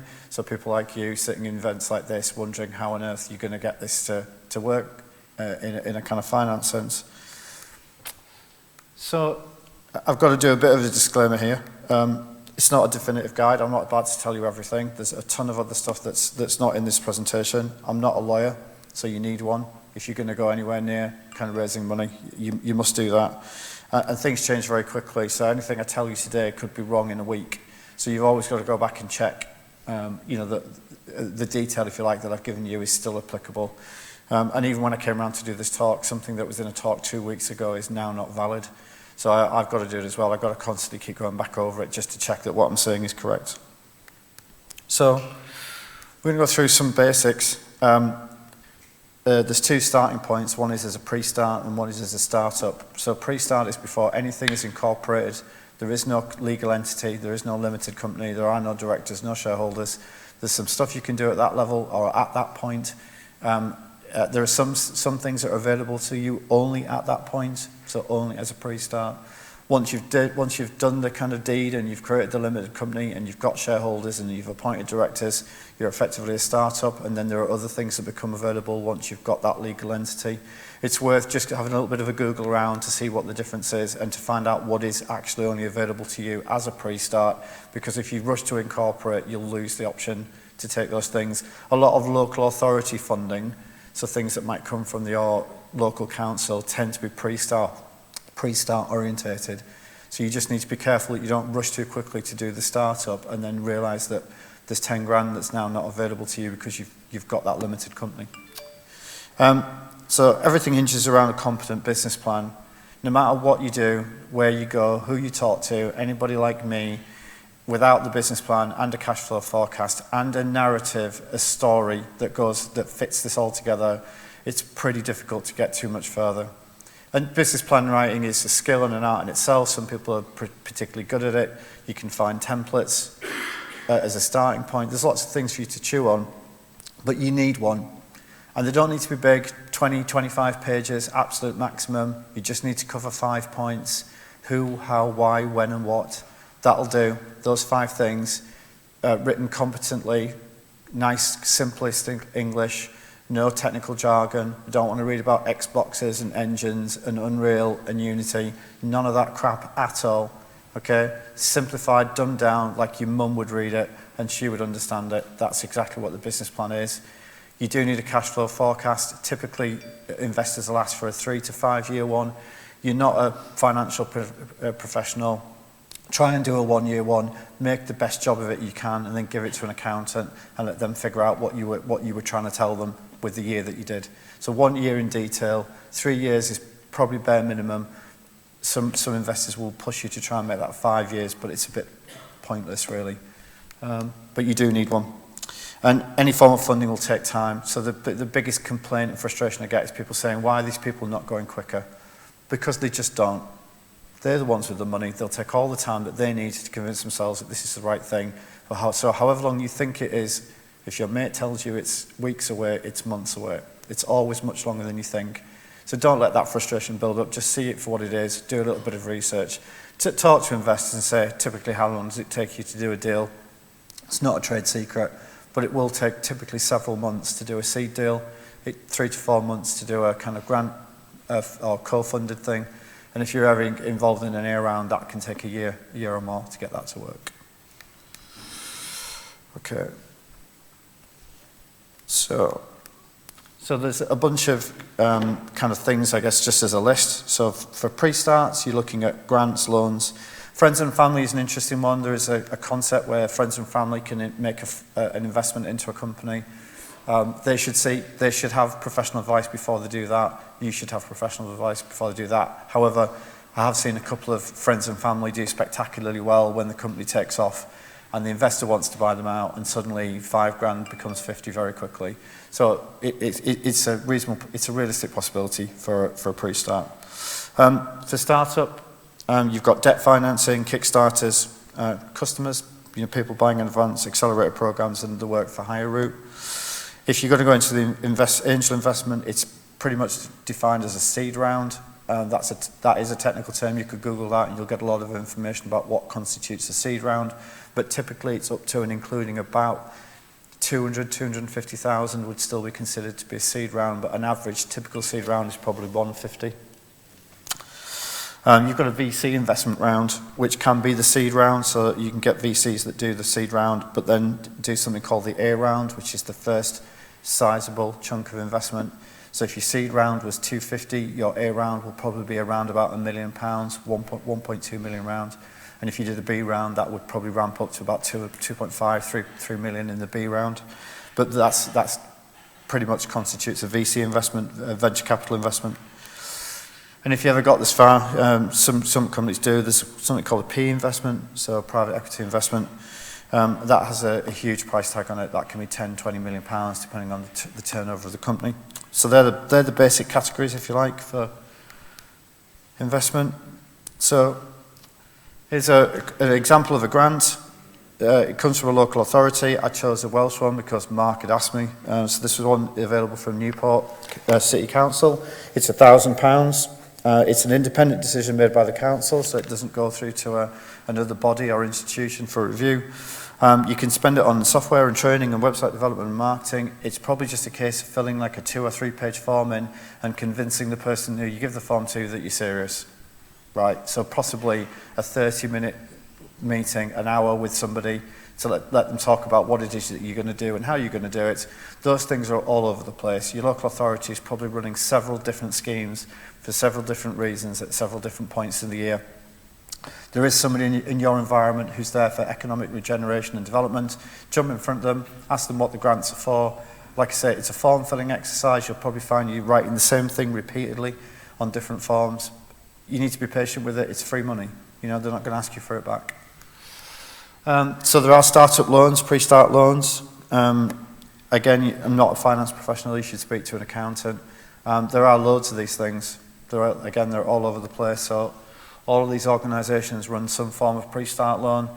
The interest rate is typically between 5 and 6%.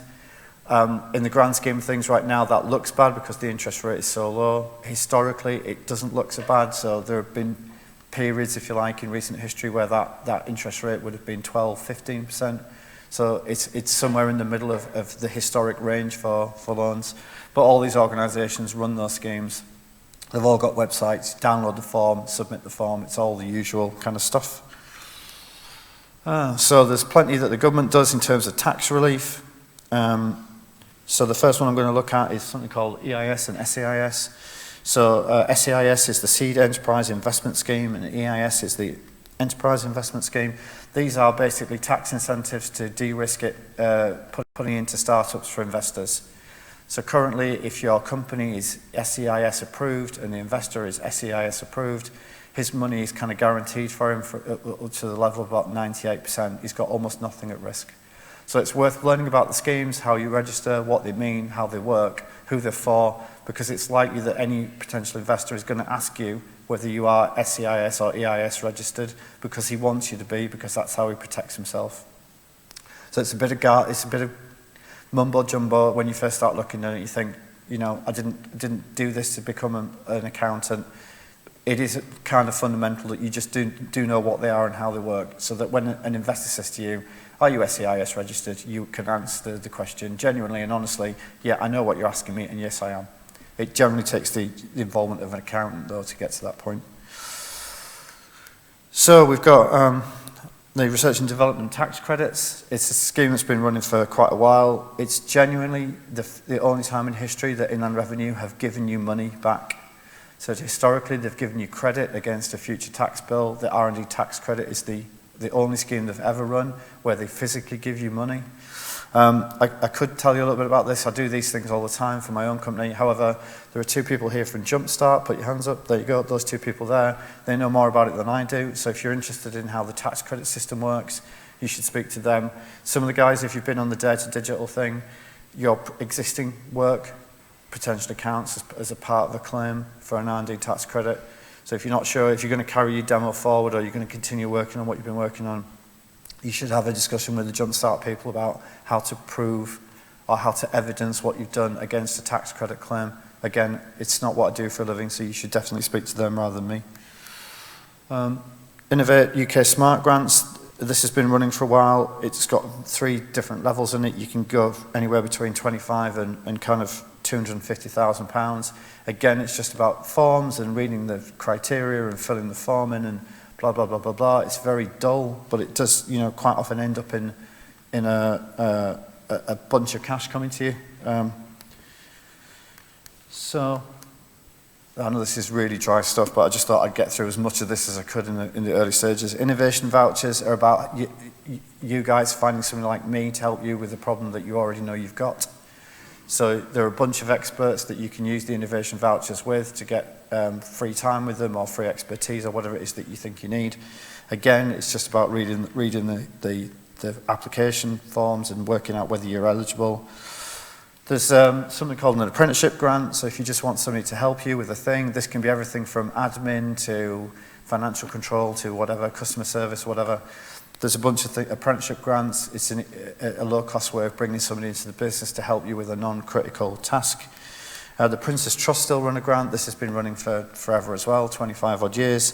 If you're between 18 and 30, I think I'm still right in saying that roughly it's about £3,000, but it's not onerous. It's not long-winded. Again, it's more form-filling than anything else. So as you can see, there's a fair, and there's more. There's another 2 pages I could have shoved in there of different things. There's plenty of things for you to research, take a look at. If you're savvy about it, get all your basic information into a Word document. It makes cutting and pasting it into various applications a little bit quicker. It's just the mind-numbing task of sitting there and actually starting to fill these things in. There's just no way around that. So we're going to have a quick look at angel investment. Angels are frequently referred to as high net worth individuals, HNWI. They're always interested in early stage investments. It's money that they've made themselves. They're not working with other people's money, so it's just what they think. They're prepared to come in early. They'll take a little bit more of the company because they feel they're taking a little bit more of the risk. But they are very flexible. You know, they're people that you can wheel and deal with and have discussion and conversation. They're not big institutions that have a rule book. They don't tend to work like that. But they are interested at the smaller end of the market, so that typically between kind of 60 and 200, 250 would be their typical kind of area of activity. They typically don't advertise themselves. They don't walk around with a hat on that says, I'm an angel, you know. So you've got to kind of work to find them. There's some tips, though. You need to find one that really likes what you're doing and just isn't there for the money, because they're a massive pain in the arse if they're just there for the money. So they've got to be interested in what you're doing and how you're doing it. If you've got the right accountant, finding angels shouldn't be a problem. So most accountants have got knowledge of people that are clients to them, that have got money in the bank, that they can ring up on your behalf and say, hey, we've got an interesting proposal, would you like to meet the people involved? Your accountant can facilitate a lot of that. He needs incentivizing. You need to tell him that he can keep 5% or whatever of what he raises, but then he's doing the work for you. He's ringing people, making introductions. That's how you know you've got the right accountant. How you know you've got the wrong one is to say they won't do that, they can't do that, or they don't know what you're talking about. Then you've got the wrong accountant. Okay. So venture capital, or VC as we usually refer to it. It's more structured, it's more organised, it tends to be a fund manager that's representing a number of people that have put money into that particular fund. They do some early stage stuff. They tend to start slightly higher, so they'll start at 250 as being kind of the lowest point that they'll go. They have a slightly different view on risk. I should have said they have a slightly harsher view on risk. They're a little less prepared to take, blue sky concepts and run with them like the angels will. They're looking for a prototype or a demo or an MVP or something that's within 6 to 8 weeks of going live. That's how they'll contract that risk a little bit. They'd like to work on the next big thing. I'll tell you now, VR, AR is not the next big thing for an investor. So if you think that you're about to launch something new on him and wait for the look of wonder on his face, we were doing that 18 months ago. Most of them passed on it.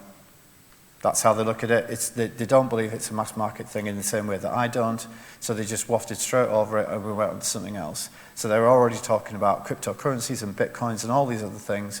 They're not talking about AR, VR. That thing was done 18 months ago when it was a really new thing. It's not a really new thing now. Most of them are not bothered. Or if they are, they're going to want to apply it to something that's not entertainment and gaming based, would be the other thing. So do your research. There's usually a network of VCs and angels around you. Accountants can help you, lawyers can help you. But if you just Google it, you'll probably find an investment meetup at some point where they're all getting together and talking. I'm sure they wouldn't mind if you ran along, handed out a few cards to try and kind of sort some meetings out. Professional advisors are actually fairly key here.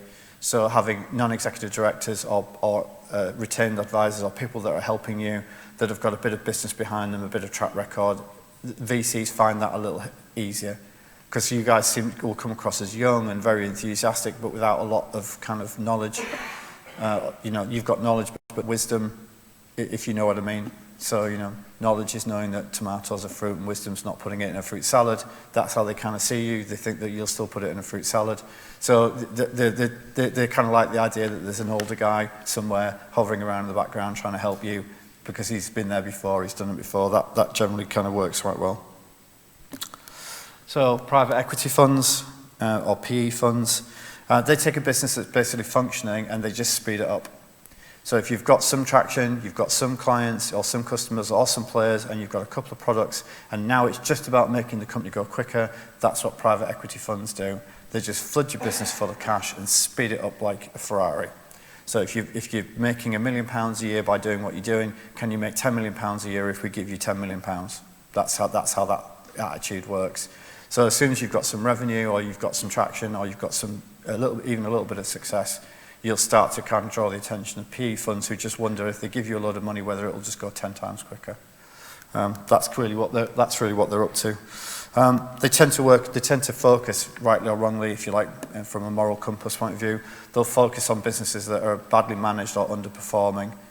So if a PE fund comes to you, the insinuation is that they think that you're managing it badly or underperforming.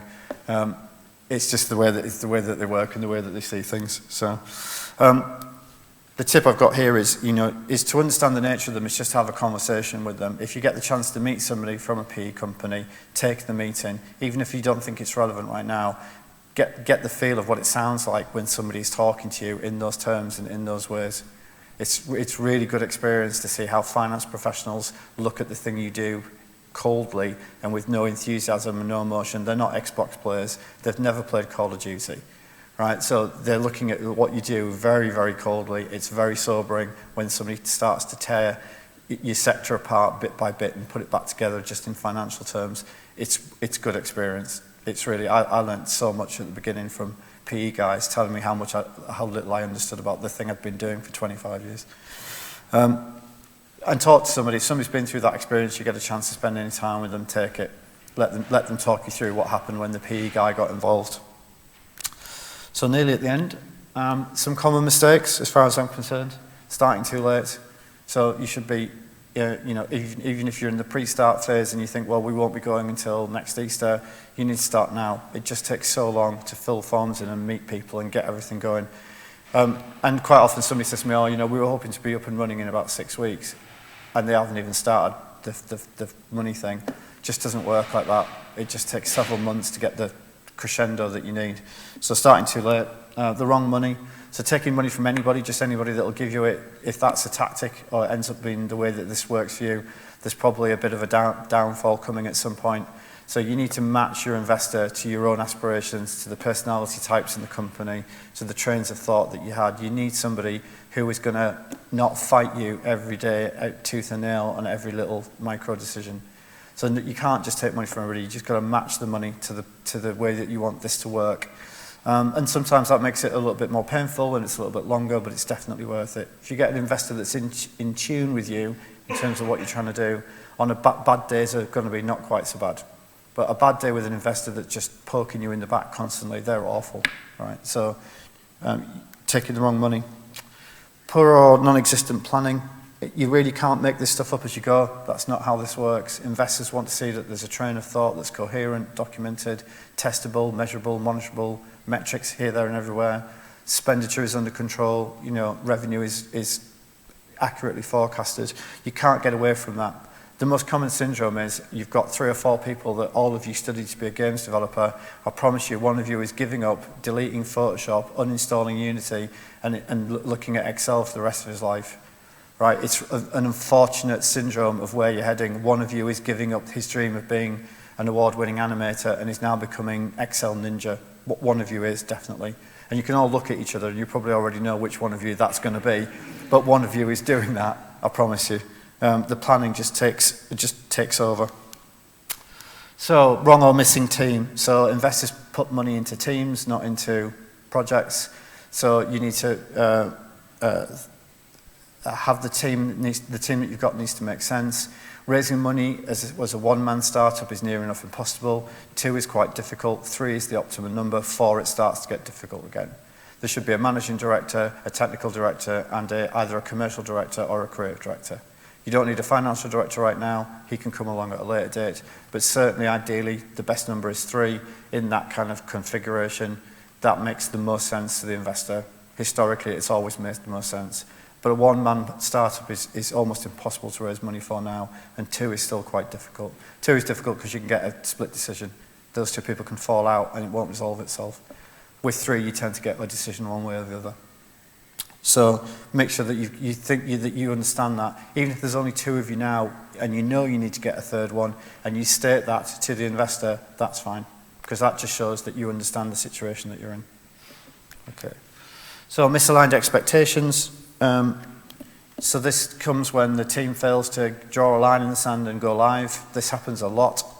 So the team is given some money. They've told the investor it's 5 months worth of dev work. At the end of 5 months, they want 3 more months. At the end of the 3 months, they want 2 more months. Then they ask for another month. Then something happens and they want another 6 weeks. That doesn't work. So the team's got to be clear. You know, there has to be a route to delivery that puts something in the market. Even if it's less than what you hoped for, it needs to, surface. That's how that, should be phrased. If you've got this elastic idea of, well, we're just going to keep developing, investors won't put money into something that has no finite kind of point to it. So getting those expectations with the team clear to then tell the investor what they are, document them, and then stick to them. A lot of teams get stuck in what I call analysis paralysis. So somebody tells them something new every week, and they try to incorporate that new thing every week, and it just becomes this ever-rolling kind of thing. So failure to launch, just a failure. The biggest mistake is the failure just to get something into the market, even if it's quite underwhelming compared to what you wanted. There's a thing there that frequently happens. So that's the end of my particular kind of run of this. I'm going to hand over to. Are you going to go first, Mike?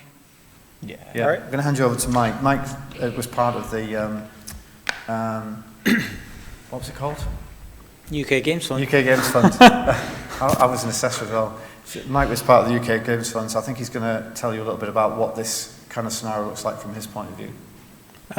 Just really quick introduction, really. So, kind of like Dave, I've actually been making games for quite a long time, since '97. I sort of moved in. I was planning to start my own business and decided I didn't know anything about business and I wanted to learn something about that. So I kind of joined the Prototype Fund, which is the precursor to the UK Games Fund, in 2010. So basically been involved in kind of public sector funding for games stuff in particular since then. And I'm currently the head of account management for the UK Games Fund. So the UK Games Fund, basically we're a kind of across the UK funding organisation. So we got money from the UK government to give grants out to companies. We will fund someone who is pre-start, using Dave's terminology. So we will actually fund the company before it's actually formed. We'll go through the process, the application process with a team. But for them to actually get the money at the end of it, they would need to form the company and become a startup. So we kind of straddle that border a little bit. But yeah, we do funding for companies anywhere in the UK, but our money can only be spent on labour costs, so it's for kind of salaries, PAYE employees or UK-based contractors. You can use your own money to spend on other stuff, so it doesn't limit what the project is. But yeah, that's kind of what we're doing right now. I'm primarily in charge of kind of the process by which we select projects and stuff like that. And I've kind of got the games industry background, so I'm kind of the team's games mascot guy kind of thing as well. So, and that's me. So, Tony, a little bit about yourself, maybe. Hi, yeah, I'm Tony. I've been in the games industry for 16 years, which sometimes sounds impressive until you're on a panel with two people that have been in for like 20 years. So thanks very much for sitting me next to these guys. I have been I'm actually in games development. I have worked for a lot of different AAA companies. I worked for Rockstar, I worked for Activision. Eventually I kind of got bored of taking orders from the man and decided to go and do that cool indie thing that is everyone really likes these days.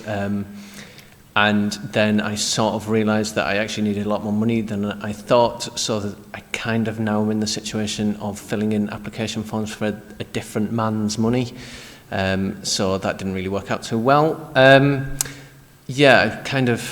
I have successfully got some funding myself and spectacularly crashed and burned at applications for some other funding. So I think probably my place on this panel is going to be to tell you the horrific things that I have done wrong in the past.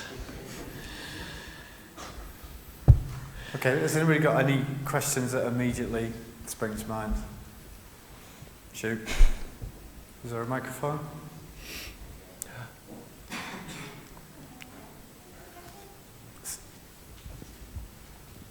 So there seem to be two different models of forming a company that I've heard of. One is a team that really likes each other, thinks they work well together, form a company that's going to make several games in a row. Another is you form a company per game. Could you talk a little bit about which of these apply to which model? Because some of them don't, some seem to work for one and not another, or vice versa. An investor only makes his money back over a kind of 4 to 6 year period. So he needs to put his money into the same vehicle and have that vehicle consistently deliver. So if the film model, which is bring a load of people together, make a film, disband again, that will not draw private equity investment. It just won't. The investor is going to lose the continuity that he needs that ends up in him getting an exit. So private equity investment is going to avoid that model where you're going to expand and contract constantly or create new entities each time you go to create a new product. So the investor is typically looking for 10 times his money back. That's what he would ideally like. If you get 6, that's pretty good, and the average would be 4. So if he's giving you, £250,000, he's looking for between 1 or 1.5 million pounds back. The idea that one game would spawn that, unlikely. So it's called cross-collateralization. In legal terms, that's what it's called. So basically he's saying, well, I've got to play this over several products to get my money back. It won't appear from one. Does that make sense? So if you go into that film model of people forming around a project and then disappearing again, it's going to be really, really difficult to bring money from the outside. There'll be some grant funding that's still there, still applies, But the private equity stuff is probably just not going to work. All right, thank you. Nice. One thing I'll just quickly add to that is if it's a sort of set up specifically for that one game, you tend to be looking for kind of project finance, which is very different to equity funding. Equity funding, like VC funding, where they're trying to take a percentage of your company, that is kind of a longer term bet. If you're looking at kind of project finance stuff, it's a kind of whole different ball game, and it's very hard to get project finance in the games sector at the moment, I would say. There's something that I didn't put on the slides called completion bonding. So if you're going to go for that model, that film model, I would tell you to go and Google completion bonding. There are completion bonding companies, finance companies that specialize in completion bonding. Actually, if you know anybody in the film industry, they're very familiar with completion bonding, so they probably already know people that would understand what you were trying to do and how you were trying to do it. But completion bonding, in my world, it doesn't really work because most of the people I work with are looking for that equity to get the return. So. Look, I guess you could also, like, I've seen people like SPEs go for like Kickstarter and that sort of stuff. Yeah. Is potentially, I mean, it's potentially another route of kind of getting some money if you're doing the single purpose stuff. Yeah. It's always a case of like, who else did something similar? Because they've probably already got a model that you can borrow or an approach you can borrow. But typically you're looking at TV or film, possibly the music industry, but TV or film is going to be where you borrow from. So if somebody else managed to do something similar in the TV world, it'd be worth trying to work out how they funded that, you know. I think part of it as well is if it's per project finance, then you need to give them the confidence that they're going to make money out of that. And part of the problem with that is because games is very hit driven.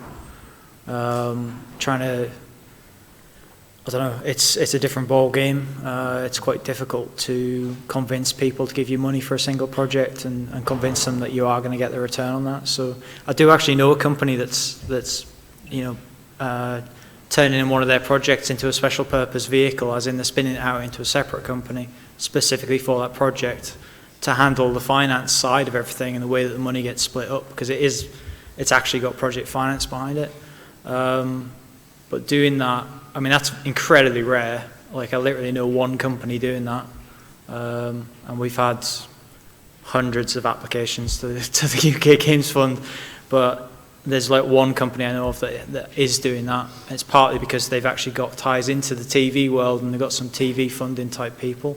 So TV and film. So yeah, it's difficult to do that, but it can be done.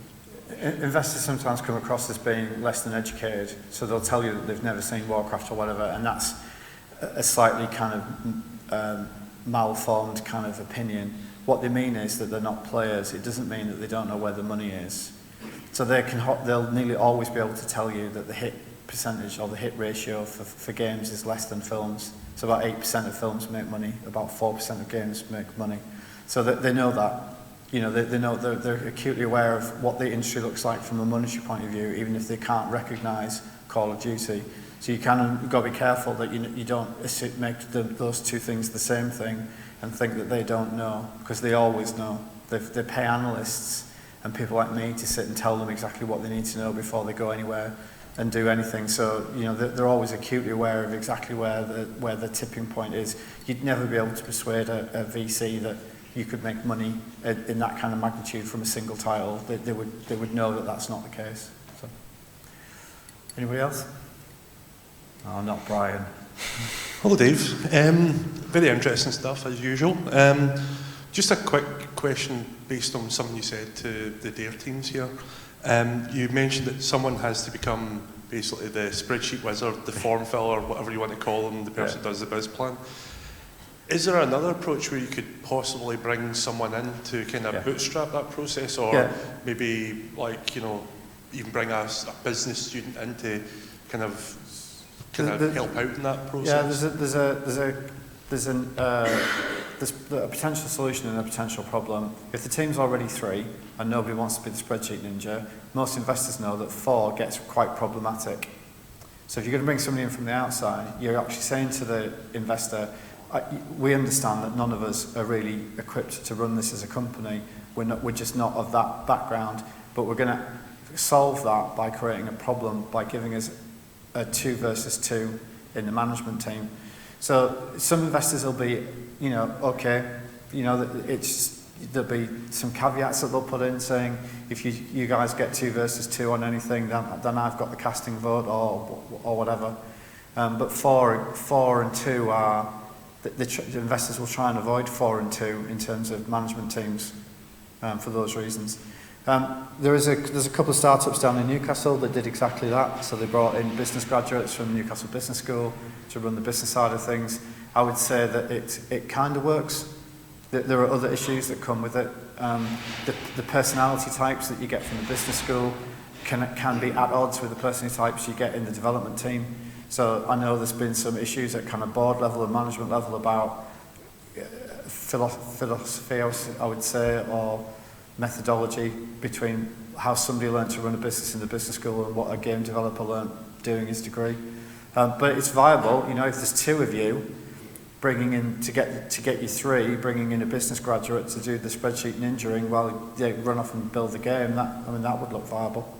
I always feel sorry for the one, because one's got to accumulate 2 to make 3 again, and that can be quite a messy mental scenario for the one who then has to try and bring in 2 new people that he didn't really have in mind when he started this whole thing.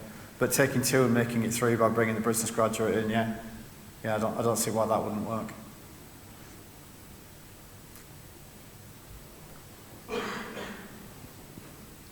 You mentioned that the ideal kind of management team would be MD, perhaps a commercial director, and a CTO, technology director. Could you just clarify the differences between what the MD would be doing as opposed to the commercial director? Because I'm guessing the MD would take a good... So I guess in my world, the managing director or the CEO has the overall responsibility for the company. So it should be compliant, pay its taxes, it should have money in the bank, it should have all its HR function, its finance function, sales function, marketing function. It's where all responsibility stops. So that person has to take overall, you know, command and control of what the whole business does. Chief Technology Officer, which I am for my own company, is just, I stick to what I know, so which is I'll work with the coders on whatever's troubling them. Whether you've got a commercial director or a creative director really is about what kind of company that you're setting up. So if you're a hardcore games developer, it's likely that you need a creative director. If you're an aggregator of content, you know, if you're taking other people's stuff and channeling it and all that kind of stuff, I would suspect you need a commercial officer, because that becomes a little bit more about licensing and that kind of thing. So, but if you're developing new content from scratch, you probably need a creative director, and if you're using working with other people's content, you probably want a commercial director. Thanks. Nice. Oh, Brian. Who let you in? So we've heard a fair bit about like private equity, and obviously Mike's involved more in the public side of things, and probably Tony can weigh in this as well.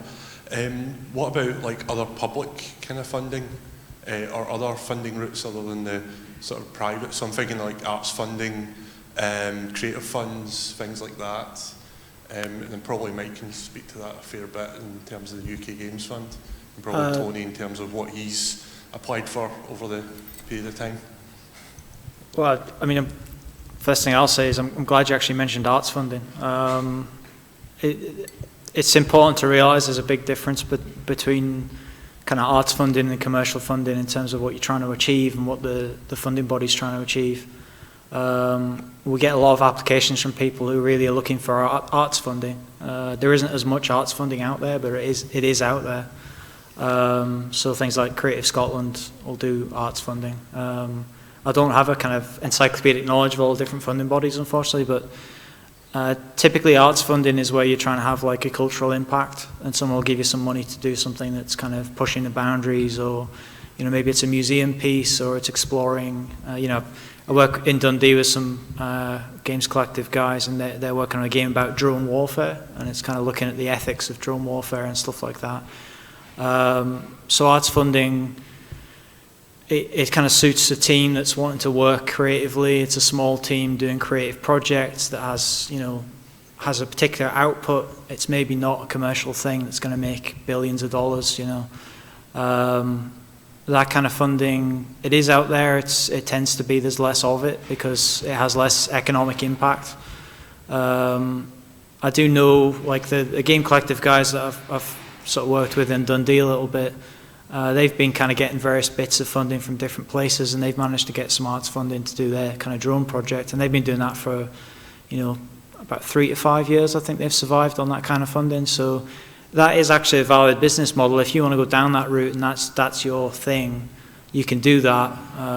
The main thing is you still need to be applying for money on a regular basis and getting all these different grants and schemes and, you know, and putting together the money. So it really helps to have someone who's got that savvy and doesn't mind going and chasing the business.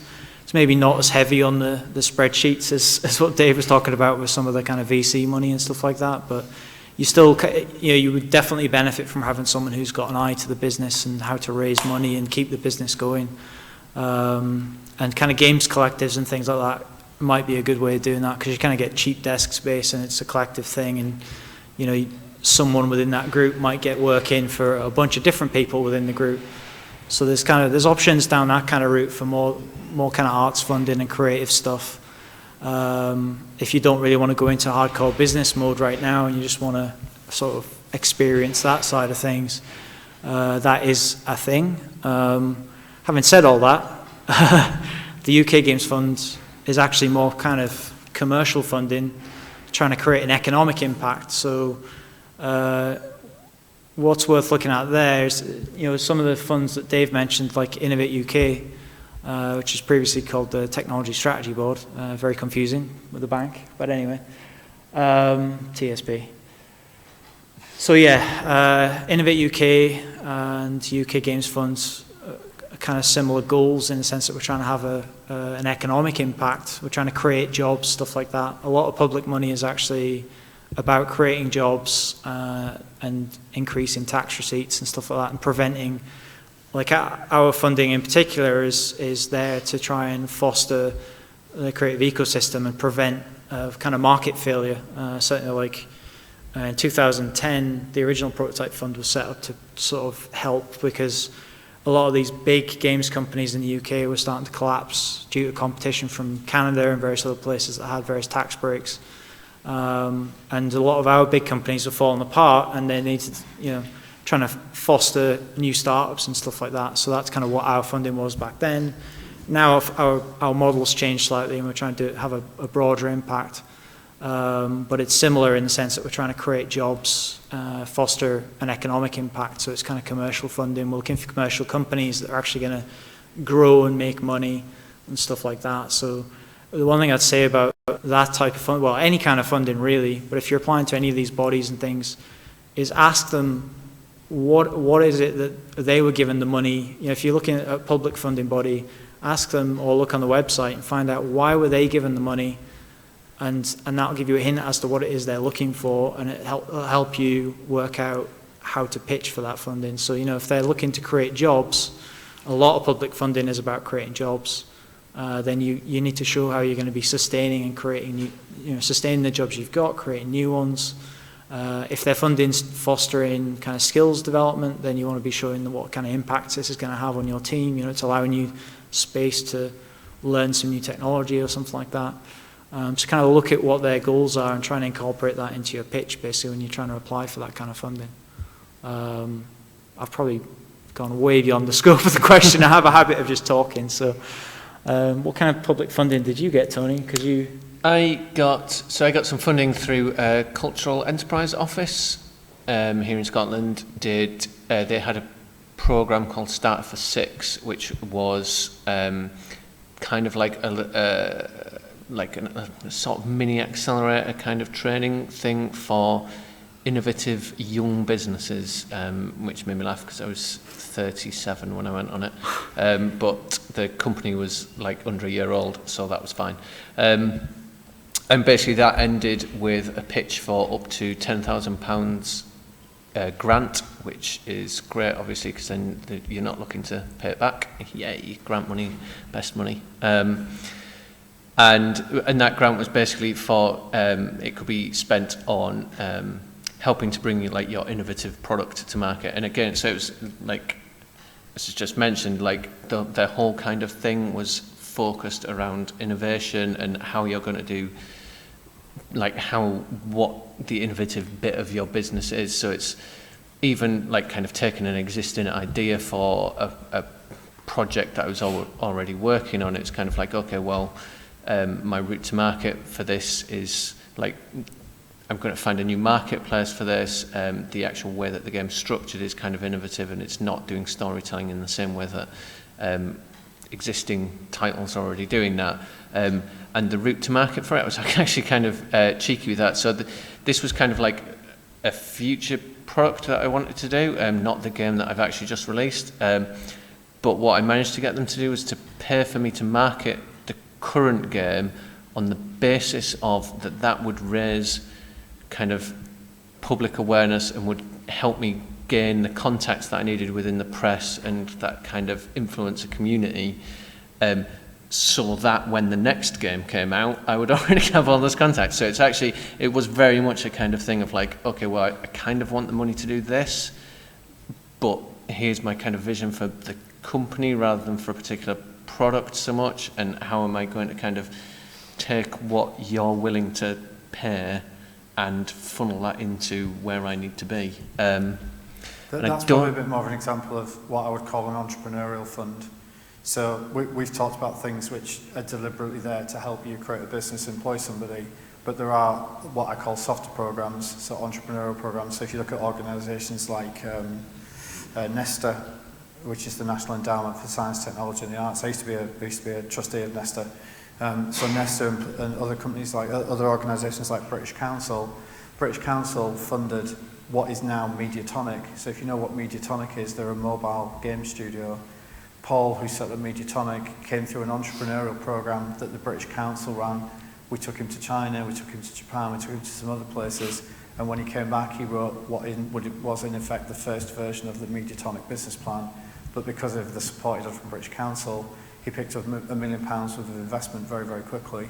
So there's that entrepreneurial thing. If you want to put yourself into that kind of bracket, you go to these organisations and say, I need entrepreneurial help rather than I need startup help, because they're not quite the same thing. And that brings in a few other organisations that are not specifically there to help startups, but do entrepreneurial kind of activity.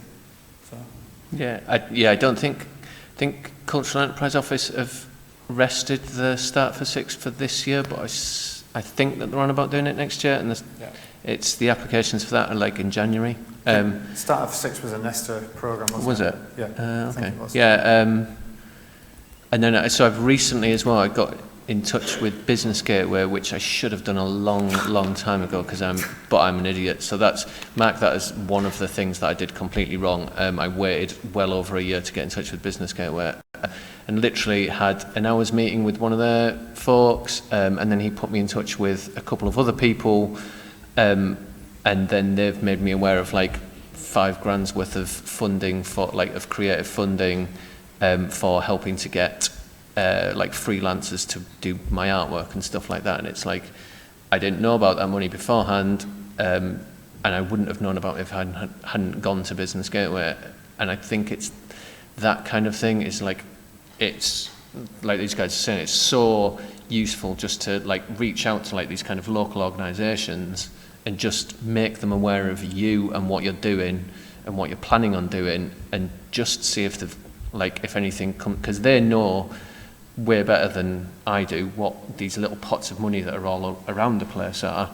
And if you're not the kind of person like the guy that Mike knows, where it's like he's really good at sniffing out these little pots of funding and stuff like that, and if you're not that kind of person, places like Business Gateway, they're kind of professionally that kind of person, so it's well worth getting involved. To be fair, he actually started out talking to people like that. That's how he kind of got onto this whole thing and finding this stuff, and it's their job to know about where this money is and to help you actually try and get it. So regional development agencies in your area, like Business Gateway or whatever, it's definitely worth getting in touch with them. If you don't even know where to start on what money is available, then it's worth talking to them. Okay, we're kind of short of time, but are there any couple more questions if there are any? Has anybody got anything else? Have you got the microphone? Hi. I wanted to ask about the crowdfunding like Kickstarter, and in what ways young teams should approach funding bodies like that. Is the Kickstarter the right way to go, or could it be harmful if it fails? Because I assume that if the Kickstarter fails, no other investor will be interested in the project anymore. So I was wondering, what's your opinion?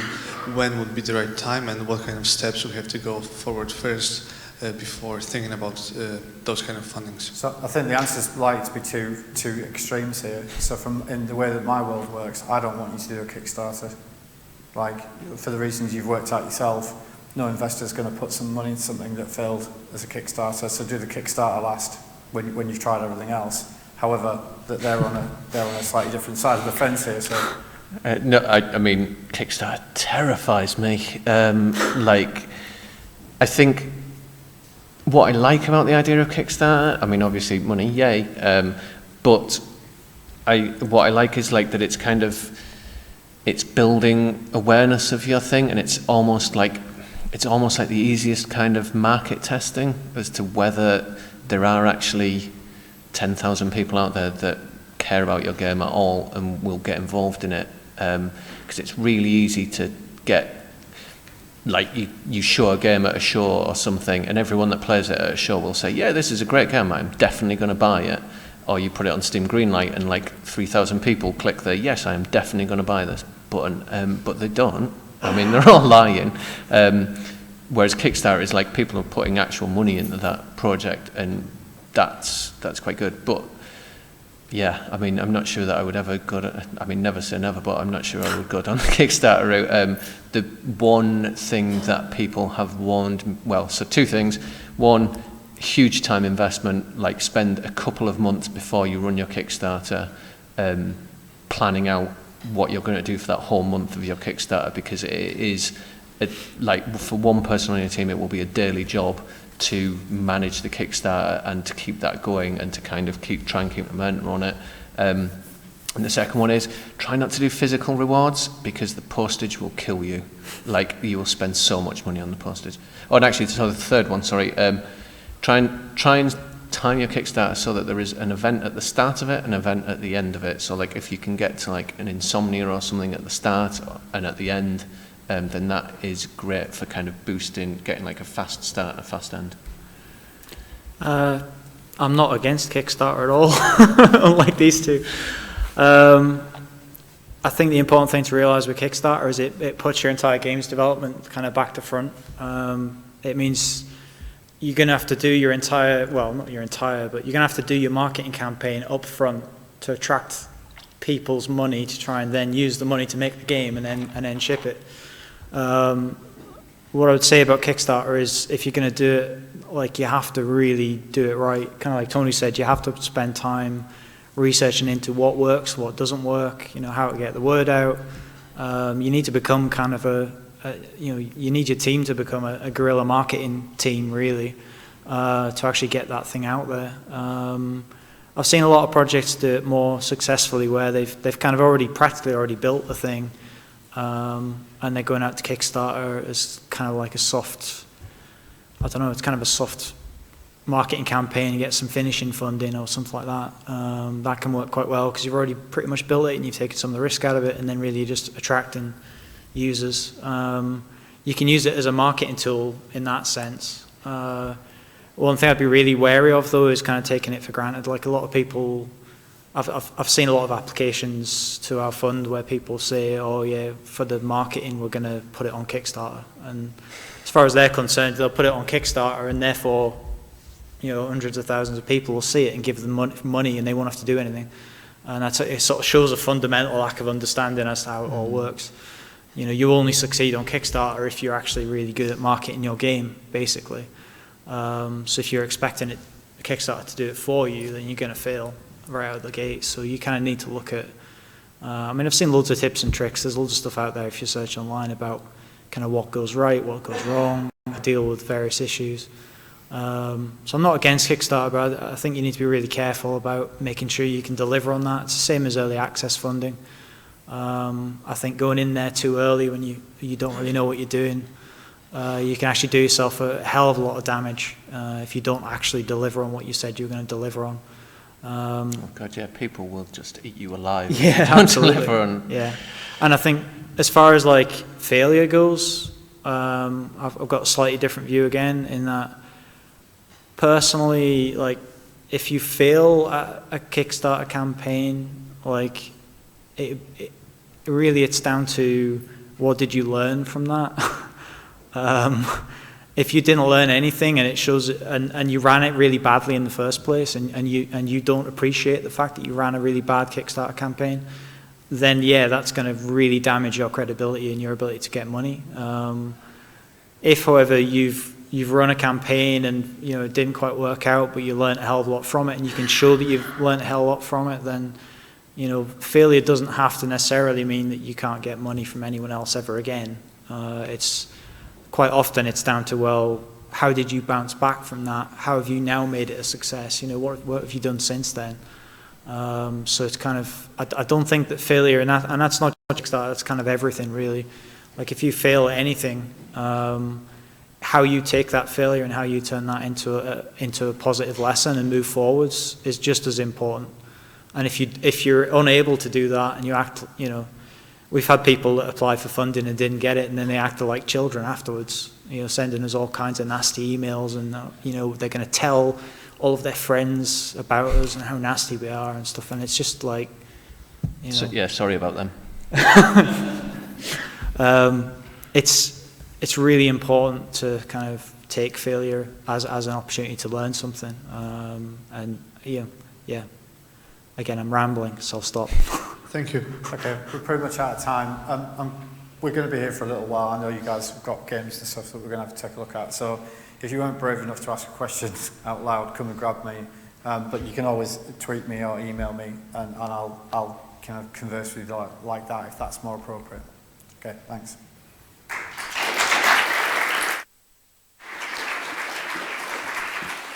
If I could just say thanks as well. I mean, you've got sort of like 50, 60 years worth of experience there, been distilled into an hour. These people know the business backwards, so they're a resource here. They're very generous with their time, and I would urge you to all have at least a minute or two's chat with the guys here, because if you can get people like this to talk to you about your business, then you're making the crucial first steps in getting them on the right track. So cultivate these people, use their experience, listen to what they say, take advantage of them. Because you've been so good to come here and to spend time with us, we've arranged so you can get free access to the tech hub over the road in the assembly rooms, which I think is from 6 o'clock, Charlotte? So there's some pretty cool stuff in there, lots of different exhibits. So we need to wrap by 6 o'clock for you guys to be able to do that. You'll have seen we've got some demos there of some of the products that have come out of Dare to be Digital and Pro to Play. William, do you want to come and just say a few words about the whole process, who's here, and perhaps see if we can get a few of the guys to just talk through some of the things we have here. But thanks to the previous panel. All right. I think the best way to do this is we want to give you plenty of time to demo your works on a one-to-one basis with all the people who've been visiting today. But I think to start us off, if we could have a single representative from each team here to come up and do a very quick 2 to 3 sentence long description of your project, and to vaguely gesture in the direction of the place that you're demoing it. That could get us started, and we'll let it go from there. So could you designate a spokesperson? Come on up, come on up.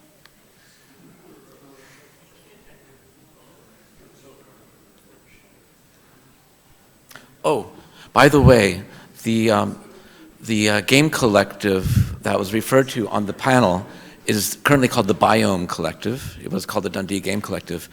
And we'll be visiting them on Thursday. And they're going to show us their work and talk about what it takes to become the kind of studio that they've become. Hello, my name is Flor from Pacoa team. Our game is a 3D game puzzle for mobile. It's for Android and iOS. It's based on the core mechanics of the Rubik's Cube. You have to take the character from one position in the world to another, creating a path using the core mechanics. And we added new things to make it more interesting. Sometimes it's difficult, sometimes it's fun, but well, you can come and see it over here. Thank you.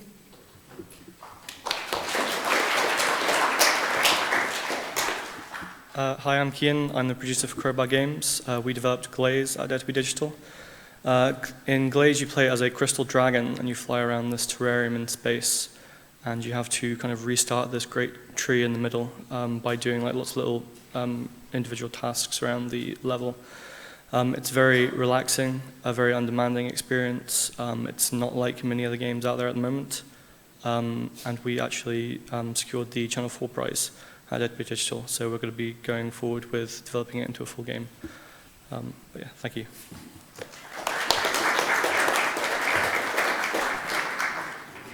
Hi, I'm Mark Tempini. I'm from Rebound, from the game Rebound. It's a 4-player free-for-all dodgeball game. Really frantic gameplay, kind of defined by the modifiers in the game and soundtrack.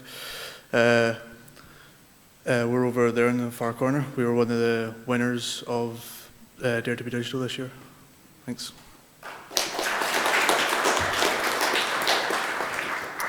So hello everyone, my name is Andrew Fullerton. I'm the producer and game designer for Ludico. Our game is Pentagrab. It's the one on the end there with the colourful controllers. It's a 2D catch competitive game, somewhat like Castle Crashers for 4 players. So coming over, try and beat the devs. We were the single team to come away from Dare to be Digital with 2 awards. We got a BAFTA nomination and we won the public vote as well. Thank you.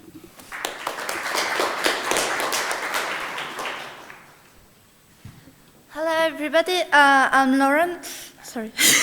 The way the game we worked on is called Stella, Amazing Space Cadet. So it's a 3D platformer based on a retro-futuristic universe, and you are playing as Stella, a space cadet investigating in a soda factory. So we are over there too, between Grass Dancer and Rebound.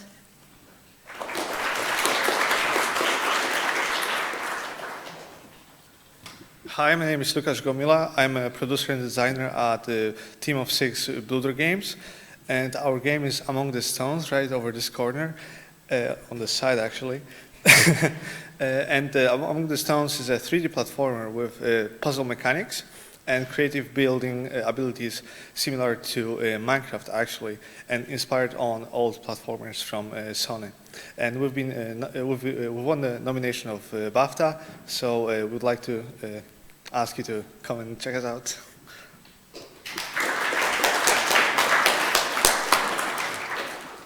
Hi there, my name is Brendan Bulio, and my team and I made Grass Dancer, which is a 3D platformer, from the perspective of a grasshopper. So it's all about sort of being at this tiny scale, being sort of the smallest object in the landscape and also the most edible object in the landscape. And we sort of try to focus on having some really bright, colorful visuals that really appeal to kids, but also sort of robust and sort of just really kinetic movement systems, which go a little bit older. Yeah, thanks so much. Hi, I'm from Finny Fugu and Friends. We're doing an ambient interactive experience on mobile devices. It uses extracts from the BBC's listening project and includes a series of fun but also tough subject matter, which is aimed to relate to both older and younger audience members. So if you'd like to sit down and chill out and just listen to a bunch of different stories which are designed to approach and confront you in different ways, then we're over there by the window away from the tables with 2 mobile devices. Thank you.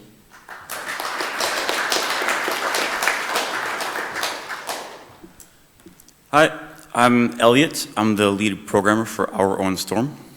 Our Own Storm is a reflective narrative game that shows the player several different perspectives of a civil war. The ultimate idea is to show that each person in this war has their own opinions on what the war is about, and ultimately that there really isn't a good side or a bad side. It's way more complicated than that. We'll be right over there on that table. Thanks.